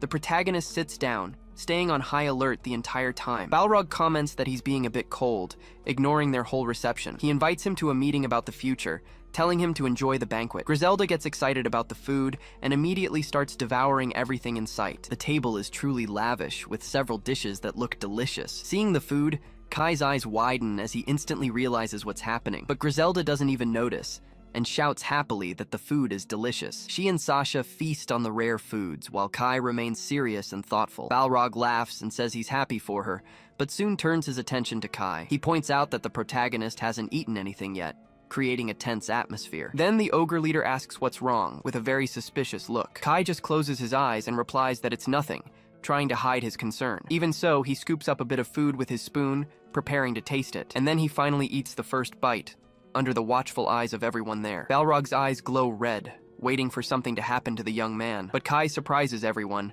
saying with a smile that the food is very tasty. Balrog is a bit taken aback and just replies that he's glad he liked it. The other ogres at the table keep watching, still waiting for a result. Everyone in the room stares at the protagonist, not understanding why nothing happened. In the middle of the banquet, Griselda drops her bowl, feeling a sharp pain in her stomach. Sasha is frightened by the scene and screams her name, not understanding what happened. Just then, she feels the same pain and realizes they've both just been poisoned. The two then collapse on the table, brought down by the poison they ate. Kai feigns surprise at the scene and asks what the hell happened to them. But Balrog reveals he knew everything and asks Griselda for forgiveness for what he's done. He turns his back and warns that a human like Kai can't grant her wish. The protagonist then holds Griselda and asks, already knowing the answer, if he poisoned them. Balrog confirms he gave them a paralyzing poison, but a lethal one for Kai. Kai plays dumb and asks why he would do such a thing. The ogre leader gets angry, slams his axe on the floor, and tells him to stop pretending. He yells that he knows about the plan to massacre the tribe and that he'll stop this madness. The hero then asks with a concerned look who told him that. Balrog reveals it was an ally and finds it strange that Kai is still so calm, but Kai just gives a little smile and asks if that was all their trap amounted to. Kai approaches the fallen girls and tells them their act can be over now. Just then,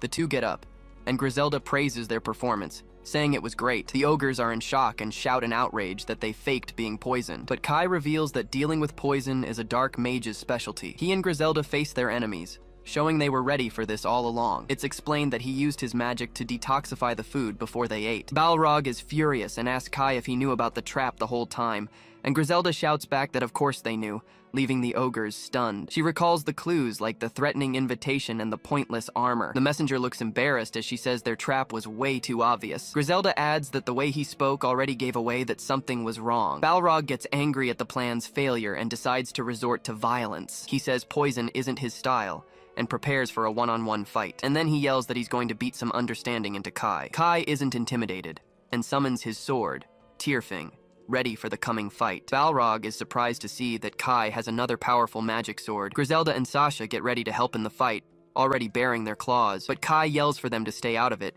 just as Balrog's axe comes down. He manages to defend against the blow, blocking the giant blade with his sword. The protagonist immediately feels the heavy impact, just as he expected. Balrog is shocked to see that the young man actually managed to stop his full-force attack. He acknowledges that Kai isn't the son of the Knight Commander for nothing, praising his strength, but he warns that he won't be fooled by the Holy Knight's plan and continues his attack. Kai is a bit confused by his words, not understanding what he's talking about. Just then, the giant ogre charges, yelling for him to die, and unleashes another powerful blow. He's surprised again, as Kai manages to dodge the attack by a hair's breadth. Using his shadow walk ability, the protagonist appears behind Balrog in the blink of an eye. The ogre panics, unable to keep up with the boy's absurd speed, and from above, Kai already prepares his counterattack, staring intently at his target. He uses Balrog's head as a foothold as a red magic circle forms there, and then he hits him squarely with the Shadow Blade, a devastating and precise attack. The blow lands squarely, leaving Balrog stunned,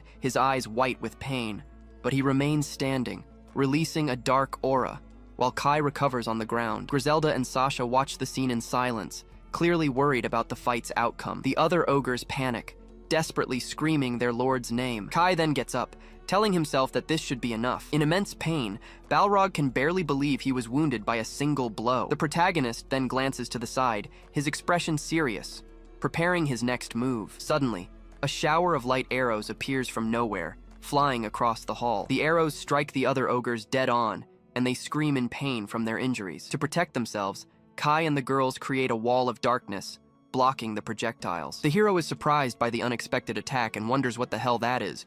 More ogres are hit, and they wonder where so many surprise attacks are coming from. Balrog becomes furious watching his men fall, and he yells in anger at those responsible. Just then, one of the light arrows hits his face, grazing past his eye.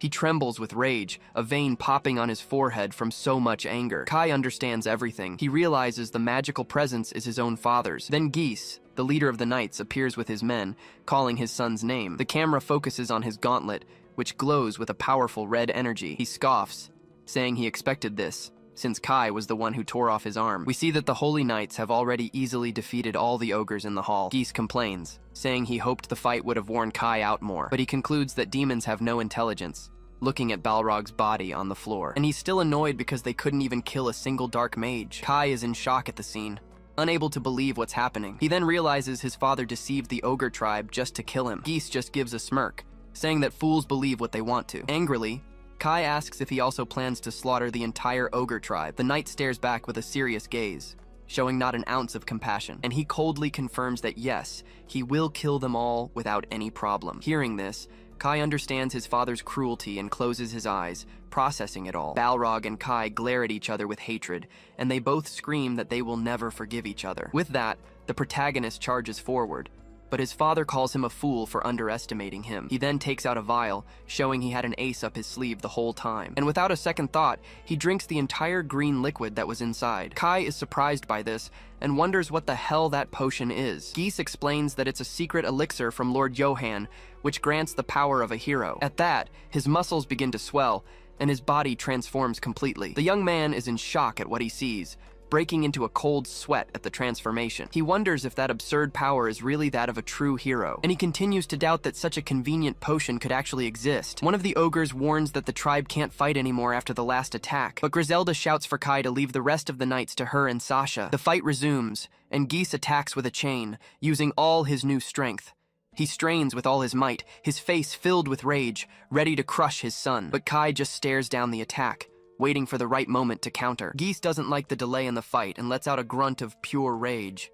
The impact of the battle is so powerful that the entire cavern floor shatters. Seeing this, an ogre yells for everyone to run, as they would only be a burden to Balrog. Meanwhile, the knights create a holy wall to defend themselves from the destruction. Their leader confirms the order to hold on and then finish off the weakened ogres. But the soldier is confused, wondering why Kai is on the demon's side. Just then, Griselda attacks with her power, using her own blood as a deadly weapon. One of the knights panics, unable to believe the magic coming his way. She then fires a blood lance, which pierces several enemies at once. Griselda warns that the cavern is about to collapse, and tells Sasha to get the ogres out of there. The blonde elf then kicks the ground hard, launching herself to get out quickly. Doing a flip in the air, she confirms the order and heads off on the rescue mission. The scene cuts back to the main fight, with Balrog and Geese locked in a stalemate. Geese yells excitedly that this is the power of a hero he has always dreamed of, but Balrog tells him not to get cocky and presses the sword against the knight's neck. Balrog is shocked,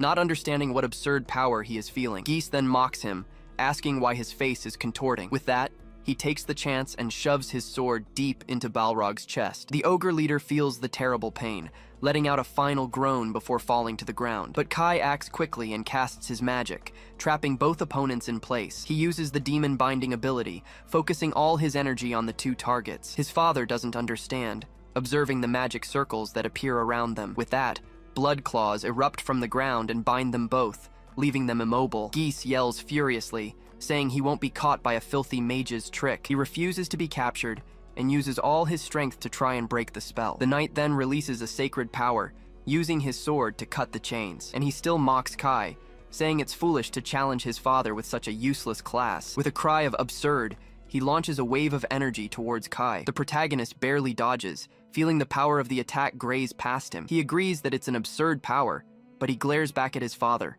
ready for the next round. Geese praises his son's power, but laments that he wasn't born a hero. Kai dives to the ground to dodge and simply replies that it's all right then. The knight panics at the response, not understanding why he's so calm, but the young man reveals to him that what he used really is a hero's power. Hearing this, Geese's eyes widen as he realizes the terrible truth behind the potion. Kai then creates a wall of shadows, leaving his father with no escape route. And to make sure, he uses the blood prison again, immobilizing his enemy's foot. With a simple gesture, the protagonist prepares to end this once and for all. From the ground, several blood hands emerge, ready to grab the knight's body. They bind him tightly, mercilessly squeezing his neck and all his limbs.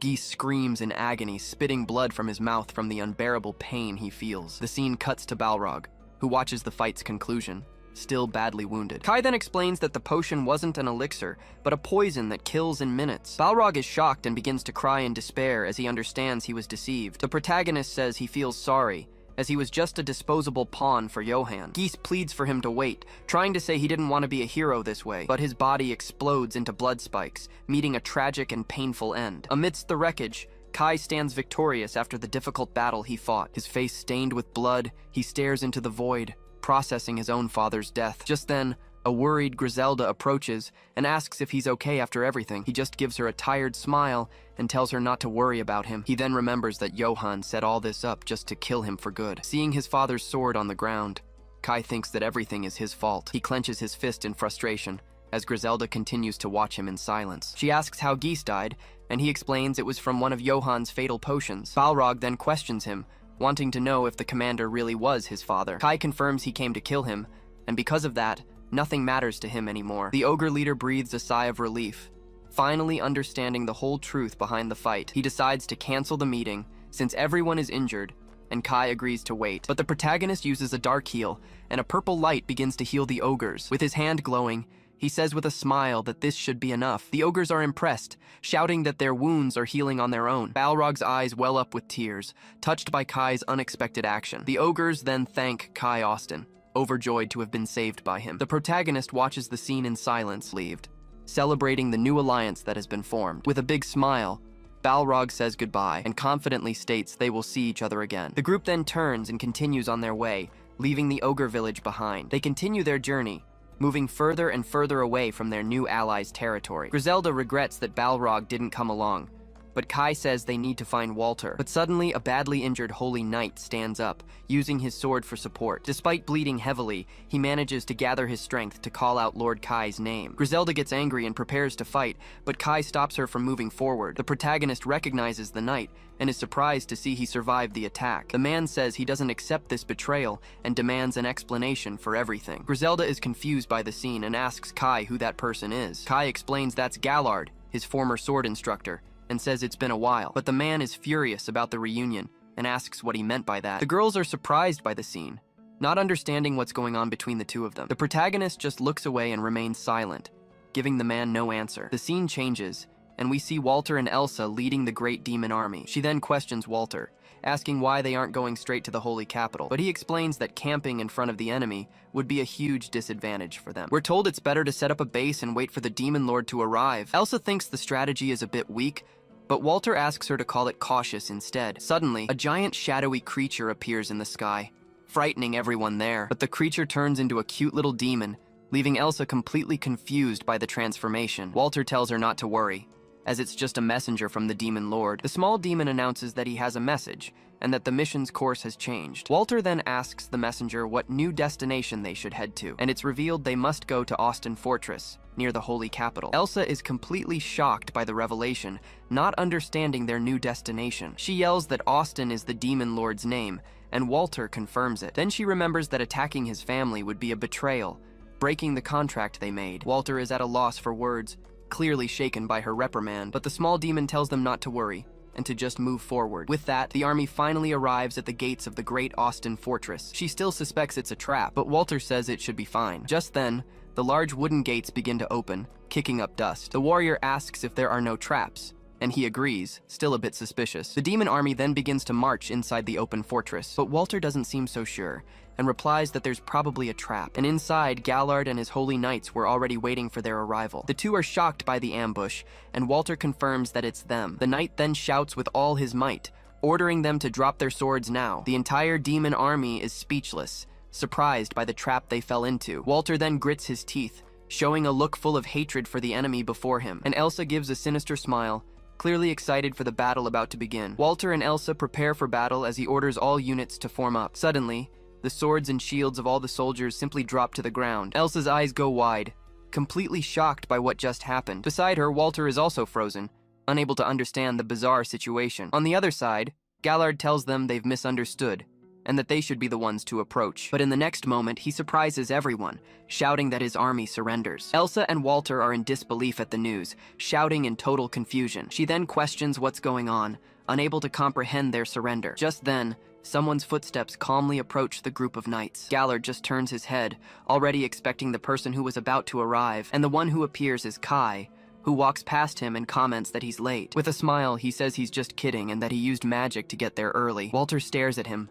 frightened, wondering if this could be the Demon Lord. Outraged, Elsa yells that this is treason, refusing to accept what she's seeing. Kai then explains that he spoke with the vice captain since Geese is now dead. Gallard explains that as an order of knights, they cannot cooperate, but they are now prisoners. Elsa, Walter, and the other demons are left speechless, not understanding that logic at all. Then Gallard declares that they will follow Lord Kai, who simply thanks him for the decision. The scene changes, showing Gallard injured on the ground, but still holding his sword firmly. Kai explains that he told the commander that Johann had been using him all this time. He asked for cooperation with the demon army in exchange for saving the surviving members. The hero also reveals he told him about the first cycle, but he doesn't know if he believed it. Elsa questions him, saying she heard he burned down his own house and asking how he can forgive that. Kai then turns to everyone and states that he hasn't forgiven what happened. Gallard adds that, aside from Ares, there were almost no deaths, only a few destroyed houses. He then makes a request, asking Kai not to make him regret trusting him. Kai turns his head,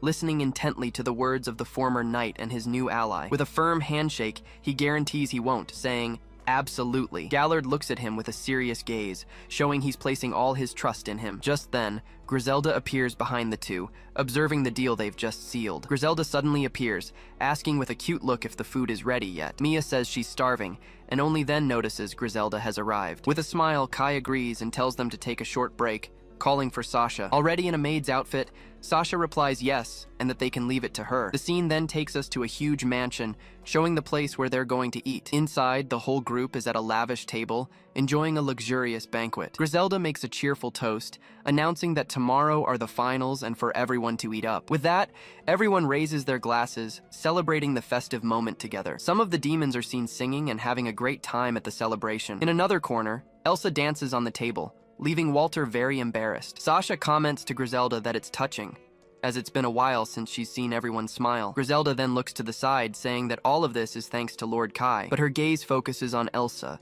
who is already drinking straight from the bottle without a care. The warrior turns around with a smile, already looking quite drunk. Walter then approaches the two, asking Griselda what happened. Walter tells her not to worry, as everything was going well thanks to the Demon Lord's cleverness. Griselda agrees with a smile, but says she wasn't worried about that at all. He stares at her, completely confused, not understanding what she meant by that response. Just then, Elsa grabs him from behind, yelling that he's an idiot and so dense.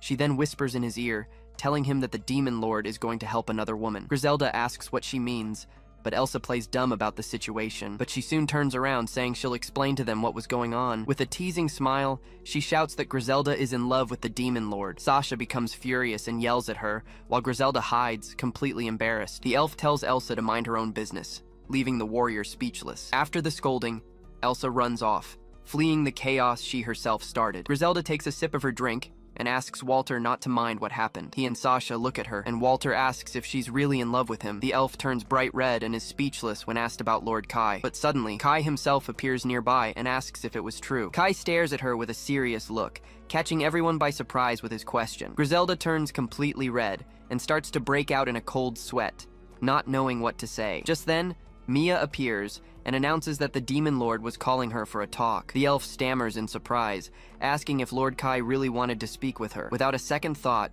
she turns and shouts that she's on her way, running towards him. The others just watch the scene, with Sasha laughing and Walter looking very worried. He then turns and asks if she'll be okay, afraid of the girl's reaction. The scene changes, and it's now nighttime, showing that the party had finally ended. From a window, we see the silhouette of Kai talking with Balrog inside a room. Griselda then knocks on the door and announces she's coming in, still a bit embarrassed. She enters the room with a flushed face, but tries to maintain her composure in front of them. Kai turns to her and simply says it's good that she came, making the atmosphere tense. Balrog then questions him about the mission, wanting to know if it was a bait for the army. With a serious look, Kai confirms that yes, that was the plan from the very beginning. Griselda stares at him nervously as he continues to explain that this mission was for her. Kai introduces the man in front of him, revealing his name is Gale. The man then introduces himself as the leader of the Red Scorpion mercenaries. Kai observes him and confirms that he is the person he was looking for. With everyone introduced, the hero announces that it's time to start talking about the plan. It is explained that this group is made up of humans and demons who accept any job, but Gale interrupts him,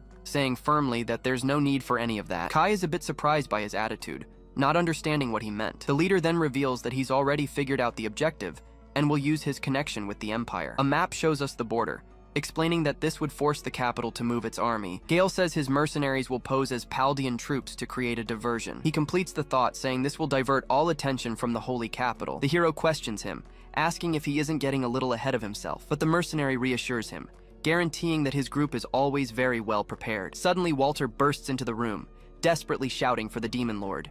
He then breaks the news, announcing that a giant army from the capital has just arrived. Kai is completely shocked by the news, unable to believe what he just heard, but Gale is unfazed, saying with a smile that they've finally made their move. Griselda and Walter remain tense, facing the situation with great worry and fear. The hero then turns, processing the information that the army was already here. With a dark look, Gale announces that the real negotiation starts now. Just then, someone calls out to Kai, who turns with a serious look, ready to act. We see the imposing army of the sacred capital marching in formation, ready for battle. Gale reveals that tens of thousands of soldiers came straight from the capital to this very spot, and then he confesses that it was his mercenaries who lured the enemy army to them. Kai glares at him angrily, questioning what he's trying to do with this madness. But Gale tells him to calm down, as this was just a business negotiation. He says an army of this size wouldn't come all this way without proper preparation. The scene focuses on the city's buildings, showing that the area is now completely surrounded. Gale explains they wouldn't go to the border for a war that doesn't even exist. With that,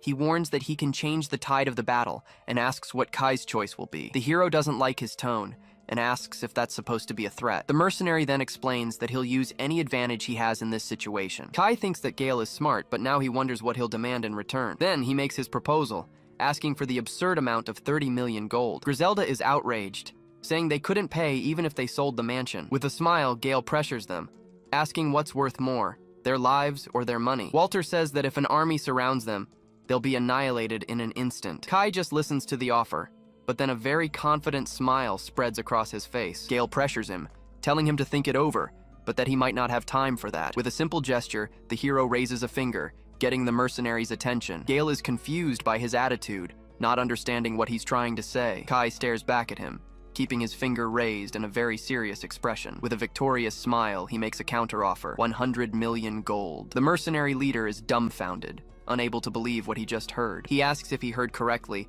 if Kai really offered him 100 million. Then Kai asks if he's perhaps not satisfied with the new offer. Gale stammers, that's not it, but asks if he can really afford such a high amount. Griselda whispers that not even the national treasury could cover that, but Kai tells her to relax. He then explains that Elsa's assets are available, and that she has hundreds of millions. Griselda and Walter are shocked, but they finally understand where all the money would come from. The scene cuts to Elsa, surrounded by gold, saying that all of it gives her the creeps. Kai tells him not to do anything else without authorization, and Gale agrees to the condition. But before closing the deal, the hero says he'd like to ask one last question. He then questions if it's true that this whole war is over a woman. Griselda and Walter are surprised and nervous at the question, looking at Kai. With a serious look, the Demon Lord simply confirms that yes, it was all true. Gale stares at him for a moment, processing the answer he just received. Suddenly, he starts laughing out loud, finding the situation amusing. He grabs Kai by the shoulder and yells that he thinks it's great, that he loves the idea. Then, he extends his hand, saying he trusts him more than the greedy people of the kingdom. Kai gives a slight smile, seemingly pleased with the mercenary's trust, and with a firm handshake, the two finally seal the deal. The scene changes, showing a giant golden barrier protecting the entire city. A soldier shouts orders, warning that the Paldea Empire has mobilized an army on the border. Desperate, Johann orders them to send 3 divisions as reinforcements immediately. He then thinks that the attack was sudden, and they haven't even dealt with the Demon Lord yet. Johann observes the barrier, thinking that with it, they should be safe for now. Still, he decides it's always better to be safe than sorry. So, he orders everyone to prepare their weapons and keep the defenses on high alert. The Holy Knights obey, getting into formation and ready for any enemy attack. A warrior reports that they have already selected 12 members for the Demon Lord subjugation squad, and he also reveals they have a secret weapon, a powerful level booster. Johann adjusts his glasses, stating with certainty that there's no problem with the plan. But suddenly, the guards bring a captured man to speak with him. The prisoner struggles violently, shouting for them to release him as quickly as possible. Johann turns around, looking with contempt at the noise the man was making. Then, the soldiers throw him to the ground, causing the man to scream and cough in pain. Lying on the ground, he curses in anger, frustrated at being captured like that. The cleric then asks what's wrong with the man and what he did. A guard explains that they caught him stealing and that he claims to be a hero named Ares. Johann stares at him, finding it very bold of him to call himself a hero. Johann is shocked, asking if the guard really said the name Ares. He remembers that this was the name of the Austen family, the same family as Kai. On the ground, Ares glares at him with a defiant look, unafraid of the situation. Then, the cleric composes himself and demands that the prisoner show his crest now. He remembers a prophecy that said the hero would come from that noble family, but Ares refuses, shouting angrily and asking who he thinks he is. The cleric tenses up, not expecting such an aggressive reaction from the prisoner. Then, a guard tries to restrain him, but Ares furiously screams not to touch him. The soldier throws him to the ground with force, telling him to be quiet at once. Johann watches the scene with a look of astonishment,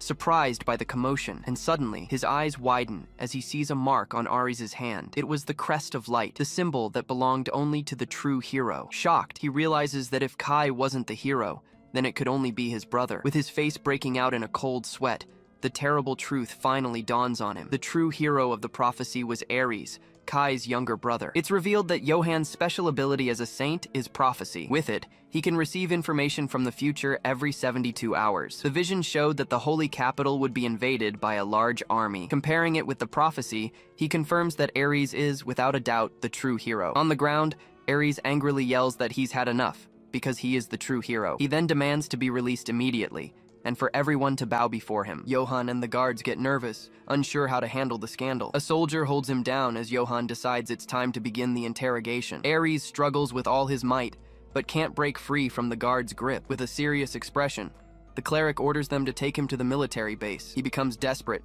shouting that they saw the crest and will regret this. Johann pays him no mind, simply telling the guard to get a move on and take him away. Outside, he spots the group of hero candidates approaching him. The group's leader announces he has brought the candidates for the hero's official team, and he guarantees that if the capital is attacked, they will also fight to protect it. A warrior explains that the 12 hero candidates are well-tested elite warriors. He adds that their power is comparable to Elsa's, making them valuable. Johann then names them the Subjugation Squad, saying he's counting on them. But the knight questions him, wanting to know if the barrier artifact isn't unprotected. At that, Johann turns to Matteo and orders him to reinforce the guard on the sacred artifact. Matteo just nods, accepting the mission he's just been given. The cleric warns that the task is critical, as the barrier depends on the saint and the artifact. Matteo then looks at his hand, remembering the pact he was forced to make with Kai. Even so, he assures Johann that he can be counted on for this important mission. The scene then changes, and we see Johann walking through the dark corridors of a prison. He calmly descends the stairs,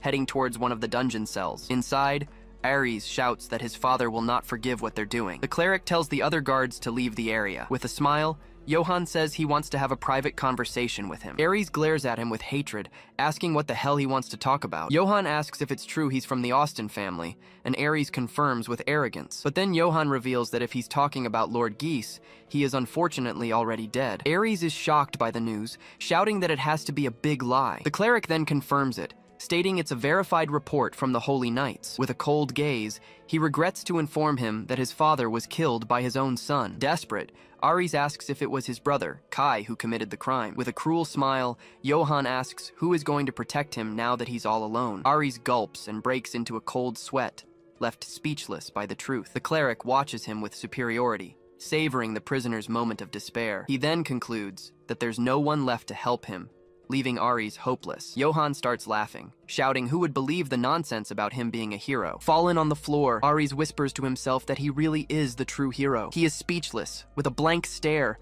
unable to believe what's happening. Then, Johann lets out a strange laugh, a sinister look on his face. He kneels and says he knows, that he is the hero, leaving Ares completely confused. Johann extends a hand to him, offering help after all the confusion. Ares is completely paralyzed, not understanding the cleric's change in attitude. But Johann looks at him with a sinister smile, revealing his true intentions. He explains that thanks to his ability, he is the only one who can see the truth. A red curse mark appears on Ares' face, startling the young hero. Johann says that apparently, He was cursed to hide his true class. The hero panics, questioning if that was really a real curse. At that, he remembers when he was betrayed and left for dead by his own brother. He then realizes everything, shouting that it was his brother, Kai. Filled with hatred, he yells that Kai must have cursed him back then. Johan then understands the curse, as Ares picks up a sharp object from the floor. With a smile, he manipulates him, asking if he doesn't want revenge for everything. Ares trembles with rage, slowly turning his face towards the cleric. All the memories of suffering and escape flash through his mind at that moment. With a look full of hatred, he stands up and confirms that yes,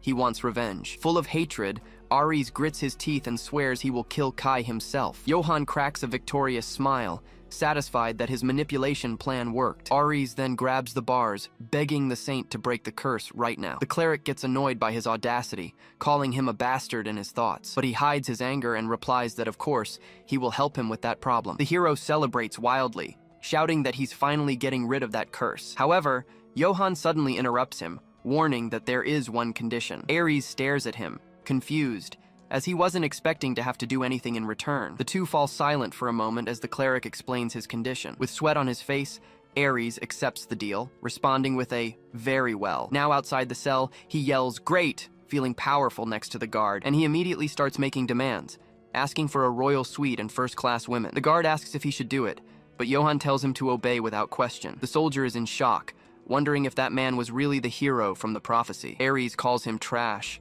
while the guard thinks he will be useful despite his personality. The knight is in shock, asking Johan if that was really the hero, but he says that either way, their combat force is now assembled. Suddenly, a guard comes running, carrying an urgent report about Saint Colette. Johan tells the guard to lower his voice, not realizing someone was already listening. At that moment, Ares, who was nearby, hears the name and discovers that Colette is in the city. At an outpost, the guards scoff, thinking no one would be crazy enough to attack. But hidden in the trees, Kai watched the capital from a distance, waiting for the right moment. With a focused gaze, he prepares to put his plan of attack into action.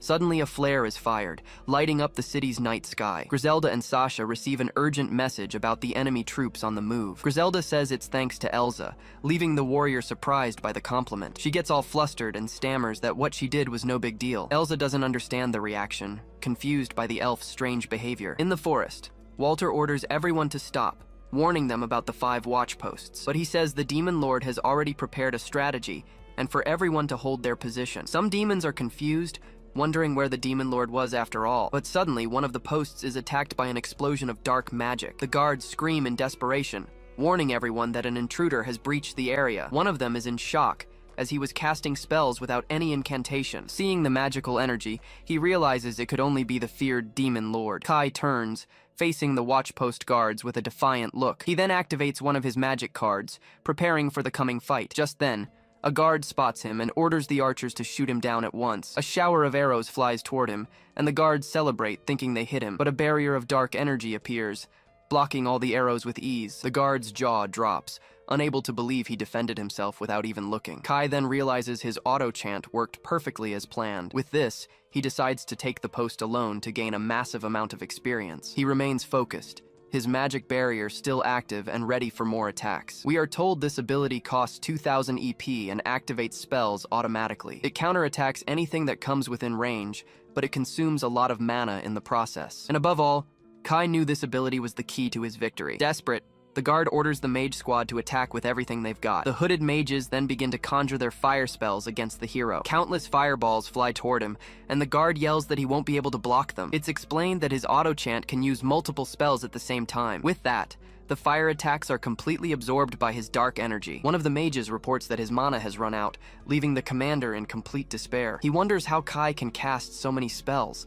thinking his mana must be infinite. But in reality, Kai was draining his enemy's mana to annihilate them. With a smile, he reveals he has become a perpetual motion machine. The guard is terrified by the sight, realizing he doesn't stand a chance. Suddenly, a dark bolt strikes one of the soldiers, who screams in pain. Soon after, Kai deactivates the ability, seeing that no one is left at the post. A system message congratulates him on his victory and awards him 500 experience points. In the distance, one of the demons praises him, while Kai already thinks about how to use his points. But suddenly, a small bat demon appears flying toward our hero. Kai calls him Archdemon and asks why he didn't just use telepathy to speak. The creature explains he came as a bodyguard, but Kai tells him to get straight to the point. The demon then gets closer and reports that he has just received new information. The scene focuses on the dark sky, setting the mood for the coming revelation. It is revealed that Johann is now engaged to Saint Colette, shocking the entire kingdom. Kai is completely stunned by the news, unable to believe what he just heard. A red aura of hatred begins to emanate from him,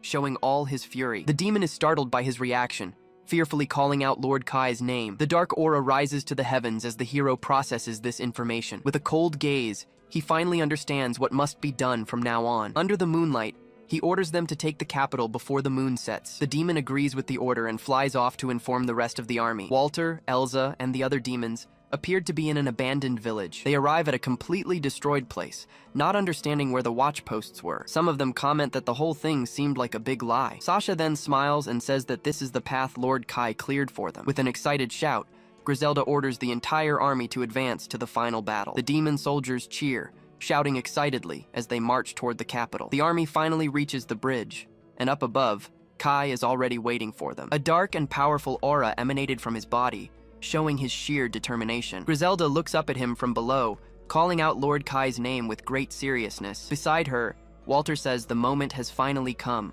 looking very tense. The demon soldiers prepare themselves, and from above, Kai orders them all to take their positions. He observes his army, satisfied that there have been no casualties so far. Kai then closes his eyes for a moment, concentrating on what is to come. Then, Griselda shouts for the battle to begin, with Kai leading the charge against the capital. The scene takes us to the west gate of the holy capital, where knights are on watch. A guard comments that the fog has gotten thicker, and the other suspects an enemy spell. Just then, a strange blue light begins to glow in the middle of all that fog. Suddenly, Kai emerges from the smoke, with a serious and determined look. Seeing him, the knights draw their swords, ready for the coming fight. But our dark mage faces them without a hint of fear. One of the guards panics, yelling that the demon lord has finally appeared. Despite their fear, the captain orders the attack, and everyone charges at Kai. They completely surround him, and a soldier points out that he's a mage. The leader then orders them to activate their magic shields, planning to buy some time. Little did he know that an entire army was already waiting for him on the other side of the gate. A knight laughs, mocking Kai for getting past the watch posts alone, but suddenly he feels something strange, and his smile vanishes instantly. Kai unleashes a crushing pressure, and the air around him begins to tremble. The soldiers feel the ground shake and wonder what that terrifying noise is. Suddenly, several orange glints begin to appear in the middle of all the smoke. One of the knights panics, and his companion is attacked by an unseen force. With a gesture, Kai summons an army of undead knights who charge forward with full force.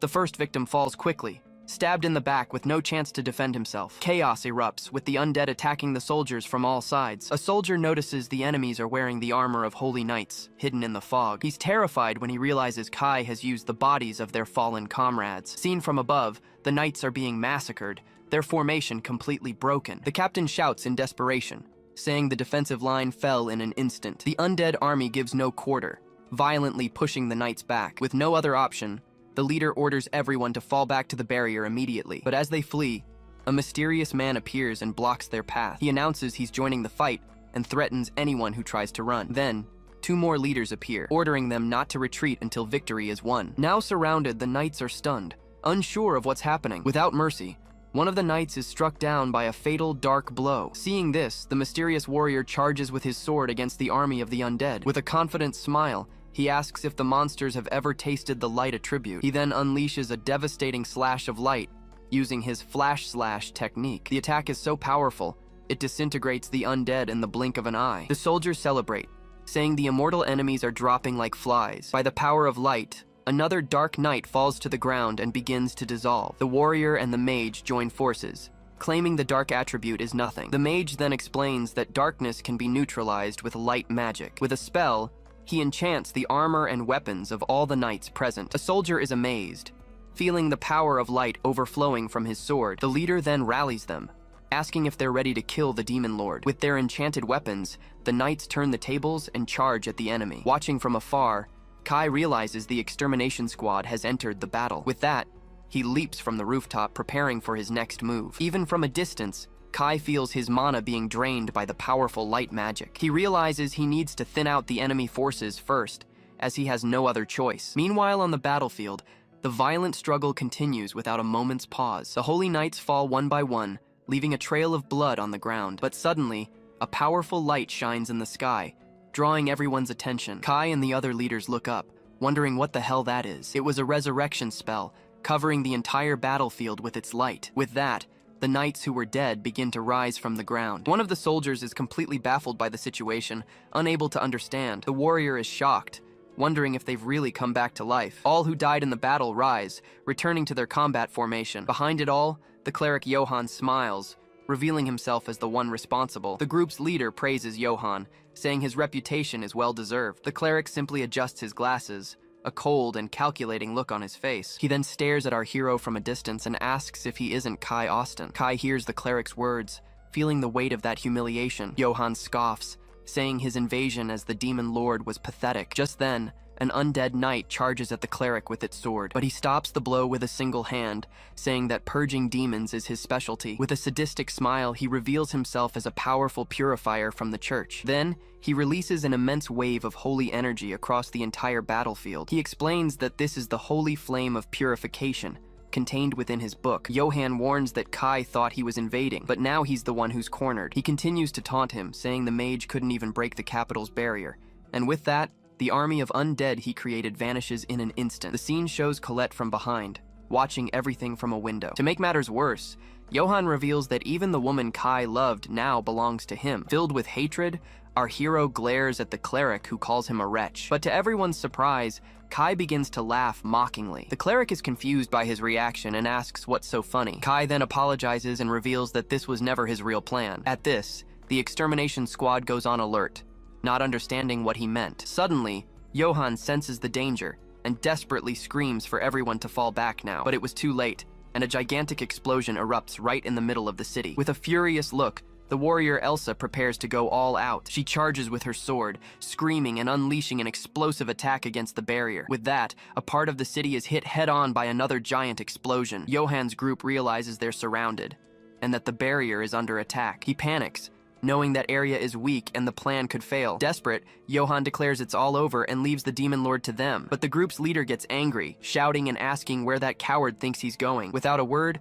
the cleric uses a spell and simply vanishes into the smoke. The warrior realizes it was just an illusion, as Johann would never go to the front lines. The smoke begins to clear, revealing the path that was opened amidst the chaos. From a distance, Kai watches everything with a cold gaze, seeing his real plan come to fruition. The scene shifts to the Chamber of Relics, where two guards hear the sound of the explosion. Then, young Matteo asks his partner to check it out, saying he'll be fine alone. The guard agrees and leaves, falling right into his partner's trap. Alone, Matteo reveals that Kai's real objective is to destroy the sacred relic. In a flashback, we see Johann ordering the use of more test subjects, with no regard for their lives. Matteo is horrified as he witnesses his superior's cruelty. Back in the present, he thinks about faith, but realizes he has already lost his. With that, he unleashes his power and destroys the sacred relic in an explosion. The scene returns to the gate, where a leader shouts for them to assess the situation after the chaos. A mage asks what exploded, and if the front line was breached by the enemy, but a new silhouette emerges from the smoke,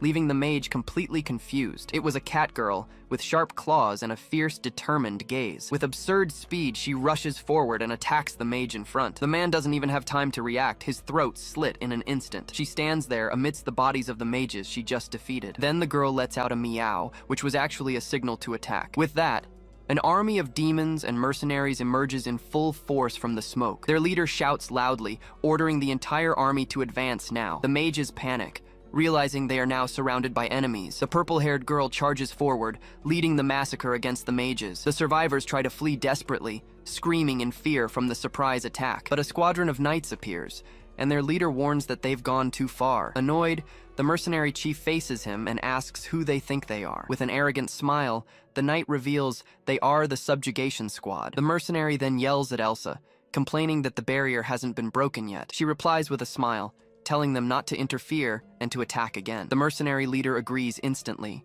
ready to continue the invasion. He then orders his men not to let the knights interfere with the plan. At that, one of the knights laughs like a madman, saying he'll finish them all right there. But the mercenary blocks the attack, and the shocked knight asks if he's even human. Seeing that absurd strength, the knight becomes furious and calls him a traitor. The mercenary is confused for a second, not understanding the accusation. Then he uses an enhancement ability, and his sword glows with full power. With a smile, He recalls that it was the humans who betrayed him first. With his empowered sword, the mercenary attacks and easily defeats the knight. Elsa watches the scene from afar, a victorious smile on her face. Seeing the defeat, one of the leaders desperately shouts to regroup the rest of the squad. Then, the knights surround Elsa and the mercenary, trying to stop their advance. The situation in front of the city gate grows increasingly chaotic and violent. Far away, Johann runs in terror, unable to believe Kai was just a decoy. He then sees Elsa and realizes that dangerous woman is also from the demon tribe. The cleric grows tense, understanding his plan is spiraling out of control, but the warrior spots him from a distance and yells, telling him to watch what she's about to do. With that, she boosts her sword's power using enhancement and a dark attribute. With a frightening smile, Elsa warns that she won't be holding back now. The mercenary points out she's using a demonic sword, and Johann panics at the sight of the weapon. Then she releases her limiter, and a red aura explodes from her body with full force. Johann panics, knowing that with this power, the Great Barrier will fall. Desperate, he screams for her to stop and unleashes a holy arrow with all his might. The holy arrow flies forward, taking the warrior Elsa completely by surprise. With a crazed smile, Johann screams for her to just die already. But suddenly, a wall of shadows appears and blocks the holy attack. It was Kai, who appeared out of nowhere to protect his battle companion. He glares at the cleric with a serious expression, showing he's not playing around. Johann panics, asking how the demon lord got there so fast. Calmly, Kai replies that he simply defeated everyone in his path. On the ground, we see the bodies of the entire squad that faced him earlier. The cleric is terrified by his strength, saying that this is insane. Seeing Kai's power, Elsa says with a smile that she understands how he feels. Then Kai shouts her name, giving her the signal to finish the plan. With a wicked smile, Elsa confirms she got the message loud and clear. Johann grows even more desperate, screaming and begging for them to stop. Far away, Matteo uses black flames and finally destroys the sacred relic. With that, Elsa unleashes her black flame slash attack with full force. The blast of dark energy hits the Great Barrier, causing a massive impact. The holy shield begins to crack, unable to withstand the pressure. Johann is in disbelief, watching his most powerful defense being destroyed. Walking through a massive library, an older man guides a young apprentice through the place. Holding a book, the young man asks his superior about the existence of a second journey. As he reads the content, his expression turns to surprise and he doubts the information. Promptly, the superior confirms it exists, and it's what the church has been searching for. Focused, the young man returns to reading the book with great attention to every written word. Shortly after, he receives the order to dedicate his life to finding such a path for the church. Going back in time, the young man tells the Pope he finally got what he was looking for. His gaze changes completely, staring at the other man with a new, serious expression. Back to the present, he appears sweating beside a girl and holding an object. At this moment, a young man appears and questions him about his obsession with the second journey. Surprised by the question, he's left without reaction, not understanding how the other knew. Seen from afar, the young man says they don't need to pretend since they're completely alone there. Getting clearly nervous, the man with glasses starts to sweat and is left speechless. Without hesitation,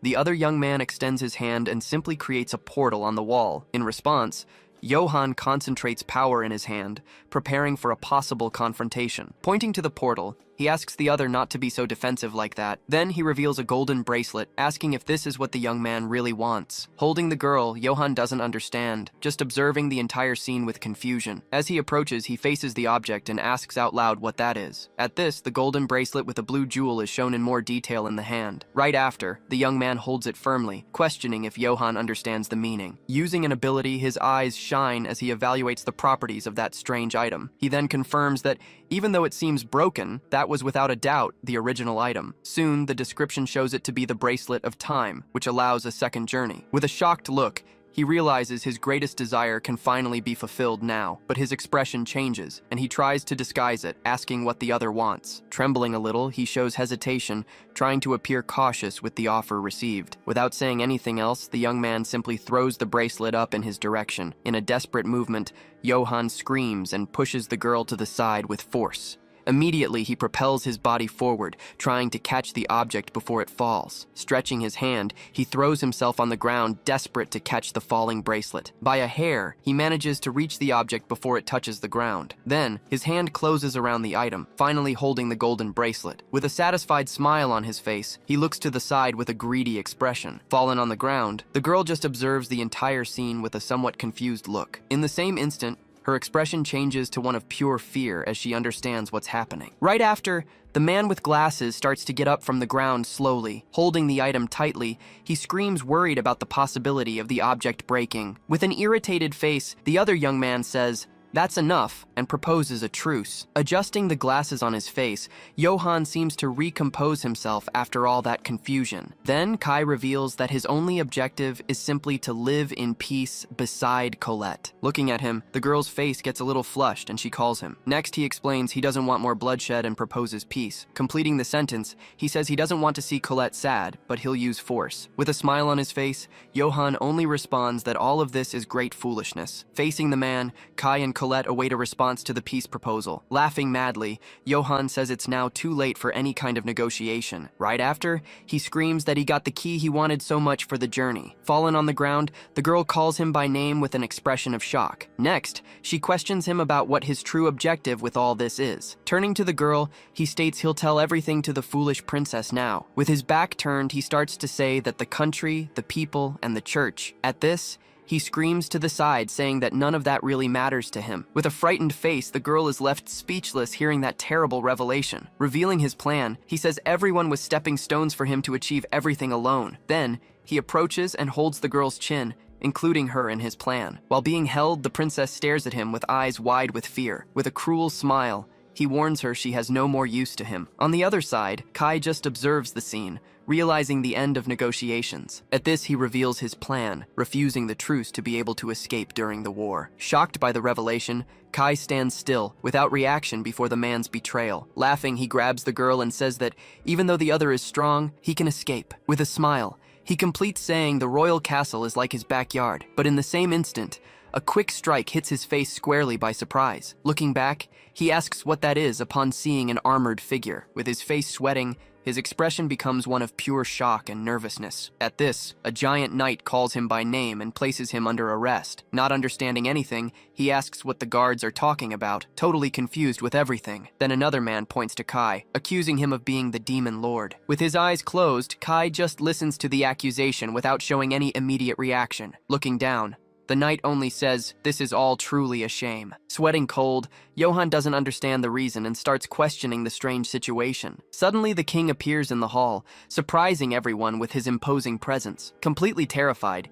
he continues asking why this is happening to him now. Shocked, the girl is also surprised and questions the holy king's presence there. With a serious look, the king stares at everyone before starting to speak. Then he reveals he saw everything, projecting the scene for the people to watch. Being immobilized by the guards, the man struggles and screams without being able to escape. Upon seeing that, all the people in the crowd have expressions of pure shock. Likewise, the kingdom's knights also show surprise at the terrible betrayal. Switching scenes, an intense battle rages outside the great royal castle. An elf girl shouts that the barrier has fallen and victory is theirs. Yelling loudly, a knight announces that the negative effect on them has finally ended. Right after, a man charges forward and takes down one of the enemies with a single blow. With a smile, the girl says they just need to hold on a little longer now. Meanwhile, the other soldiers continue fighting bravely against all the kingdom's troops. Leading the attack, a mustached man prepares for the next wave of enemies. Angrily, he says he won't let them do whatever they want there, but suddenly the girl looks up and asks what that is. At the same instant, the man also looks up with an expression of surprise. Seeing the projection, he's shocked to recognize Johann holding the young princess that way. Confused, he questions why Johann is holding the princess hostage there. Right after, the elf girl says it must all be part of the Lord's plan. Looking at the sky, she whispers Lord Kai's name with an admiring gaze. Then, a red eye appears, revealing itself as the source of that entire massive projection. Back in the hall, the man screams on the ground, questioning who they think he is. The Eye of Hades is shown, revealing itself as the item transmitting everything. Going back in time, a man was holding the eye that projected everything to the people. Kai then praises the young man, saying he did an excellent job with the transmission. In response, Matteo warns that Johann might take drastic measures now that he's been exposed. Back in the present, a voice orders the guards to take him away immediately. Being dragged, Johann keeps struggling with an expression of pure rage on his face. At that moment, Colette runs over and starts using an ability on a fallen knight. Beside her, Kai just watches as the girl tries to heal the wounded man. Worried about the man's condition, Kai asks how the commander is doing right now. With a smile, she confirms he's still breathing and can be healed successfully. Relieved by the news, he approaches and looks at the girl tenderly. Noticing his gaze, The girl's face flushes and she looks away. With a gentle smile, he says he's very happy with that great news. Right after, the king and his guards approach the group to resolve the situation. Turning around, Kai looks toward the king, who approaches him and Colette. Then the king addresses them both and says he can't understand the situation. Taking a step forward, Kai prepares to explain everything to the Holy King. With his back turned, the king demands that the young man explain what's happening there. Ready to cooperate, Kai says he'll explain everything and starts with an apology. But the king interrupts him, stating that's a lie and asks him to wait. At that moment, he reveals an envelope he had been keeping in his possession. Seeing that, Kai and Colette realize the letter finally reached its destination. Next, the king reveals it's a secret letter from the saint delivered by a servant. Going back in time, the girl was writing the letter, revealing that Kai was the hero. Reading the contents, the king regrets having believed the lies told by Johann. Near the guards, Princess Angelica listens attentively to her father's words. Right after,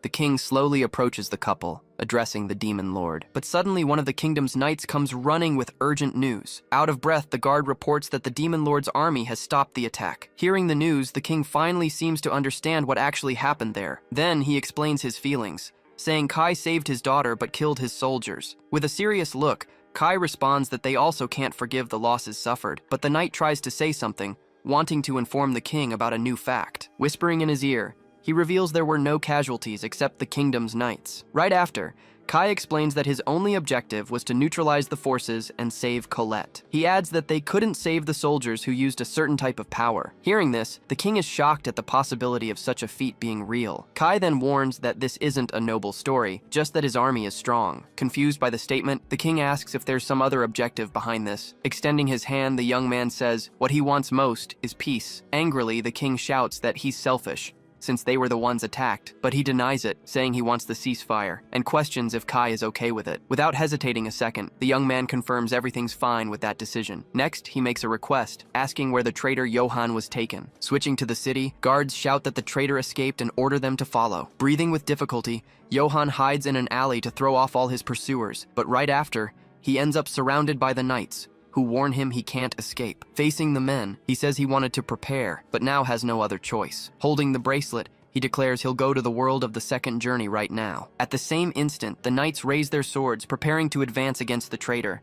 Angrily, he shouts that he's memorized all their faces and promises to take revenge on them. Quickly, he puts the bracelet on his wrist to finally be able to activate its power. With a smile on his face, he prepares for the transition, laughing at the situation. But his expression changes as he realizes nothing is happening with the bracelet. Looking at the item, he questions if he's already in the second journey without realizing it. Then, Kai approaches and reveals that bracelet has already lost all its power. With wide eyes, he's completely shocked and without reaction to the news. Screaming desperately, he says it can't be, since he used his appraisal ability before. Kai then reveals he used a fake to deceive the appraisal and his entire plan. Revealing the truth, Kai's ability showed the bracelet had no more power. Full of hatred, he curses at him and throws the object with all his strength at the wall. In a quick movement, he advances toward Kai, trying to hit him with a strike, but Kai grabs him, saying he'll take back what's precious to him. With great force, his hand grips the man's arm, preventing any kind of movement. Surprised by the strength, Johann struggles while Kai just asks him to give up already. Screaming angrily, he refuses to give up and swears he'll go to the journey. In desperation, he grabs a flask and drinks all the green liquid at once. Seeing that,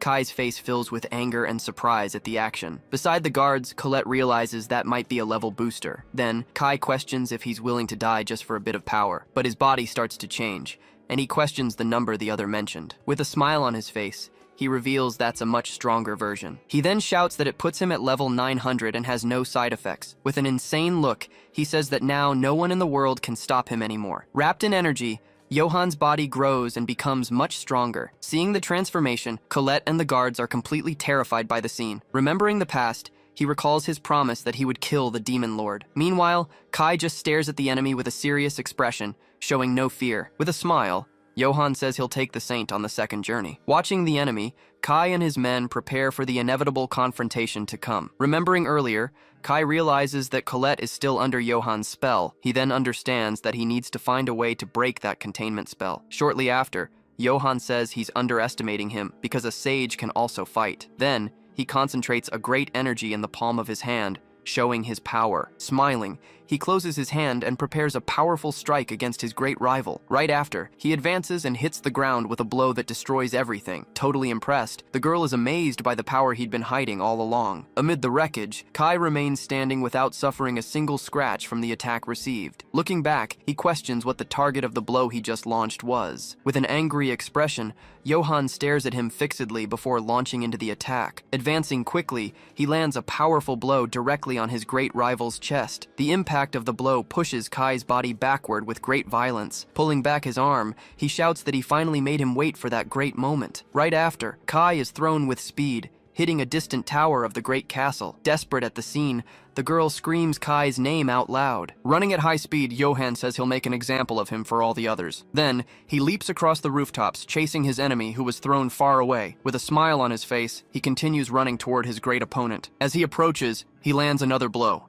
saying he's a very cautious person. Right after, he fires several energy projectiles toward the boy who fell. The attack hits the tower, causing enormous destruction to its entire structure. Fallen in the rubble, Kai sits amid all that great smoke. Worried, the guard says Kai is in danger and asks for immediate help. With her hands on her chest, Colette watches everything with a clear look of concern. Approaching, he says the other boy is known as the Demon Lord. Sitting on the ground, Kai just stares at him without saying a single word in response. Angrily, he then shouts and asks where all his courage went. Right after, he prepares a new blow and questions whether his rival has finally given up. At that, he hits the ground with a blow, saying he should have given up. Seeing the result, he calls him pathetic for not surrendering earlier. Looking at the smoke, he wonders if he overdid the strength of his last attack. With a smile, he simply shrugs, not caring about the result. But suddenly, his expression changes to one of pure shock and total surprise. To his surprise, Kai begins to cough and move, still alive on the ground. With his face on the ground,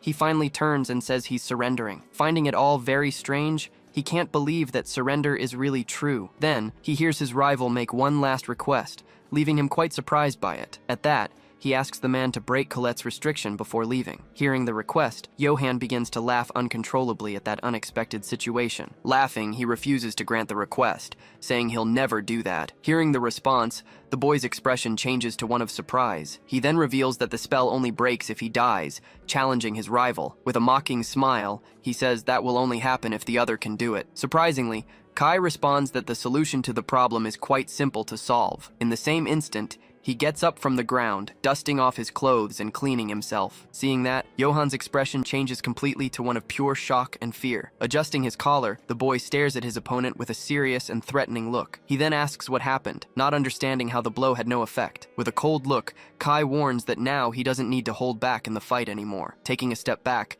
Johan stares at him with an expression of pure nervousness. Right after, the boy summons an enormous red sword in his right hand. Desperate, he recognizes the weapon that broke the barrier, wondering how he has it. Without responding, Kai just stares at him with a serious look before starting the attack. In the blink of an eye, he appears behind his rival and runs him through with the sword. Spitting a lot of blood, he receives the full impact of the sword's blow. Then, Kai says it's a shame, because he thought he would win with his power. With his glasses broken, he says he's at level 999. On his knees, his body begins to heal with a golden and bright energy. At that moment, he turns and stares at his rival with an expression of hatred. Surprised, Kai calls him persistent for avoiding a blow that would be fatal. Then, he concentrates a dark energy in the palm of his hand for a new blow. Right after, he hits him with the new blow, piercing through the enemy's back. But to his surprise, the man calls him pathetic and says he underestimates him. Not understanding, Kai just stares at him, but soon discovers what the man meant. With his hand on his forehead,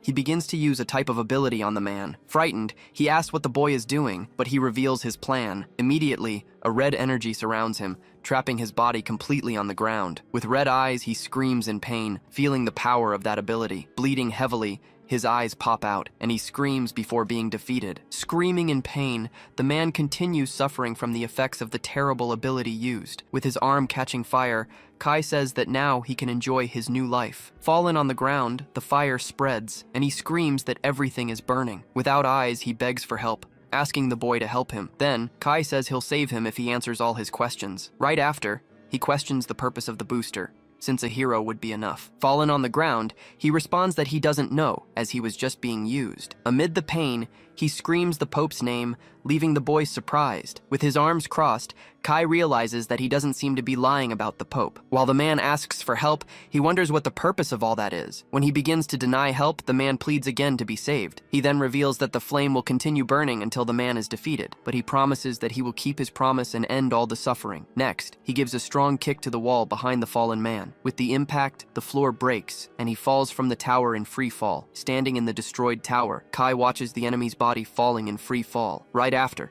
his body crashes with great force directly against the ground. Seeing what fell, the guards are startled to realize it's an undead. Looking up, they complain about the enormous mess that intense fight ended up causing. While writhing, the man asks them to wait, finding his own appearance disgusting. At that, the guards receive orders to purify him, but he tries to explain in desperation. Screaming in pain, he's surrounded by an energy that burns him completely. Then, an enormous column of purifying light emerges from the ground, rising to the sky. When the light disappears, only a broken necklace is left behind on the ground. With that, the restriction that held Colette's body finally breaks. As the smoke rises, Kai's silhouette can be seen in the destroyed tower. Seeing the commotion, the king asks what happened and if someone ended up falling. Shortly after, the young man leaps from the top of the tower, landing safely on the ground. Coming out of the hole, he walks toward the king and his soldiers calmly. Approaching the group, he warns everyone that he just defeated the traitor. Hearing the news, the king sighs in relief, finally understanding the whole situation. Running in his direction,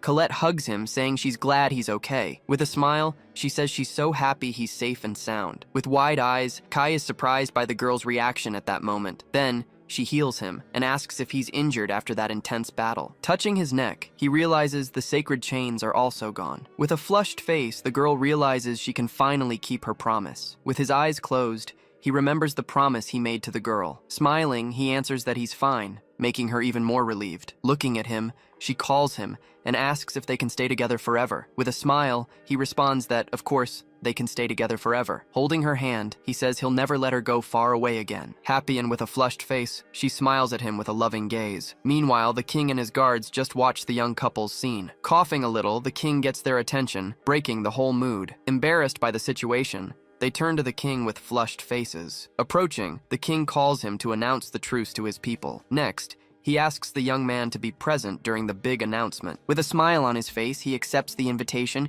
confirming his presence at the event. But suddenly, the ground starts to shake, surprising everyone at the location. Immediately, the guards shout for everyone to protect the king from the unknown threat. From the hole in the ceiling, a huge hand emerges, scaring everyone present. Looking up, a giant creature stares at the young man, who recognizes him right away. Shocked by the apparition, the king says that creature belongs to the ogre tribe. Then, the monster asks if everything is settled there. Looking at everyone. Smiling, Kai turns to the girl at his side without saying a word. Turning his back to the group, Balrog says the humans have lost their will. But suddenly, an elf girl appears, saying he's scaring the humans. Turning to her, Kai says the peace negotiations are finally over. Hearing the news, the girl's expression changes to one of total surprise. Kai then looks at the two girls, who look at each other for the first time. At that, Colette asks if the other girl is Griselda, leaving her surprised by the question. With a flushed face, she responds that the other one must be Colette, who she's heard so much about. Then, the two look at each other with a smile, happy to finally meet. Shortly after, Colette thanks her for saving Kai's life during the battle. With a proud smile, Griselda responds that he's their demon lord after all. Happy, she adds, saying she's glad he's safe and sound. Watching the scene, Balrog says he's amazing for having won over the saint. Embarrassed, he laughs and says he didn't think it would be a big deal. Beside him, the girl laughs, happy with the outcome of that long journey. With a gentle look, Kai removes something from the hair of the girl at his side. Beside them, Griselda just watches the scene with a smile on her face. Turning to the girl, Kai starts talking about the ceasefire with her. Embarrassed, she says she'll let everyone know and calls Balrog to accompany her. Seeing her leave, he notices that something about her seemed a little strange. Quickly, she floats away, leaving the thoughtful young man behind at the location. Meanwhile, Balrog lands in the city, scaring all the residents with his presence. In the streets, the knights try to calm the population, who is frightened by the commotion. Among the people, the residents talk about the truce and surrender. Confused, they wonder if they really surrendered to a bunch of demons. In the square, a huge crowd gathers to hear the king's big announcement. On a balcony, the king appears to address all his people. Then, he officially declares a ceasefire between the two kingdoms at war. Shouting loud, he announces that the war between humans and demons ends today. Revolted, The people shout, questioning the decision to make peace with the demons. They keep shouting that they were attacked, not understanding the truce that was announced. At that, Kai appears beside the king, preparing to speak to the people. Looking at the crowd, he introduces himself and reveals he's the demon lord. Completely shocked, they question him, saying he looks like just a human. In response, he confirms he's human, revealing his name and his noble lineage. A man then shouts that the rumors about him were all true all along. Addressing the crowd, he says he has 2 things to announce to everyone. Then, he reveals he's going to expose Johan's crimes, and also the church's. With a serious look, he prepares to prove all his serious accusations. Changing scenery, the imposing church headquarters appears in a very distant location. Inside, the king's guards run through the main hall toward the Grand Pope. Running desperately, a priest warns the Pope about the imminent arrival of the royal guard. Sitting on his throne, the Pope just responds, showing no great concern about it. At that, he just stares at the priest in silence,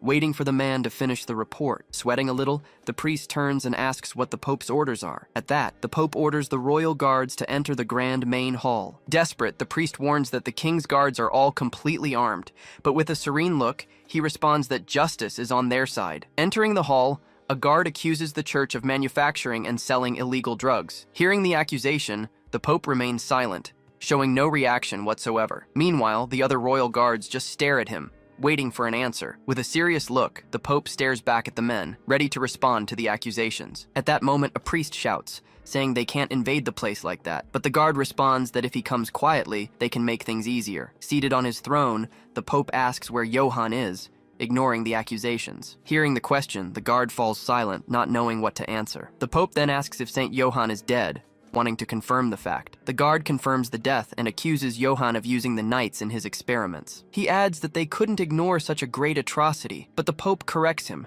saying it wasn't a drug but an enhancer. With sweat on his face, the guard realizes he was involved in the scheme all along. Then the Pope praises Johann, saying his ambition frightened him sometimes. He finishes by saying they lost a valuable man with unparalleled class abilities. Going back in time, Johann was talking to the Pope about a great crisis of ruin. Confused, he asks if the crisis was the rebirth of the great demon lord, but the Pope denies it, saying it's something far more terrible than that. Standing in front of the throne, Johann listens carefully to his superior's words. Then he asks what it is, since he doesn't seem willing to tell. With a serious look, the Pope stares at his disciple without revealing anything to him. Back to the present, the Pope says he needed his power, but gave him a cruel role. At that moment, a priest advises him to be careful with his words. Soon after, the guard questions whether he knew about Johann's evil deeds. With an irritated look, he asks if the Pope did nothing, even knowing. Then the Pope reveals that it was he who planned and ordered all of it. With a cold look, he adds that everything was done in the name of justice. Outraged, the guard questions him, saying many lives were sacrificed for this. In response, the Pope says 100 were sacrificed, so 10 could live. Finishing, he asks if the guard thinks that was the wrong choice. He continues, saying lives are saved in places they don't even imagine. Then he questions why they're arresting him if he only saves them. With a look of contempt, he asks if their job is just to arrest. Not knowing what to say, the guard is left speechless before his questioning, but a man stops him, gripping his arm firmly to make him stop. Surprised by the action, the guard turns and calls him by name. Then the man asks if the Pope is hiding something they don't know. The Pope just stares at him, not answering the question he just asked. Leaving the place, the guards say he'll have to prove his justice. Walking toward the exit, the Pope stares at the guards with a look of superiority. Meanwhile, the guards watch him, suspicious of his true and real intentions. Turning to the priest, the Pope calls him and gives a new order. Desperate, he tries to question the order, but the Pope doesn't listen. With his eyes closed, he just says everything is fine with his decision. On guard, the man warns that the Pope's class is unknown and dangerous. Sweating, the priest looks to the side, fearing what's to come. Closing his eyes, he prepares to fulfill the order he received from the Pope. Then he stands up and says he'll grant consecration to everyone. In the same instant, a huge magic circle appears on the floor, trapping everyone. Desperate, the guard screams for them to stop the chanting, as this is bad. Soon after, a barrier of light appears, blocking all the guards' passage. Attacking the barrier, the guard realizes all of this was prepared beforehand. With his hand glowing, the priest says it's useless to try to break the barrier. Next, an enormous light descends upon one of the knights, who stands frozen. Quickly, one of the guards uses his shield to try to protect him from the light. With an irritated look, he continues trying to break the barrier with his sword. But in the middle of the light, the Pope begins to scream in pain, surprising everyone. Seeing what happens, the guard calls out to him, not understanding the Pope's reaction. Being consumed by the light, he screams in pain as his body transforms. Not understanding, The guard wonders what's happening to the Pope. The man's skin begins to darken, and his nails grow rapidly. The priest then explains that he offered his body in the name of justice. Frightened, the guard doesn't understand what he means by those words. Soon after, the Pope's body falls to the ground, already lifeless and transformed. With white eyes, he stares at the guard, who's startled by the scene. Backing away, the guard stares at the body fallen on the ground, shocked by what he sees. Approaching the body, he realizes the Pope is really gone forever. Changing scenery, the camera shows the outside of the Grand Royal Castle. On a balcony, Kai observes the city with a serene and thoughtful look. Back in the room, he gathers with his companions for a conversation. With a smile, he thanks everyone for their help on the long and difficult journey. Beside him, Colette listens to everything in silence, with a gentle smile on her face. Soon after, the group celebrates, saying they took a great step toward peace. Then Kai tells them to return to their cities and rest a bit. Turning to Griselda, he thanks her for all the help she gave. With a smile, she also expresses her gratitude for everything he did. Sitting on the sofa, a woman says the stolen territory was finally resolved. Beside the king, the princess says she never imagined a truce with the humans. With a flushed face, Griselda says it was all thanks to him, thanking everyone. Laughing, she says they finally conquered the capital and won the Great War. With a smile, Kai just watches her, happy with the outcome of everything. With arms crossed, a man calls everyone to drink and celebrate the victory. At that, he calls Colette to help rebuild the city with him. Happy, she accepts the invitation right away, with a huge smile on her face. Suddenly, the king calls him, saying he needs a moment with him. Worried, he says he lost contact with the soldiers he sent to the church. With a serious look, Kai just listens to him, understanding the gravity of the situation. Then he offers to go there and check the situation for the king, but suddenly, a shadow bursts through the window, breaking the glass with force. In the blink of an eye, he pushes the king, saving him from being hit. With an irritated look, the man glares at him with hatred after the attack. Shocked by the scene, Colette and a guard watch everything without reaction. Quickly, a blow pierces through the king's body, who couldn't defend himself. With white eyes, he spits blood and screams in pain from the wound. Desperate, the guards scream the king's name, unable to do anything to help. Terrified, the princess screams for her father, with her hand over her mouth in shock. At that, Kai stares at the wounded man with an expression of rage and surprise. Fallen on the ground, he screams the name of the man who attacked him by surprise. With a bloodied face, he stares at the king with a look of pure hatred. Out of nowhere, a man strikes the king with a fatal blow to the chest. Right after, the weapon used in the attack appears completely covered in blood. Seeing the scene, the two women freeze in disbelief at what just happened. Nearby, the guards panic and shout in frustration at their failure. Then, one of the women desperately screams for her father who just fell there. With the king on the ground, the guards rush forward shouting orders to save him. But suddenly, another warrior appears in the hall with a determined look. Without wasting time, he fires a powerful strike toward the king's assassin. Sensing the danger, the attacker quickly raises his arm to defend himself. In that moment, he manages to stop the blow with a protective barrier in front of him. Seeing this, the newcomer smiles and calls his opponent by his name, Ares. Ignoring his rival, Ares shouts for the guards to protect and heal the king immediately. At the same instant, a knight confirms the order and runs to help. But then Ares turns and notices someone who shouldn't be there. Remembering the past, he recalls that this person should be completely imprisoned. Standing in the middle of the hall, the man stares at his adversary with a smile. Seeing his attack defended, Ares is left without reaction and finds it impossible. Going back in time, he remembers when he was brutally defeated by the enemy. In that fight, the opponent even broke his sacred sword with a single strike. Returning to the present, the mysterious man begins to speak with a taunting tone. He then turns and confirms that his rival's name is Kai Austin. Hearing his name, Kai remains serious and stares at the man without saying a word. Meanwhile, Ares is shocked and questions who this man in front of him is. At that moment, one of the women points at him and asks why he did this, but the man seems confused about the name and says they got it wrong. Staring directly at Ares, he reveals that his true name now is Clemens. Upon hearing the name, Ares freezes in fear, not knowing how to react. Nearby, the princess is also shocked and recognizes the name of Pope Clemens. Ignoring everyone's surprise, Clemens simply confirms everything with a slight nod. Then he finally reveals that he has taken the body of the true hero for himself. Shocked by the revelation, Ares tries to scream but can't form a word. Meanwhile, Clemens comments that a young body is much more convenient for him. Hearing the conversation, the princess screams and asks what happened to Ares. Right after, Clemens responds that he's not sure about the fate of his consciousness. Without having an answer, Ares simply stares at the enemy with a furious look. Shifting focus, the king begins to agonize on the ground, spitting a lot of blood. Seeing her dying father, the princess holds him and questions the reason for the attack. Ignoring the girl, Clemens says he had high hopes for the king who betrayed him. He then continues his speech, saying he's very disappointed with this situation. Hearing that, the king explodes in fury and calls the Pope arrogant.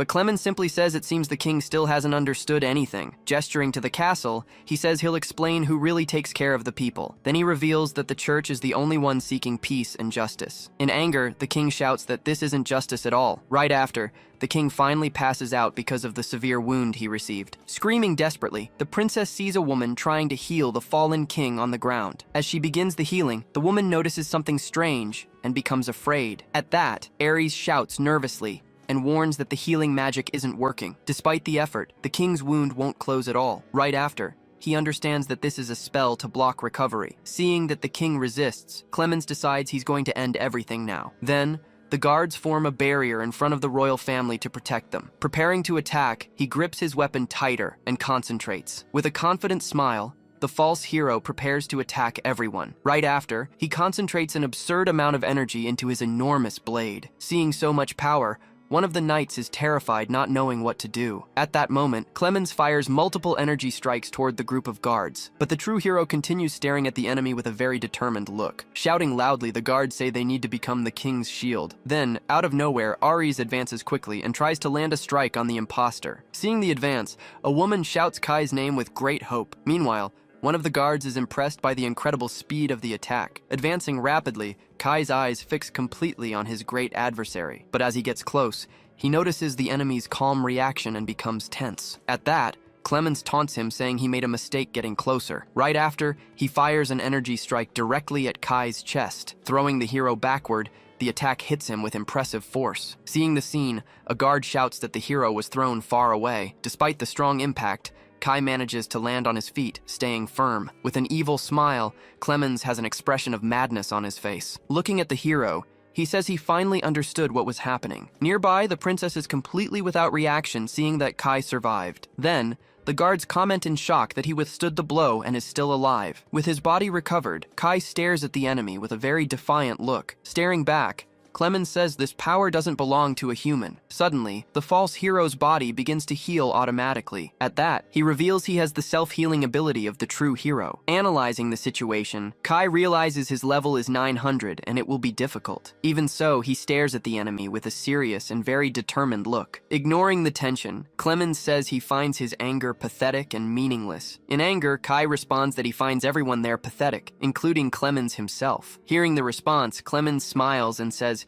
Kai really doesn't know anything. Without wasting time, he stomps his foot on the ground with absurd force. With this power, the once fragile body becomes something completely different now. Right after, the impact throws Kai downward, opening a hole in the floor. Being thrown down, Kai is startled by the adversary's strength. On the upper floor, the princess and a guard run and scream desperately. Looking up, a huge hole has opened in the ceiling of the lower floor. Down below, the two warriors land in a destroyed room beneath the Great Hall. Recovering, Kai looks around and recognizes the royal castle's basement. Then, Clemens invites him to test the power of his level 999. Hearing the level, Kai becomes even more tense but prepares to fight. Meanwhile, more debris keeps falling on the lower floor because of the impact. Down below, the two warriors stare at each other in the middle of all the destruction. At the edge of the hole, a guard stops the woman from jumping down to help. Seeing the scene, the two are surprised that a place like that exists. Switching rooms, the other princess screams desperately, calling for more reinforcements. But the first woman keeps looking down and prays, asking them to save Kai. Back in the basement, a small object falls to the floor, making a noise. Hearing the sound, Kai looks up toward the hole in the ceiling. Staring at each other from afar,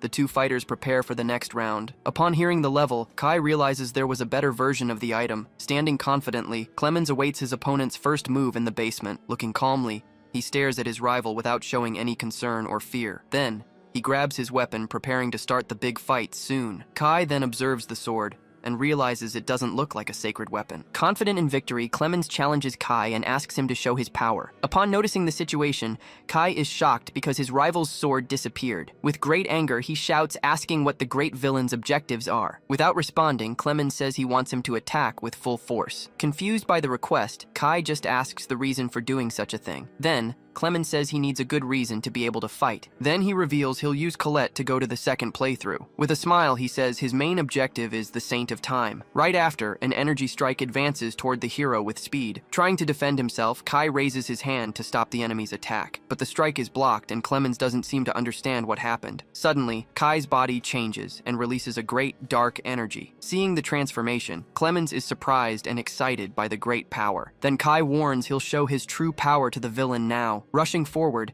he activates several spells in a completely automatic and rapid way, but Clemens defends all the strikes using his shields of pure energy. Advancing with everything, Kai lands a devastating blow that throws Clemens far away, but Clemens smiles and comments that his attacks are much stronger. Unfazed, Kai shouts and prepares his next big attack against the villain. Then, he launches a sequence of strikes that hit the enemy on the ground. Even being hit, Clemens keeps smiling and asks him to send more strikes. Continuing the attack, several projectiles spread through the hall, destroying everything around. Leaping through the scenery, Clemens manages to dodge all the strikes with great ease. Moving agilely, he dodges the last attack by very little, almost getting hit. Seeing the scene, Kai realizes the story about level 900 was true. Right after, Clemens lands on the ground and talks about the side effects of the power. He then reveals he's using the hero's ability to nullify these effects. Then, his body starts healing from the damage using a special ability. Seeing the healing, Kai understands the villain is using the hero's auto-heal. Realizing the strategy,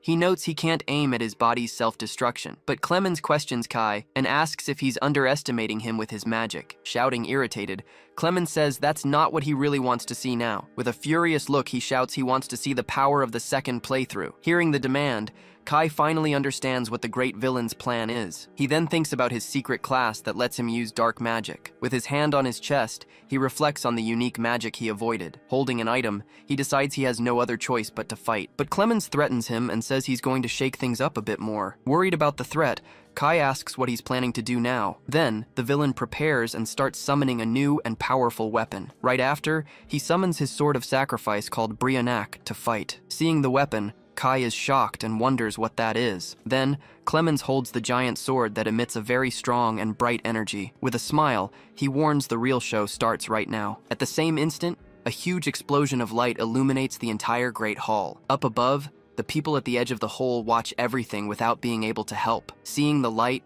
the guards comment, frightened about the flash coming from the hole. Worried, the woman says she'll call reinforcements so they can fight together. Then, the guard closest to her just stares at her with a serious look, but suddenly, his expression changes to one of complete panic and pain. Right after, he brings his hand to his chest and starts feeling great pain. Seeing that, the woman asks what's happening with his face. Unable to respond, the guard just faints and falls hard to the ground. Looking at the scene, she's left without reaction to what just happened. At the same instant, all the other knights around also fall to the ground. Standing nearby, the other woman wonders what's happening to everyone. Then, she looks at her own hand and notices something strange with it. Scared, she realizes all her strength simply disappeared without any reason. Unable to keep her balance, she also ends up falling to her knees on the ground. Even weak, she says she'll help Kai in any way she can. Down below, Kai asks what that light did to the people above. Clemens reveals that the sinners who doubt him will become part of the sword. At that moment, the sword starts glowing with a very intense golden energy. Shocked, Kai realizes the weapon's power source is human life. With a smile,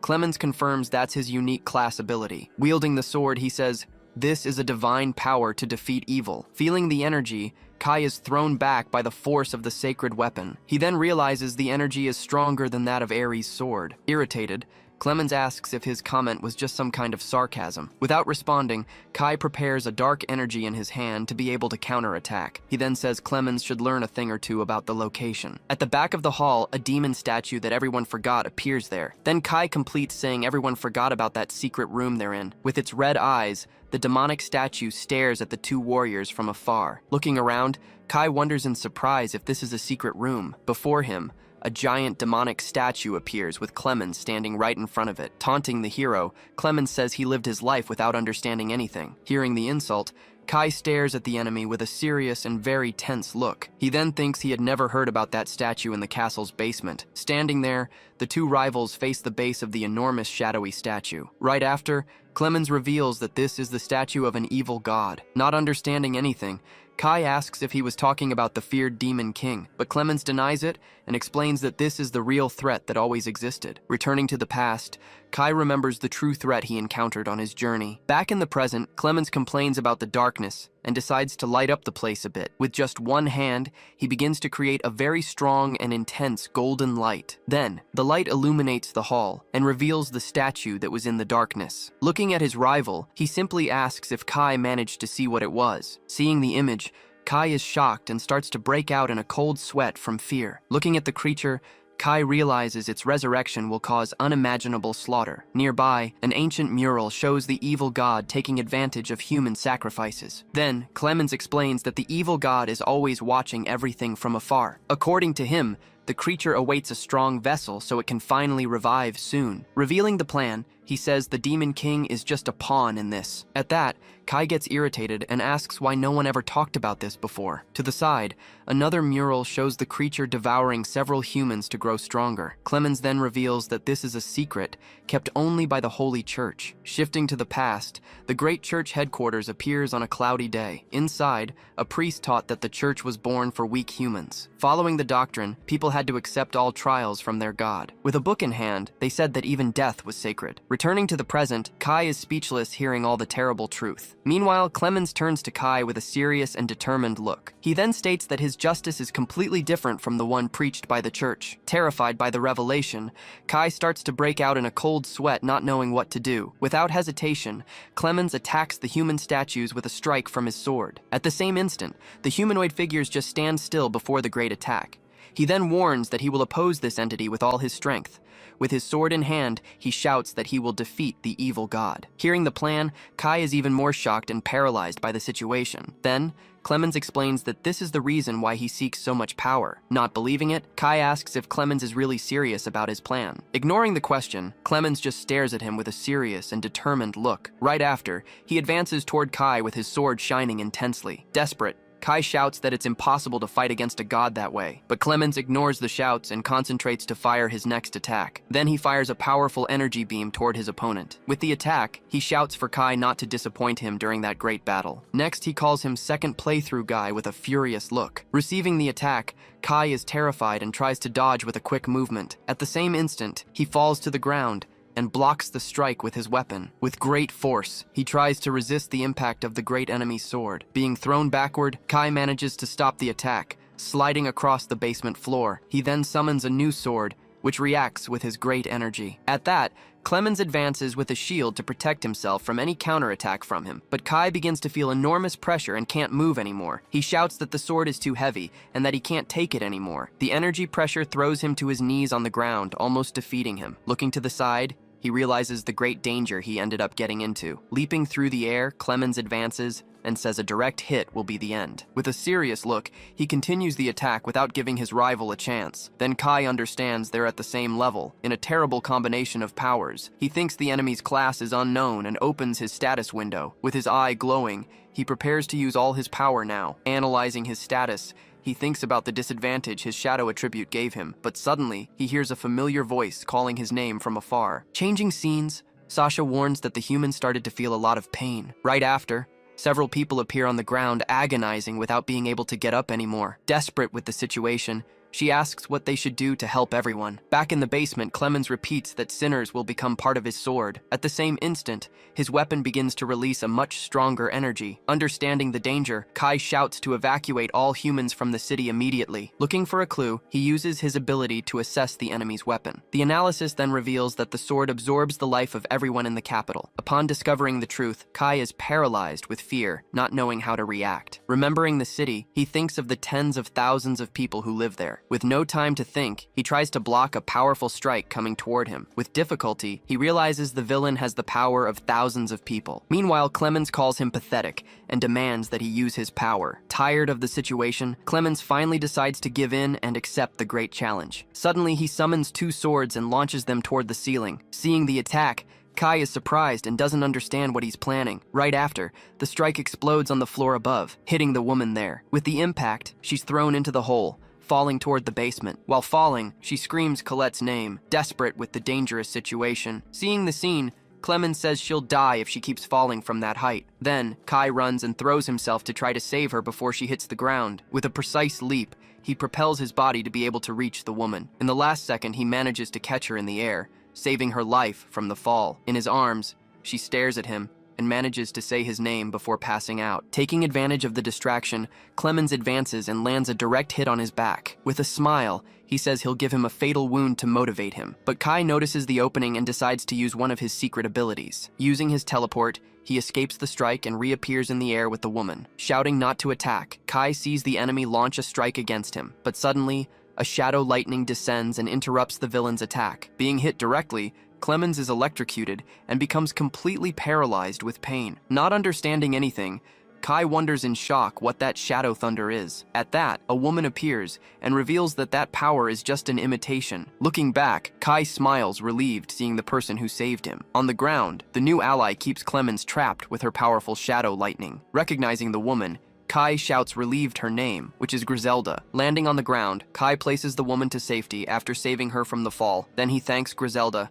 saying he was saved thanks to her great help. With a serious look, she turns back toward the enemy in the middle. Leaving the woman on the ground, Kai asks her to stay there safely. She just watches him with a worried look, still very weak because of the situation. With great anger, he turns to face the enemy with total determination. Griselda then joins him and says they should press the enemy with everything. Hearing the plan, Kai just shouts her name in complete agreement with everything. Even trapped by the spell, Clemens continues resisting with his immense strength and power. He then admits he was caught totally by surprise with the allies' arrival. Seeing the resistance, Griselda comments that he's a tough opponent as expected. Shouting for Ares, she summons a weapon made of blood to attack. Right after, several energy circles appear on the ground at the warrior's feet. Seeing all that power, Kai is surprised and stares at his great ally. Then he also prepares and creates a sphere of dark energy in his hand. Screaming in shock, Griselda tries to retreat from a surprise attack that approaches. In the same instant, several energy spears advance to hit her with a blow. Seeing the danger, she turns and faces the attacks with a determined look. But from afar, Clemens just watches her calmly and controls the entire great attack. Suddenly, the spears stop, and she thanks Kai for saving her life. Using his power, Kai advances quickly to counterattack the great enemy. With a punch to the ground, he creates several energy thorns to attack. Right after, the spell surrounds the villain with a great wall of shadows. Seeing the technique, Clemens realizes he used a defense as an attack, but he breaks free and says the blow was just a scratch. Looking at the crystal, he stares at Kai with a much more serious look now. Without wasting time, Kai combines 2 spells to launch his next quick blow. Then, he launches a fake attack that the villain notices right away. Right after, the real blow hits him with a rain of energy. Being hit dead on, the attack generates an explosion that destroys the entire floor. Impressed with the attack, Griselda says not even Ares would withstand that blow. But Kai warns her not to let her guard down, because that's the Pope. Emerging from the smoke, Clemens appears unharmed and comments that the attack wasn't bad. Seeing that, Griselda finds it impossible he came out without any great injury. With his body healing, the villain says he should be more injured. Smiling at the hero, he asks if they're finally going to fight a little seriously. Realizing the regeneration, she despairs seeing that he's already healed. Right after, a wall of shadows appears and traps the villain in the same place. Irritated with the technique, he tells Kai to stop using these cheap tricks. Then, the hero prepares to launch an attack and pierce the great defense. He then explains he's going to open a breach to attack his blind spot. In the same instant, the villain turns but is caught by surprise there. Realizing the trap, he's surprised by an attack coming from another place. Reacting quickly, Clemens launches 3 swords that hit Kai squarely in the back. Being struck, he spits blood because of the serious damage he received there. At the same time, the barrier from before breaks, releasing the great villain. Being thrown to the ground, Kai is pierced by 3 spears at once. Seeing the scene, Griselda screams his name completely desperate with the injury. With an air of superiority, Clemens says he can read his movements easily. With great pain, Kai only manages to let out a groan while agonizing on the ground. Right after, the ally summons blood energy to help him. She then screams for him to heal as quickly as possible from the injury. On the ground, Kai just thanks her for the help and accepts the energy she sent. Recovered, he and the ally face the enemy on the other side of the hall. Observing the technique, Clemens recognizes her movement as a vampire technique. Surprised with the statement, she wonders how he knows who she is. He then reveals he feared the demon lords would become receptacles of evil. Hearing the name, Griselda is terrified and asks what he's talking about. With a provocative look, Clemens asks if she really doesn't know about anything, but he ignores it and says she's going to die there anyway. Protecting his ally, Kai shouts that his real target is himself. He then thinks about how to pierce the enemy's defense to attack. Turning around, Clemens agrees with what he said and slowly moves away. But Kai notices that in a fraction of a second, something strange happened there. Frightened, Griselda realizes the enemy appeared behind her in an instant. Without time to react, She's hit in the neck by a fatal blow. Screaming in pain, she stares at her killer with a look of pure hatred. With a cold look, Clemens says his target is Kai himself. Seeing her ally wounded, she tries to use her magic to heal herself. With a healing spell, she tries to close the wound on her neck, but Kai realizes it's useless and the wound isn't healing. He then asks if that's the same spell he used on the king. Clemens then reveals that the magic that nullifies healing also exists in magic. Desperate, Kai launches energy to try to heal her, but the villain just smiles. Ignoring his desperation, the villain just stares at him with a very calm look. With great pain, Griselda tells Kai not to worry about her now. She then asks him not to take his eyes off the enemy under any circumstances. Agonizing, she continues calling his name with her last remaining strength. Seeing the ally dying, Kai screams her name and holds her tightly. Facing the wound, he's terrified with the severity of all that damage. Embracing the body, he says the spell isn't easy to break, but he decides he needs to at least stop the bleeding she has. Seeing the scene, Clemens just comments how pathetic that whole situation is. Desperate, Kai screams and tries to use his magic to heal the wound. Even with effort, he screams repeatedly, but the wound doesn't close at all. Suddenly, a strong light shines and time stops completely in that hall. Seeing the light, Clemens and Kai are paralyzed without understanding what happened. Meanwhile, Kai just stares at the scene without being able to move even an inch. Nearby, the other woman uses magic to stop time and help. With a determined look, she uses all her power to save everyone. Surprised, Kai wonders how Colette can move with time stopped. Meanwhile, the wound on Griselda's neck stops bleeding because of the magic. Seeing the scene, Clemens wonders, shocked how the bleeding suddenly stopped. But he realizes the blood wasn't the only thing that stopped there now. The energy particles in the air also stopped, revealing the time spell. Panting, the woman reveals to everyone that she managed to stop time there. Kneeling beside her, Kai says the magic will end as soon as time returns. Hearing the warning, he stares at the enemy with a look of concern and fear. Excited with the magic, Clemens shouts he finally found the time saint. Frightened with the villain, Colette is very afraid of what might happen. She then turns to Kai and calls him so they can fight together. With a serious look, he tells her to leave everything with him from now on. Then he stands up, takes off his cape, and prepares for battle. With a determined look, he says he's going to play the great villain's game. So, he finally decides to use his special class to fight for real. With a confident look, he gets ready to use his second playthrough class. He thinks he prioritized skills, and now he'll finally use his dedicated magic. In front of him, a screen appears and he starts choosing new abilities. Using all his points, he buys 5 new abilities at once. Analyzing the enemy, he prepares to face the hero and his unknown class. Meanwhile, Colette continues gasping, maintaining the time magic with difficulty. Nearby, Griselda remains unconscious on the floor because of the serious injury she received. Seeing the situation, Kai realizes he has no time and needs to fight now. Before the statue, Clemens asks if he's finally ready for combat. With a serious look, he tells the hero to show his true worth. At that moment, a magic circle appears at Kai's feet, activating his power. With black smoke, his body is covered by his new wind ability. With a determined look, he warns the enemy he's coming at him. Suddenly, a quick attack surprises Clemens, who turns around startled by everything. Surprised by the attack, Clemens wonders if that's a speed magic. But suddenly an explosion happens on the other side of the hall, destroying the floor. Clemens then asks if Kai can't control the power he's using. Right after, another explosion happens, and a pillar of energy rises at the spot. In the middle of the smoke,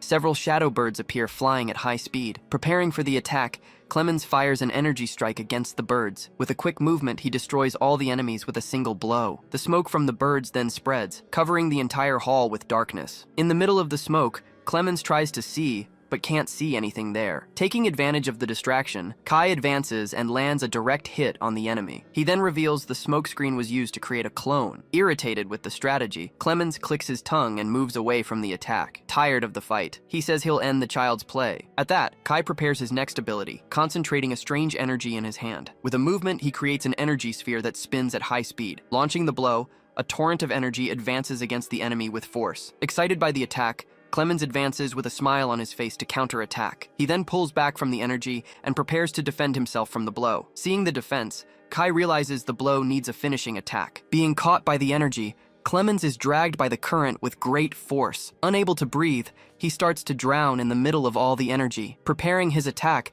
Kai says he'll use his final blow to finish it. With a determined look, he warns he's counting on his next ability. In the middle of the energy, a small dark orb appears and starts to glow. Then, the energy dissipates, and Clemens reappears a bit dazed by the attack. At the same instant, a dark horn appears and attacks the villain by surprise. Being caught by the blow, Clemens is thrown into the middle of the energy again. While being dragged, he sees the horn stuck in the ground after the attack. Irritated, Kai realizes the attack didn't work and prepares his next move. Then, the energy torrent transforms into rain that falls in the hall. Gasping and tired, Kai tries to recover from using so much magical power. Standing in front, Clemens says he had hopes, but the attack was weak. Without waiting, he advances at high speed to attack the hero by surprise. At the same instant, Kai defends the blow and the two exchange sword attacks. With difficulty, he tries to hold the attack, but the enemy's strength is greater. Shouting, "That's enough," Clemens increases the force and presses Kai with everything. With a final blow, he throws him to the ground and says he's stronger. Being thrown back, Kai slides across the floor, but manages to stay on his feet. Seeing the scene, Clemens comments that he doesn't master the magic, but the production. With a sarcastic tone, he thanks for the compliment and prepares for the next one. With his hand on his chest, Kai admits he still can't master that magic, but he adds that, in the end, everything went well as he planned. Suddenly, an energy barrier surrounds the entire hall, trapping them both. Looking at the barrier, Clemens stares at Kai with a serious and suspicious look. Then, the hero reveals the barrier prevents magic from passing through it. Realizing the barrier,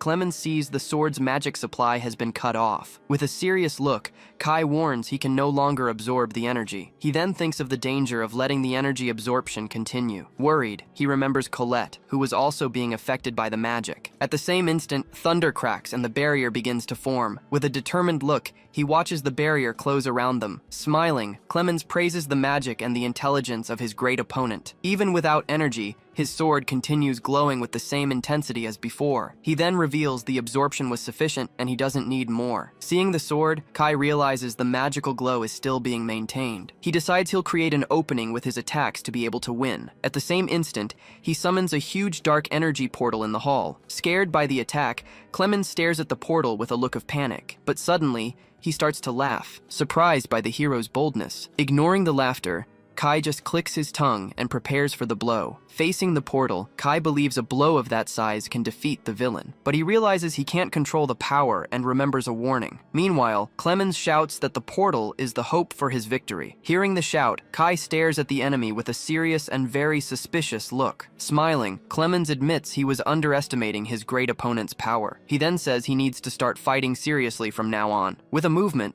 his sword begins to glow with very intense energy. Then, he orders his weapon to reveal its true form for battle. Terrified, Kai just watches the weapon's transformation without knowing what to do. Right after, the sword transforms into a spear with a golden glow. The weapon's tip glows, showing all its newly awakened power to him. Wielding the spear, he prepares to attack the hero with full force. Seeing that Kai doesn't attack, he asks if the hero can't fight anymore. With his arm raised, the hero prepares for his final last attack. He then warns this is the end, and asks for his last words. Without moving, Clemens faces Kai's final attack with total calm. But suddenly, he moves and attacks with surprising and fatal speed. Being hit by several blows, Kai is pierced from all sides by the attack. With a cold look, Clemens says he'll inherit his hope now. With the bloodied tip, the spear is shown after the devastating attack in the hall. Even wounded, Kai stands up and prepares a last desperate attack against the villain. Seeing the stubbornness, he turns and faces the hero with surprise and admiration. 3 crosses of light then appear around him, preparing a new blow. He then reveals the light spear is inevitable for those who have the mark. With an intense glow, the light execution is activated to finish the hero. Being hit, Kai is pierced by several light beams throughout his body. Fallen on the ground, he realizes he can't dodge the light attack. Unable to react, he just watches the light approaching his face. In the last second, the light stops right in front of him without landing the blow. Suddenly, several blue spheres appear floating around the Great Hall there. Outside, a woman orders the evacuation of all citizens, but the people are too weak to move, gasping and afraid. Worried, the woman says people will die if they keep losing energy. Holding a baby, another woman says she needs to get them out of the capital's center. At the gate, several people are collapsed on the ground, too weak to stand. Carrying several adults, a red-haired woman uses her strength to help with the evacuation. With great effort, she keeps carrying people away from danger. A man being carried watches her with concern and great fear. Sasha warns her not to overdo it, as her power is also being drained. With a smile, she says she'll save many people and expects a reward. Impressed, Sasha just stares at her, not knowing what to say about the situation. Elsa then reveals she no longer feels her power being drained like before. In the middle of the city, the main castle stands out under a very clear sky. Back in the basement, the energy portal begins to become a bit unstable. Sitting on the floor, Colette tells herself she needs to stay strong there. Terrified, She watches the energy portal in the middle of the Great Hall. Desperate, she wonders if that's all the divine power that exists. In the middle of the hall, Clemens stares at Kai, surrounded by orbs of dark energy. Meanwhile, Kai just watches him with a serious and very determined look. With a gleam in his eyes, Clemens says the power he uses is a sin. Frightened by the power, Colette begins to break into a cold sweat from fear and terror. With her face full of tears, she screams desperately for him not to continue. She then prepares and releases a large amount of blue energy from her hand. Focused on the spell, she struggles to use her time magic again. With a quick movement, she casts the spell to accelerate the portal's time. Seeing the help, Kai faces the enemy with an even more determined look. In the same instant, his body is wrapped by a blue acceleration energy. With the acceleration, Clemens launches 2 energy strikes in Kai's direction, but the hero manages to dodge the attacks, which graze past his body. Surprised by the dodge, he wonders what just happened there. Observing the scene, Kai notices that drops of blood are floating slowly in the air. He then wonders if the attack stopped, but notices something very strange. Analyzing the environment, he sees everything is moving very slowly. From afar, he watches Colette casting the spell that's helping him in battle. With great effort, she continues using her magic to slow down time for him. Seeing her effort, Kai realizes she must already be at her limit. Thanking her for the help, she launches one last wave of energy for him to use. With a serious look, he says he won't waste the chance she gave him. Before the statue, a pillar of energy rises, preparing for the attack. Meanwhile, Clemens searches for Kai, but can't find him anywhere. Surprised, he wonders if the hero simply disappeared from the battle hall. In the same instant, several dark energy lances advance against the great villain. Being hit, he takes the damage and is thrown back by the impact. Shocked by the attack, he turns and tries to understand what happened. Suddenly, Kai appears behind him, ready for his final surprise attack. With a focused look, Kai prepares to attack with his maximum speed. Surprised, Clemens notices the hero's sudden speed increase in the hall. Advancing rapidly, Kai grabs him and throws him forcefully against the portal. Before being hit, Clemens fires an energy beam to defend himself. Startled, he screams and asks what the hero's plan is with that. Being thrown into the portal, he's pulled inside the dark energy. Not understanding the attack, he just watches the energy sucking him inside. Floating in the darkness, he wonders what kind of magic that is. Resisting the portal, he uses his lance to try to escape the energy. Meanwhile, the blue energy around Kai begins to disappear little by little. He then realizes Colette's magic is losing its effect. With his body tired, he just watches the enemy struggling to get out. Grinding his teeth, he faces the villain with a look of pure frustration. With a smile, Clemens prepares to escape the dark energy portal. Then he screams and asks if Kai thinks he's already won the battle. With a look of fury, Clemens yells at Kai not to be naive there. With a cold sweat, the hero just stares back at him, serious and silent. He then says he still has his lance to fight with everything. With an intense glow, the lance prepares to fire a final attack. The strike then hits the portal, but fails to break it with the force. Kai then thinks he can use the portal's convergence against his enemy. Floating in the air, Clemens concentrates a large amount of energy in his lance. Screaming for more power, he struggles to break the portal's barrier. He then uses the comet's property to accelerate and strengthen his power. With a focused look, Kai prepares for the impact of the final blow. Nearby, Colette watches everything with a look of fear and worry. Suddenly, the portal begins to suck everything around it with force. Pieces of the floor are pulled into the portal, which grows in size. Tired, Kai reveals the villain's massive power was his own downfall. Impressed, Colette can only say his plan was incredible there. With the battle finished, Kai just observes the scene in silence and calm. Suddenly, the time spell ends, and Griselda's body begins to fall. With a thud, she hits the ground, still unconscious from the serious wound. Desperate, Colette warns that her magic ran out and he needs to be careful. She then runs to Griselda and says she'll heal her with her magic. On the floor,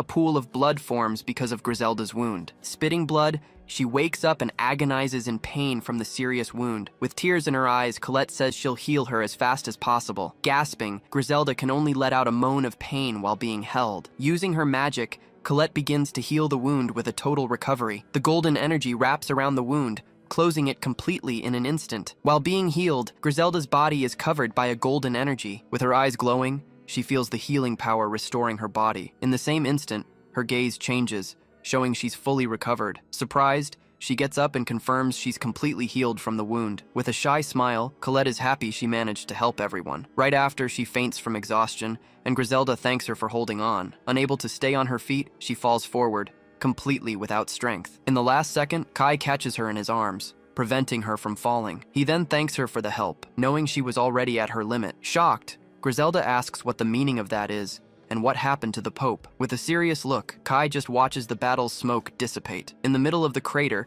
the two warriors appear fallen after the great explosion. Completely defeated, Clemens passes out in the middle of the rubble, completely without strength. Still standing, Kai rises, wounded but victorious after the long battle. The city is slowly recovering from the massive attack. Meanwhile, citizens work hard to rebuild their home. Suddenly, a giant being appears carrying lots of wood, surprising the workers. Seeing their faces, the creature asks if they don't need the lumber. Changing scenes, we see the main building of the kingdom's administration. Inside the castle, Kai is in an intense meeting with his knights. Worried, he orders them to send healers and potions to help the people. Right after, he turns his face to the side, staring intently. At that moment, the door opens and the king enters, calling for Kai. Turning to him, Kai asks if the king has already woken up and is well. But the king, with a shocked expression, says he heard about the Pope's defeat. Without hesitation, Kai calmly confirms that he was the one who defeated the enemy. Hearing the confirmation, the king is even more shocked by the news. Looking at the door, the king sees one of his guards approaching. Getting closer, the guard announces that the aid center is almost ready. Impressed, the king comments that the demon tribe's work is wonderful. At this,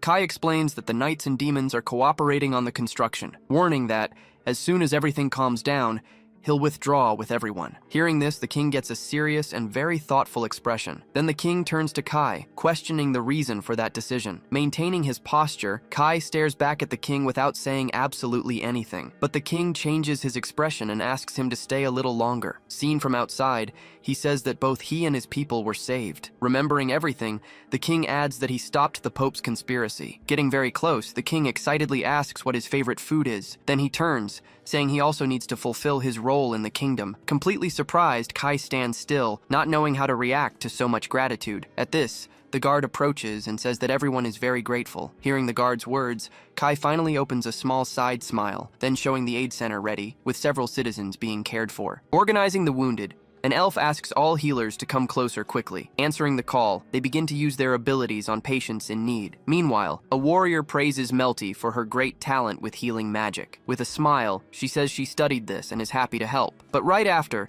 she comments that she never imagined treating that person one day. Hearing this, the lying woman tells her not to talk like that since they're friends. At the same instant, Melty is completely shocked and doesn't know what to answer. Screaming in pain, the woman complains while Melty says her hand slipped. Observing the scene, the beast girl just stares at the situation in silence from afar. Beside her, the warrior comments that the whole situation is quite complicated. With a serious look, she just calls him by his name, Walter. Remembering the past, she says they were oppressed and enslaved by humans. Hearing the outburst, he says he understands the conflict she's feeling. Without saying anything more, the beast girl just turns her face to the side. Noticing her reaction, Walter gets an expression of pure determination. Running excitedly, a group of children appears and points to the beast girl. Right after, they stop right in front of Walter and her, celebrating a lot. Startled, she is surrounded by the children and doesn't know how to react. With great joy, the boys start thanking her for everything. Not understanding anything, the beast girl just stares at them with a confused face. Listening carefully, she discovers she saved the parents of all those children. Seeing the scene,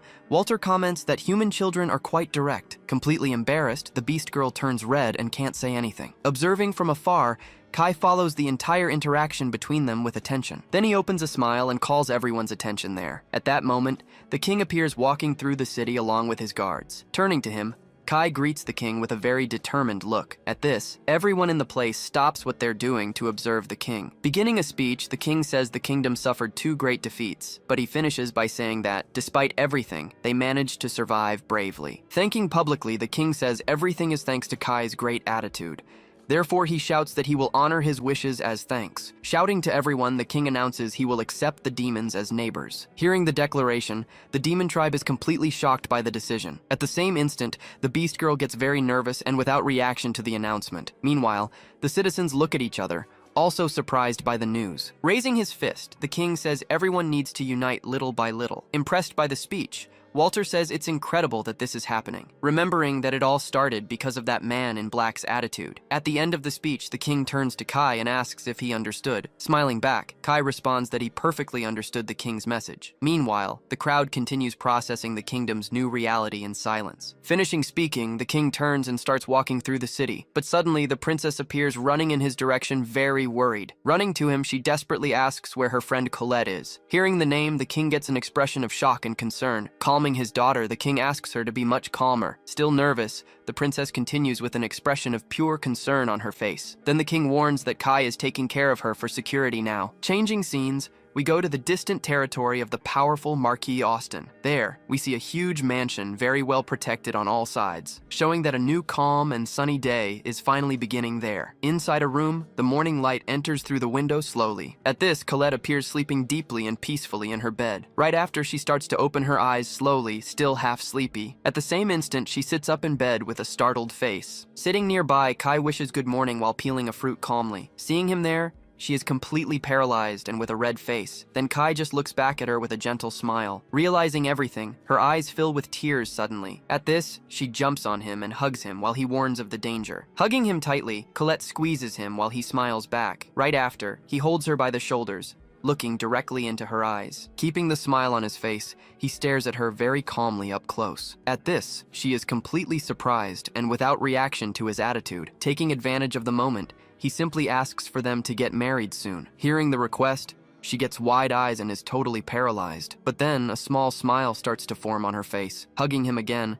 she calls his name with great happiness. Changing scenes, a white-haired elf observes everything seriously. Then, she appears alone in a destroyed hall, facing a giant shadowy statue. Approaching the statue, she stares at the giant figure with intense focus and seriousness. Her companions arrive and ask if she has a problem with the place. With a troubled expression, she remains silent for a brief moment. Turning to them, she says it's nothing and asks them to ignore it. Then the elf comments that this is the statue of the feared evil god. Impressed by the size, the knight says he never imagined it would be so huge. Seeing his reaction, she asks if he didn't know about this before. Shortly after, he explains that access to this information was completely forbidden. Understanding the situation, she says they'll extract information from the captured pope now. But the knight comments that he seriously doubts they'll decide to say anything. Then she reminds him that Kai offered him the chance to quit this mission. Hearing the warning, the knight becomes thoughtful about which decision to make. With sincerity, he says his doubts about the church have started to appear. Looking at the ground, he states that he wants to see the truth with his own eyes. Smiling, she says that's also a form of faith that Kai will like.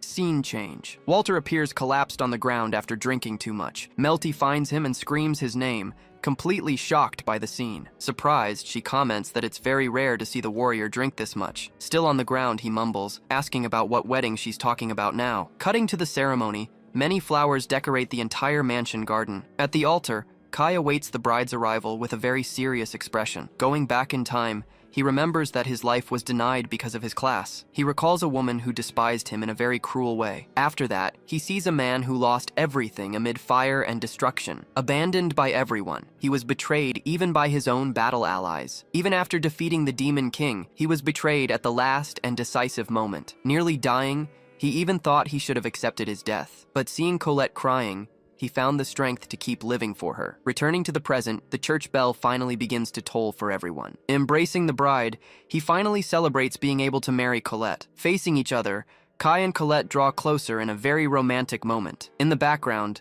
the entire demon tribe celebrates the union of the two lovebirds. The other demon guests also applaud with great joy and happiness. On the other side, the king and princess smile alongside the knights present. Even the elf servants celebrate the wedding with smiles on their faces. Looking into her eyes, he promises he'll protect her with his life. Hearing the promise, she stares back at him with her face completely flushed. In that same instant, she closes her eyes, absorbing his declaration of love. Then, with a smile, she begins to say she'll also make a promise. Surprised by her attitude, Kai just watches her, not understanding anything at all. Shortly after, she shouts that she'll also protect Kai with all her strength. Hearing the response, he's shocked and doesn't know how to react. With a smile, she reminds him that she already protected him the other day in the city. Then she bursts out laughing, showing she's very happy with everything. Completely embarrassed, Kai stares at her with his face all red and flustered. Laughing at the situation, he agrees that she really did protect him that day. Around them, all the guests continue the party with great joy. A bit off to the side, Walter drinks and comments that the scene is too moving. Taking another sip,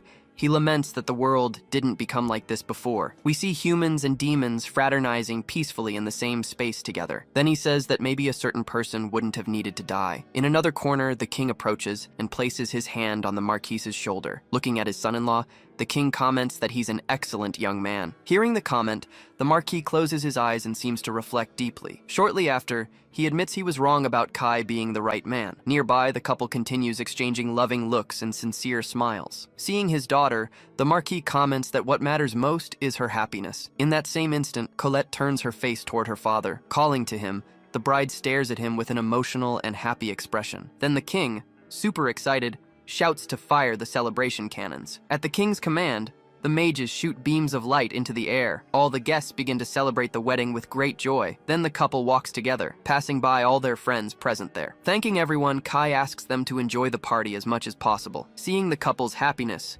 Griselda celebrates, saying it's party time. Winking at her, Kai thanks her for all the help she gave him. Shortly after, he pats her affectionately, and she responds that he should be thankful. With a smile, he responds with great certainty that he completely agrees with her. After that, they continue celebrating with all the important guests. A bit away, Griselda and Melty wave to the couple from afar. Watching the two, Melty comments that they make a very beautiful couple. But hearing this, Griselda's expression changes completely suddenly. Repeating her friend's words, she stands still, staring at the ground thoughtfully. Then, without anyone noticing, she lowers her head and falls silent. Right after, she turns and begins to walk away from the party. Seeing the scene, the servant calls out to Griselda while the other woman comments. With a shocked expression, the servant stares at the woman without saying anything. Getting close, the woman tells Walter he can't do that. Meanwhile, Walter approaches Griselda, who keeps her head down. Seeing the scene, the two women yell at Walter, very irritated with him. Not knowing what to say, he just asks her to cheer up. A hand touches her shoulder,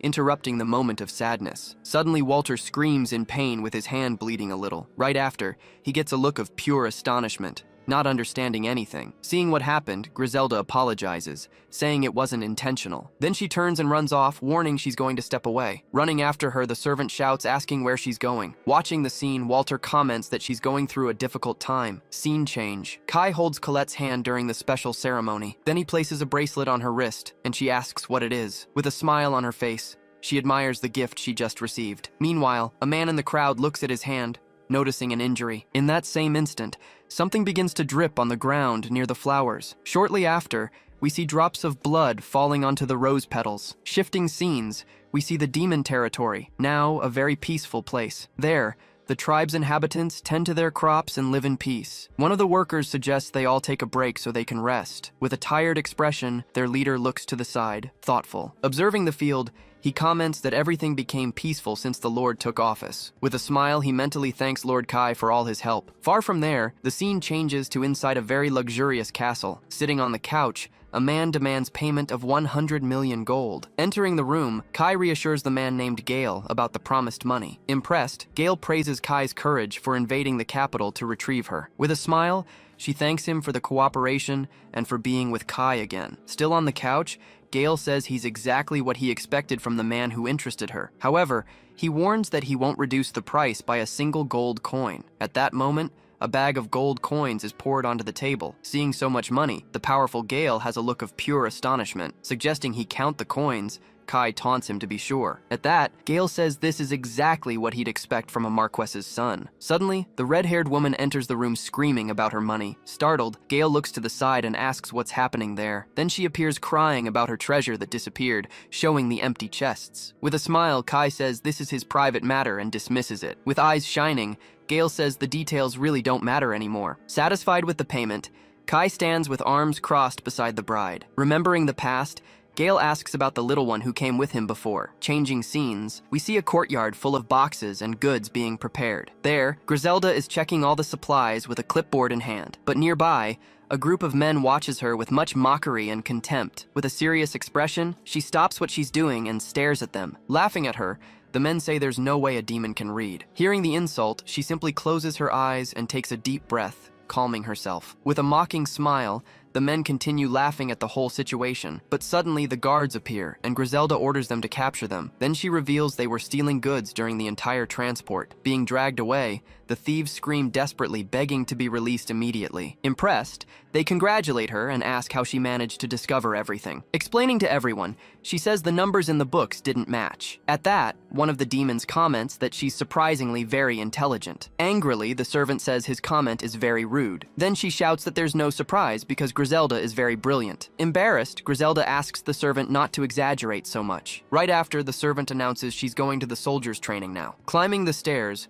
Griselda walks with a serious and very determined look. Observing the scene, the demon comments that she always seems very energetic. Worried, he asks if there's any problem with the comment he made. With a sad look, the servant simply replies that there's nothing. Descending the stairs, Griselda continues her way through the castle with a clear objective. As she walks, she passes by a window, maintaining her serious and thoughtful expression. Worried, she thinks about consulting Kai to make the inspections much more rigorous. At that moment, a single tear slowly runs down the corner of her eye. Remembering before, she questioned whether she was really being useful to the Lord. Stopping in the hallway, she takes a deep breath, trying to regain all her composure. Looking through the window, she decides she needs to become more capable of supporting him. Suddenly, a loud sound coming from a room catches her attention. Hearing voices, she approaches the door and recognizes one of the demons. Inside the room, the giant Balrog is arguing with Kai aggressively. Shouting, he questions why Kai is treating Griselda like a servant. From outside, she wonders if the subject of the fight is her. Staying calm,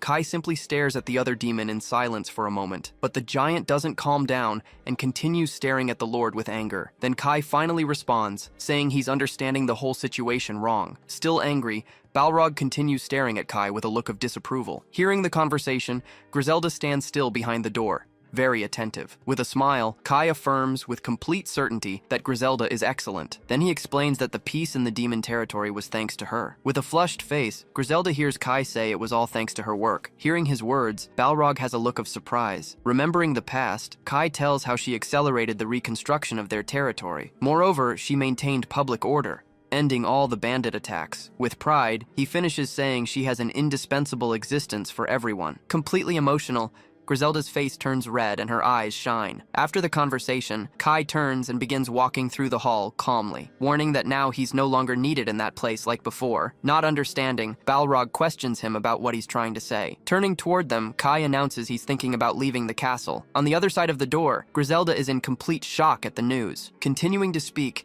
Kai turns to the side with a very calm expression. Desperate, Balrog shouts, asking what the Demon Lord is saying now. Hearing the conversation, Griselda becomes paralyzed as she understands what's happening. Then Kai announces he's finally renouncing his position as Demon Lord. With the news, she stands still in the hallway with her head down, desolate. Processing the news, Balrog is shocked and approaches Kai slowly. Unfazed, Kai stares at the giant with a very serious expression on his face. Furious, Balrog shouts that he fought hard to put Kai on that throne, reminding him that he accepted the humans and unified all the peoples together. Screaming desperately, he says that the reconstruction is finally on the right track. Calmly, Kai responds that that's exactly why he's leaving now. Hearing the response, Balrog stares back at him, still not understanding the logic. Then Kai explains that he needs to leave now that things are getting better. That way, it will be much easier to highlight all of Griselda's achievements. With peace, humans and demons can now even work side by side. Hearing everything, she says that the best option is a legitimate successor on the throne. Worried, she wonders what the human kings will think of the change. Then Kai reveals that he's already arranged everything with the Holy Lord for this. Realizing the truth, she lowers her head,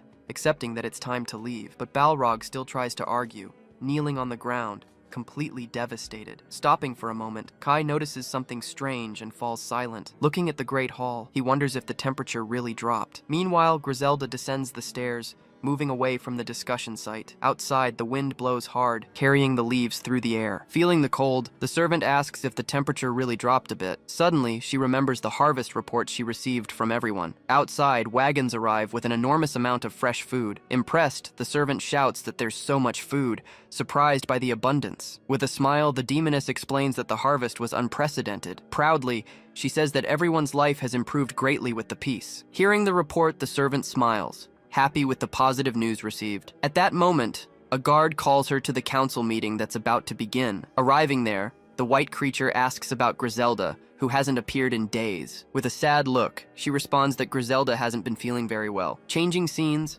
Balrog thanks everyone for gathering there. Beginning the meeting, Kai says he heard about everyone's contributions. Then he praises Elsa and Walter for strengthening the Demon Kingdom's army. After that, he congratulates Merle and Melty for taking care of health and commerce. With a nod, he thanks Sasha for solving the food shortage. Furthermore, he acknowledges Balrog for subduing the Western Demon Clan. With everyone's effort, the land is entering an era of growth. Then he states that Griselda was the one who contributed most to all the achievements. But Kai notices that the most important person at the meeting didn't show up today. With her absence, everyone in the room falls silent for a moment. Continuing the speech, he says these will be the kingdom's new policies. At the end, he says he's counting on everyone from now on with them. Worried, he decides he needs to go check how Griselda is feeling. Holding a candle, he begins to walk through the dark corridors of the castle. Stopping in front of the door, he wonders if he pressured her too much lately, but he shakes his head, telling himself that's not it. As he approaches, he hears voices and wonders if she's talking to someone. With the candle in hand, he knocks on the door and asks if everything's okay. Behind the door,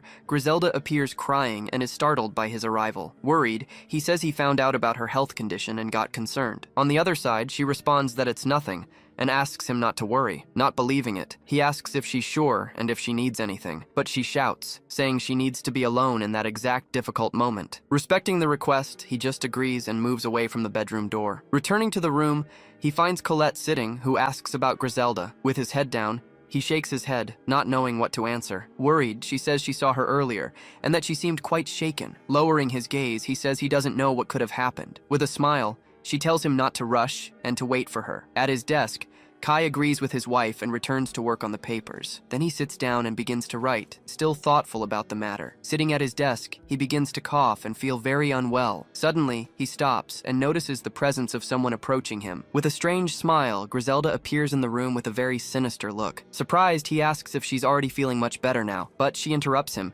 saying that he doesn't seem well at all. Completely confused, he stares at her without understanding her change in behavior. Then she says that a human successor would be a barrier to equality. Not understanding, he asks what she's talking about at that moment. Leaning toward him, she says that his role as Lord is already over. Shocked by the attitude, he tries to argue, but is completely ignored by her. With a frightening look, she says he should give the throne to her. Changing scenes, a man senses a powerful magic coming from afar. Worried, the knight asks what magic he's talking about and about the Pope. On the other side of the cell, the prisoner calls out Clemens's name. Desperate, remembering the interrogation, he says he had already warned about the danger. Then the prisoner reveals that the vessel for the evil god is ready. Not understanding, the knight asks what he's talking about at that moment, but the prisoner calls him urgently, asking for help desperately and without hesitation. With his face sweating, he warns that it might be too late to act. Back in the office, Griselda stares at him with a very dark look on her face. Seeing her expression, Kai is completely shocked and without any possible reaction. At that moment, the prisoner shouts, giving the final order to finish off Griselda. Standing in the office, the two lock eyes in a very tense silence. Processing the request,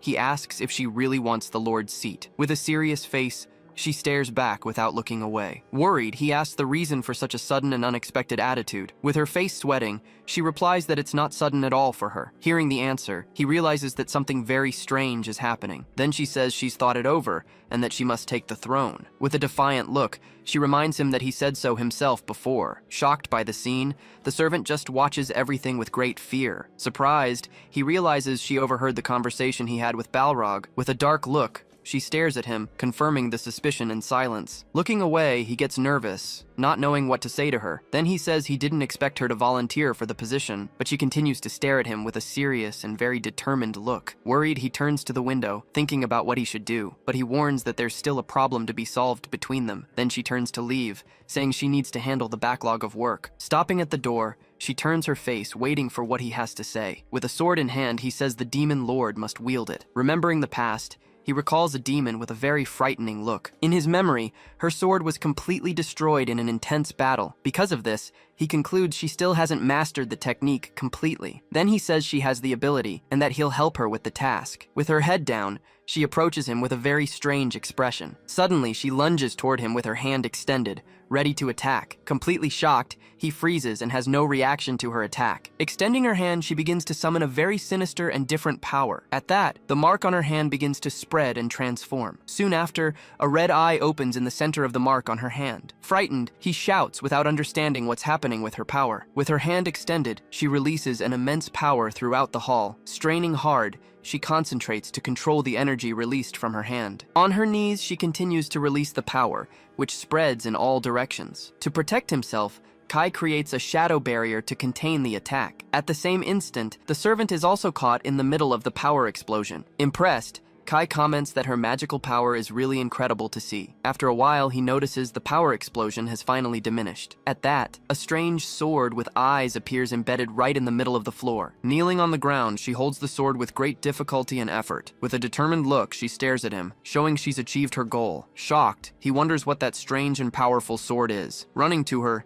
he asks worriedly if she's feeling okay now. With her head down, she continues to tremble, trying to recover from the effort, but she stands up, telling Kai not to worry about her condition. Then she reveals she's just successfully summoned the Demon Lord's sword. Surprised, he wonders if there's another magical sword besides his. With a sigh, she says her anxieties have finally gone away with this. Then the eye on her hand closes, showing the ritual has ended. Trembling, she turns and says she's ready to become the Lord. Turning her back, she says goodbye and prepares to leave the room. Slamming the door, she leaves him alone, still processing everything that happened. With a cold sweat, he stands still, trying to understand the whole situation. Remembering the mark, he says he feels like he's seen that somewhere before, but he decides he needs to pay attention because something sinister is in the air. Outside, she raises the sword and releases an immense power. Startled, the maid screams her name, not understanding the change in power. Impressed, the other woman wonders what sword that is she's wielding. Worried, Balrog just watches her in silence, not knowing what to do. With a shout, she announces she's finally mastered the summoning of the magical sword. Shocked, everyone present stares at the scene,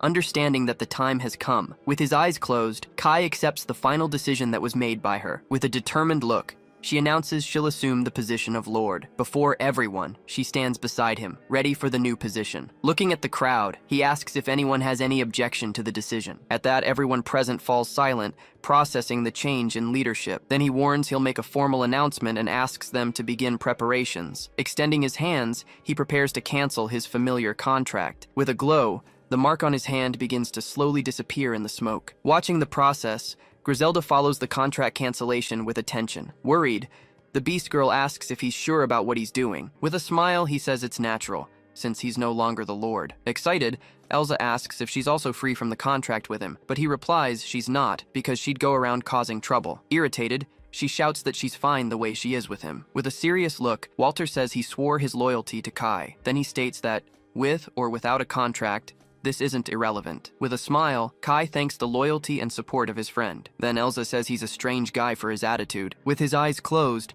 Kai just accepts the comment without saying absolutely anything. Turning to Griselda, he calls her for a final conversation between them. Worried, she asks him to send a messenger if something happens. With a smile, he promises he'll help her immediately if she needs it. With a smile on her face, she agrees, showing herself much more relieved now. But for an instant, he gets an expression of shock and surprise. In another place, Griselda makes a spectacular speech to all her people. With a confident look, she shows her determination to everyone present. Even happy, he still worries about the strange sword she summoned. Approaching him, Balrog thanks him for fulfilling his predecessor's wish. With a smile, Kai says he can now leave the rest with him. Laughing out loud, Balrog agrees he's become very reliable and strong. Observing a construction, he warns that the new house will take a while. Hearing the suggestion, Kai turns his face, thinking about his friend's proposal. With a smile, Balrog tells him to rest with Colette until the house is ready. Looking at his wife, Kai agrees with the idea and decides to take a vacation. Changing scenery, the couple travels to a sunny and very peaceful beach. In the blue sky,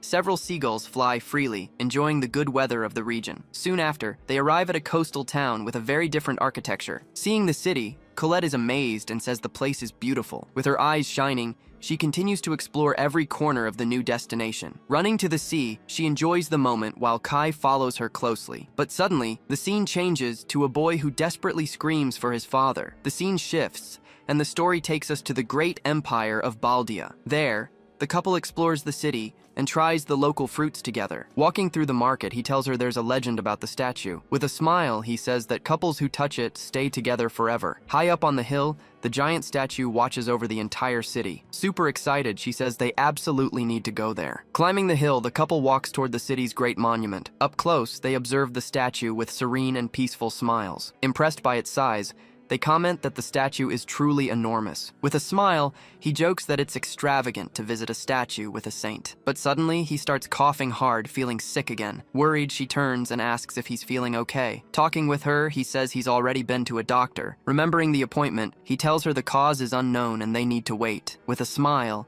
he tells her not to worry, it's nothing. Still worried, she asks him to let her know if anything happens. Meanwhile, several people kneel and pray in front of the statue. Walking around the area, they see people making their prayers with faith. With her hands together, a woman asks to be blessed with a child. Seeing the scene, Colette stands still, watching the people carefully. Then she says maybe she should make a wish to the statue too. With a smile, she reveals she'll ask for a child with Kai. With a flushed face, he stutters and agrees with his wife's idea. Hugging his arm, she asks what he'll wish for them. With a smile, he answers he'll ask to stay with her forever. Hearing his wish, she stares at him with eyes full of surprise. With her hand on her chest, she says she's so happy with everything. Looking at her hand, she comments that what she feels is strange. Then she touches the bracelet, feeling a special connection with the object. After that, they continue walking together, enjoying their vacation trip. With a smile, she says everything that's happened so far is strange. Remembering their journey, Kai says everything seems very mysterious to him. With a smile, he agrees with his wife and looks at her tenderly. Then he says, when they have a child, they'll tell this story. Hearing the idea, she's shocked and agrees with a smile. With his hand over his mouth, he laughs at her reaction,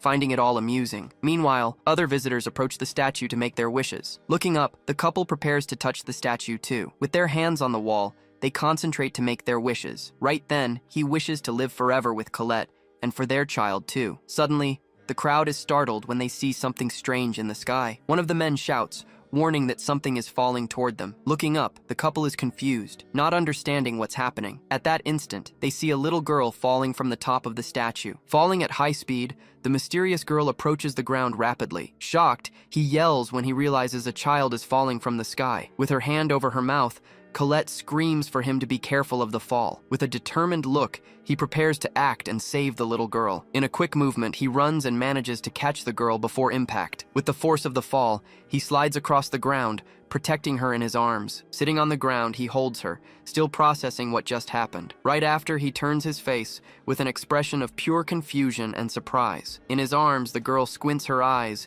seeming to feel a bit of pain. Running to them, Colette asks if Kai and the child are okay. Still shocked, he stares at the mysterious girl in his arms without understanding. Then, the girl opens her eyes and stares at him with a surprised expression. With a sigh of relief, he says she's alive and well. With a smile, the girl thanks him and calls him Dad, surprising everyone. Hearing the word, he stares at her with wide eyes of shock. On the other side, Colette is also completely shocked and speechless at the scene. Not understanding, he says she's mistaken and asks about her parents. But suddenly, the little girl simply falls asleep on his shoulder, surprising him. With a serene face, she seems completely exhausted after the long fall. Seeing her condition, he comments to Colette that the girl seems exhausted. Shocked, Colette asks if the girl is his secret daughter, but he denies it. Then she remembers the girl called him Dad, but he says it was a mistake. Looking at the crowd, he says her family must be nearby. Right then, Colette asks out loud if anyone there knows that little girl. Waiting for a response, the couple stands still, but no one in the crowd comes forward. Realizing no one knew her,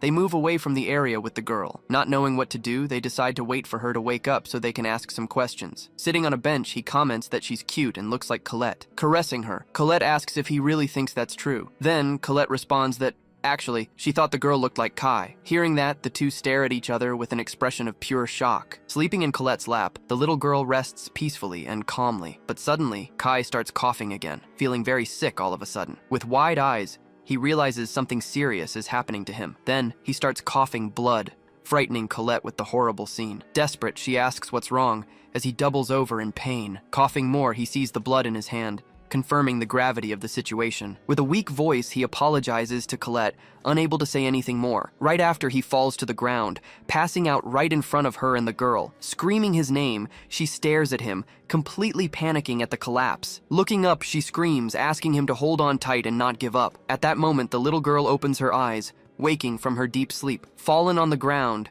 Kai remains motionless while Colette watches him in panic. Shocked, She wonders what's happening to him so suddenly. Face down, he keeps coughing up blood, unable to move from the floor. Kneeling beside him, she tries to help, not knowing what to do. With a frightened face, she tries to understand the cause of his collapse. Remembering the cough, she begins to connect the dots of the whole situation. Then she recalls the illness of unknown origin he mentioned before. She remembers him going to the doctor, but without getting a clear diagnosis. Looking at him, she feels guilty for not paying more attention. Coughing up more blood, he remains fallen, showing no signs of improvement. With her hands glowing, she tries to use her healing magic to save him, but seeing that it doesn't work, she becomes desperate, not knowing how to act. Realizing that the healing magic doesn't work, she confirms her suspicions. Desperate, she screams for help, saying she can't carry him alone. Then she realizes she can do nothing to save him at that moment. Looking at the little girl, she worries about what will happen now, but she knows that Kai's life is in danger at that moment. Determined to save him, she stands up, decided to seek medical help. Taking the first step, she prepares to run as fast as possible. With her heart in her hands, she runs, knowing that every second is precious. On the bench, the little girl stands up, watching the scene very carefully. Suddenly, a voice calls to her, asking her to wait a moment. Seated, the girl stares back at her with a very serious expression. Worried, Colette turns around, not understanding what the child wants. Then she apologizes and tells the girl to stay there, waiting. But the little girl simply responds that she understands the whole situation perfectly. Surprised by the response, she stares at her without knowing what to say. With wide eyes, she continues to observe the girl with distrust. Suddenly, the girl sits on top of Kai, surprising Colette with the action. Screaming, she asks what the girl is doing and what she's planning. With a shout, the girl tells Colette to leave everything to her now. Then she clasps her hands together and releases a very powerful healing magic. With wide eyes, Colette observes the scene, completely shocked by the power. At that moment, an intense light envelops the entire area, blinding everyone for an instant. Not understanding, Colette wonders where that strong and unknown magic comes from. Desperate, she screams for the girl to stop because the magic won't work, but the girl just opens her eyes, continuing to use her power with determination. Suddenly, the girl falls onto Kai's lap, looking very exhausted. Sitting on the bench, Kai holds the girl, looking completely recovered from the injury. With a confused look, he stares at nothing, trying to understand what happened. Worried, Colette calls to him and asks if he's feeling okay. Looking at his hands, he realizes he's completely healed and without injuries. With a smile, he says he's perfectly fine and caresses her. With tears in her eyes, Colette smiles, relieved that he's well and safe. Hugging him, she says she was very worried and thought he was going to die. Looking at the statue, he says he also thought he had died. Caressing her, he acknowledges that he was saved thanks to that mysterious little girl. Lying in his lap, she opens her eyes and says she's hungry. Hearing the request, the couple looks at each other with flushed faces in embarrassment. Changing scenes, they go to a local restaurant to eat something. Seated at the table, they observe the movement of the city and the other customers. With shining eyes, the girl is amazed to see the food arrive. Impressed, she admires the dish, which looks delicious and very well prepared. With a smile, Kai tells her to eat as much as she wants, at will. Watching the girl, Colette wonders who she is and where her parents are. She also finds the healing power the girl used on him strange. Meanwhile, the girl eats with gusto, enjoying every piece of the meal. But Colette decides she'll ask everything after things calm down. Turning to the girl, she thanks her for saving Kai's life. With a smile, the little girl stares back at her, continuing to eat happily. With the spoon in her hand, she says her name is Arya and she's happy. Surprised, Kai asks if her name is really Arya to confirm. With a smile, she confirms that her name is Arya with much excitement. Praising the name, Colette asks if she lives around there in that area. Hearing the question, the little girl gets a surprised expression. Worried, Colette asks if there's any problem with the question she asked. At that same instant, the girl turns and looks at Colette attentively. Then she jumps into her lap, startling everyone with the sudden action. Observing the scene, Kai just smiles, finding their interaction very cute. With her hand on her shoulder, Colette prepares to explain the situation. With her head down, Arya reveals that she actually came from the future. Hearing the revelation, the couple gets an expression of pure shock. Not believing it, they ask if she really came from the future to the present. Pointing at Kai, she says her mother sent her to save him. Looking at Colette, she calls her mother, confirming her identity. Completely shocked, Colette asks if the girl is talking about herself. With her hands on her face, Arya realizes that this is her mother from the past. Confused, Colette asks what that means, not understanding the girl's revelation. Raising her finger, Arya prepares to tell them one more important thing. With her finger raised, she says she has one more warning to give. Listening attentively, Kai remains silent, waiting for the continuation of the story. With a serious expression, Arya swallows hard before revealing the truth. Then she warns that if things continue, the world will be destroyed. Hearing the prediction, Kai's eyes widen in pure shock. On the other side of the table, Colette also becomes completely terrified by the news. With determination, Arya shouts that she came to the present to prevent the tragedy. In another place, Griselda is pensive with a dark and very mysterious look. With urgency in her voice, Arya warns that they need to stop Griselda at all costs. Seated on the throne, the new demon lord stares at nothing,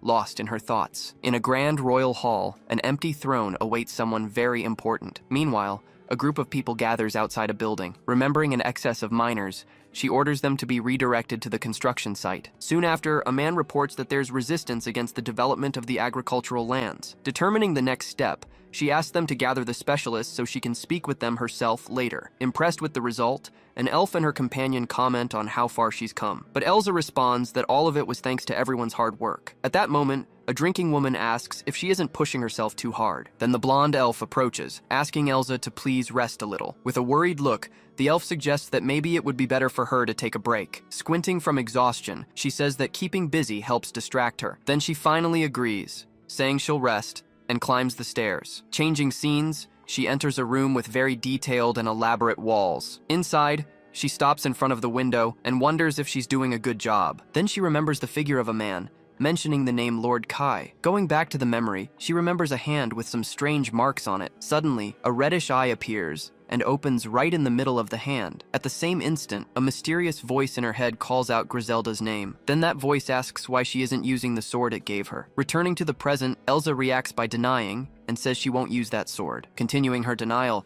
she says she doesn't need evil power and the sword is just decoration. With more intensity, she shouts, repeating that she simply doesn't need that power, but the voice in her hand insists, saying her true desire depends on the sword. Reacting with anger, she shouts at the voice in her head, telling it to shut up. Ignoring the scream, the voice in her hand continues, saying her desire can only be fulfilled. Next, the voice states that she already knew this the moment she accepted. With her head down, she only whispers, asking the voice to be quiet. Screaming louder and louder, she demands the voice be quiet once and for all. Finally, at her limit, she screams for it to get out of her head, calling out to Voidra. Back in her room, she recovers from the episode, still very shaken by the situation. With a jolt, she wakes up desperate and gasping as if she'd had a horrible nightmare. Then she realizes she just dozed off at the table, surrounded by several documents and maps. Moving to the floor below, someone carefully opens the door to the main hall. Descending the stairs, she surprises the blonde elf who was cleaning one of the tables. Running to her, the elf says Griselda looks pale and should have rested more, but with a tired look, she responds, saying she's already rested as much as she needed. Then she walks away, stating she needs to deal with this since she was entrusted by Kai. Observing the scene, the two women at the counter show expressions of concern. The red-haired woman comments that she warned about overworking, and the elf laments. With a sad look, the elf realizes she's still thinking about Lord Kai. At another moment, Griselda appears holding and inspecting the blade of a sword. Analyzing the weapon, a man praises the quality and asks her to keep up the pace. Feeling dizzy, she brings her hand to her head and says she needs to stop for today. But as she leaves the place, she hears a conversation about Lord Kai and Colette-sama. Stopping to listen, she pays attention to a conversation happening nearby. The man explains they went to see the famous saint's statue that grants happiness. Continuing the subject, he mentions many people go there to pray for children. Processing the information, her expression changes completely as she understands the truth. At the same instant, the other man asks if it could be what they were thinking. Confirming the suspicion, he says a child of the two would be adorable and questions the exit. Then, she suddenly appears behind them and orders them to be silent immediately. Startled by her presence, the man turns and stutters the title Demon Lord. Then she questions if they have free time to gossip, making the men apologize. Leaving there furious, she slams the room's door and continues her way down the corridor. Returning to the throne room, she stands alone in the middle of the enormous empty hall. Tormented by thoughts, the voice in her mind says that's why it warned her. Next, the mysterious voice inside her head continues, saying how pathetic it is. Crying with sadness, she wishes for Lord Kai's happiness living together with Colette. Then the voice in her mind asks why only she has to suffer so much. Questioning her, the voice asks why Kai isn't there by her side now. Holding her hand, the voice says she can find peace if she uses the power. With an expression of pain, she asks the voice to stop because this can't happen. Ignoring the request, the evil sword simply begins to materialize in front of her. Totally in shock, she widens her eyes in terror, seeing the weapon appearing out of nowhere. At the same instant, the sword is shot forward, crossing the hall alone and uncontrolled. Flying through the room, the weapon strikes one of the candelabras in the Great Hall head-on. With the impact of the blow, the object is completely shattered into several pieces on the floor. Now on the floor,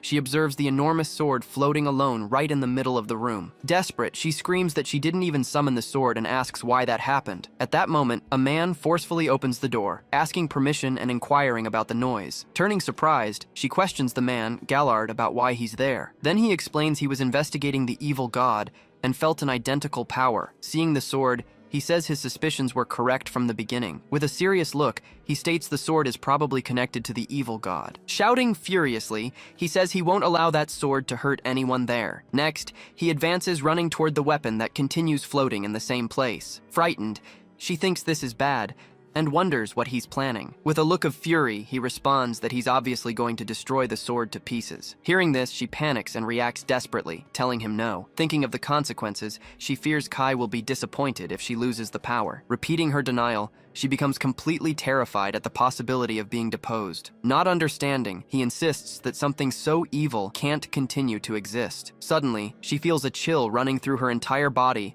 and looks at her hand. Quickly, the evil sword moves and advances to intercept the man's blow. In a swift movement, she grabs the sword and manages to stop his attack. Shocked, the warrior is paralyzed with surprise, seeing his blow blocked by her. At that same instant, the eyes on her hand open and begin to glow intensely. Then she says if he insists, she has no other choice at the moment. Completely terrified, he stammers her name, not believing what was happening. With a tense look and sweating coldly, the voice in her head agrees. Changing scenes, a demonic creature with several arms calls her a pathetic vessel. Lowering her head and sweating profusely, she simply apologizes to the warrior. At that, he only clenches his teeth hard, feeling the pressure of the blow. Shifting scenes, an enormous statue of a goddess rises imposingly in the location. Far from there, Kai and Colette are in a restaurant with a little blonde-haired girl. Shocked, Colette asks what the girl is talking about regarding stopping Griselda. With a serious look, the child says that's exactly why she came. Confused by the situation, Kai wonders if she came to stop Griselda and if the world will be destroyed. At the same instant, he realizes this sounds as if Griselda was the one who destroyed everything. Remembering the past,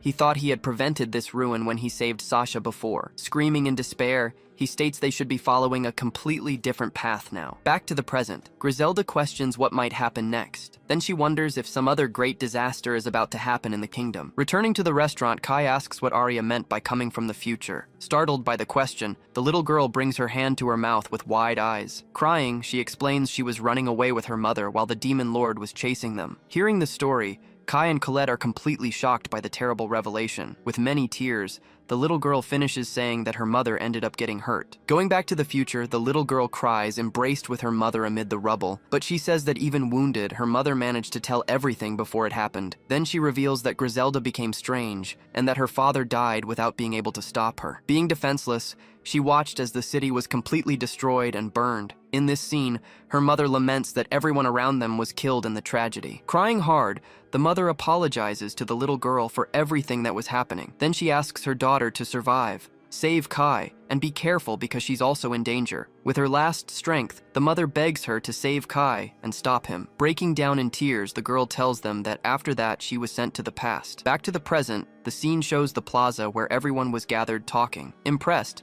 Colette asks if her mother really asked her to save Kai. Kai then approaches and asks the little girl what her mother's name is. Still crying, she answers him that her mother's name was Colette. Hearing the name, Kai is completely shocked and without reaction to the revelation. In panic, Colette screams that then the mother in the story is herself in the future. Completely speechless, Colette cries in silence, processing the news she just heard. Hugging the little girl, Kai understands that she called Colette mother because she's her daughter. At this moment, he also understands why the girl called him by his name. Still in shock, Colette says she can't imagine Griselda killing everyone like that, but Kai gets serious, thinking the child doesn't seem to be lying to them. Hiding her face, the little girl continues crying hard in her mother's lap. Remembering her magic, he finds it strange that power of a saint in someone so young. Suddenly, he has an idea and looks at the table with an expression of discovery. Then the girl says her mother asked her to show something very important. Frightened, Colette sees what she shows and calls Kai's name in desperation. Looking at her wrist, Kai immediately recognizes the bracelet she was wearing. With her face all red, the child just continues crying while looking at them. Using his ability, he activates item appraisal to analyze the object she's wearing, and the analysis confirms the item is a time bracelet with depleted power. Realizing it's the same as Colette's, he confirms she really came from the future. Hugging the girl tightly, Colette tells her everything will be okay. In this case, Kai stands up from the table, determined to do something about it. Looking at the castle in the distance, he understands he needs to return there immediately. Thinking about it, he concludes it's better to act assuming everything is true. With a serious look, he turns around and begins to explain the whole situation. Then he summarizes that in the future he dies, and Griselda ends up destroying the world. To change that future, her older version sent her to the past. Turning to the little girl, he asks directly if all of that is really correct. With a very sad look, the little girl just confirms by nodding her head. Beside them, Colette stands up and calls for Kai, ready to go with him. Desperate, she says they need to go because something is happening with Griselda. At the same instant, he nods in agreement and prepares to leave the place. Seeing they're about to leave, little Arya shouts, warning that she's coming too. Then he smiles and says she's quite reliable, making the little girl proud. Right after, he stands up from the table and prepares to finally depart on the journey. Worried about the situation, he wonders what's happening in the demon territory. Shifting to the holy capital, the atmosphere of the place seems to have changed a bit. Opening the gates, the guards allow entry into the large and bustling city. Right there, the elf from before notices there are demons everywhere. At the market, a vendor with a bear-like appearance serves several customers at his stall. At this, the princess of the Holy Kingdom agrees that this was unthinkable times ago. Walking through the plaza, they talk about building a stronger bond between kingdoms. Then the princess asks if Lady Griselda is well and if she can visit her. Hearing the question, the elf gets an expression of surprise and concern. Hesitating for a moment, she begins to speak about Lady Griselda's state. Remembering her, the elf thinks that Griselda struggles against loneliness without Kai, but she decides it's better to keep these speculations just to herself. Searching for the right words, she closes her eyes for a brief moment before responding. Suddenly smiling, she just responds to the princess that it's true. Stating the demon lord would be happy, the princess says she'll wait eagerly. At this moment, the princess remembers something else very important. Then she asks if Gallard caused problems, since it's been a while since he left. A flashback shows the vice captain's face with a quite serious and determined expression. But the elf responds that Vice Captain Gallard hasn't arrived at his destination yet. Shocked, the princess says it can't be, and wonders where he could be. With a worried look, the elf says it's strange, since they didn't miss each other. Then the princess concludes something must have happened, and asks to be notified. With a determined look, the elf agrees and says she'll do that immediately. As the princess walks away, the elf stands still observing everything carefully. Thinking about the disappearance, she finds it strange since he's too serious to be negligent. Then she has a bad feeling about what might have happened to him. Decided, she says she needs to return home as quickly as possible to investigate. Far from there, Kai and the others observe the great statue of the goddess at the top. Carrying the little girl, he continues his way along with Colette at his side. Back at the capital, the elf continues with a serious and very worried expression. Arriving at the demon lord's castle, their journey finally reaches its destination. Behind a curtain, an armored golem was sitting with its sword on the ground. Suddenly, the creature begins to move and slowly closes its metallic hand. Peeking from behind a pilaster, the golem attentively observes something approaching. At this moment, the shadow of someone holding a sword emerges in the middle of the corridor.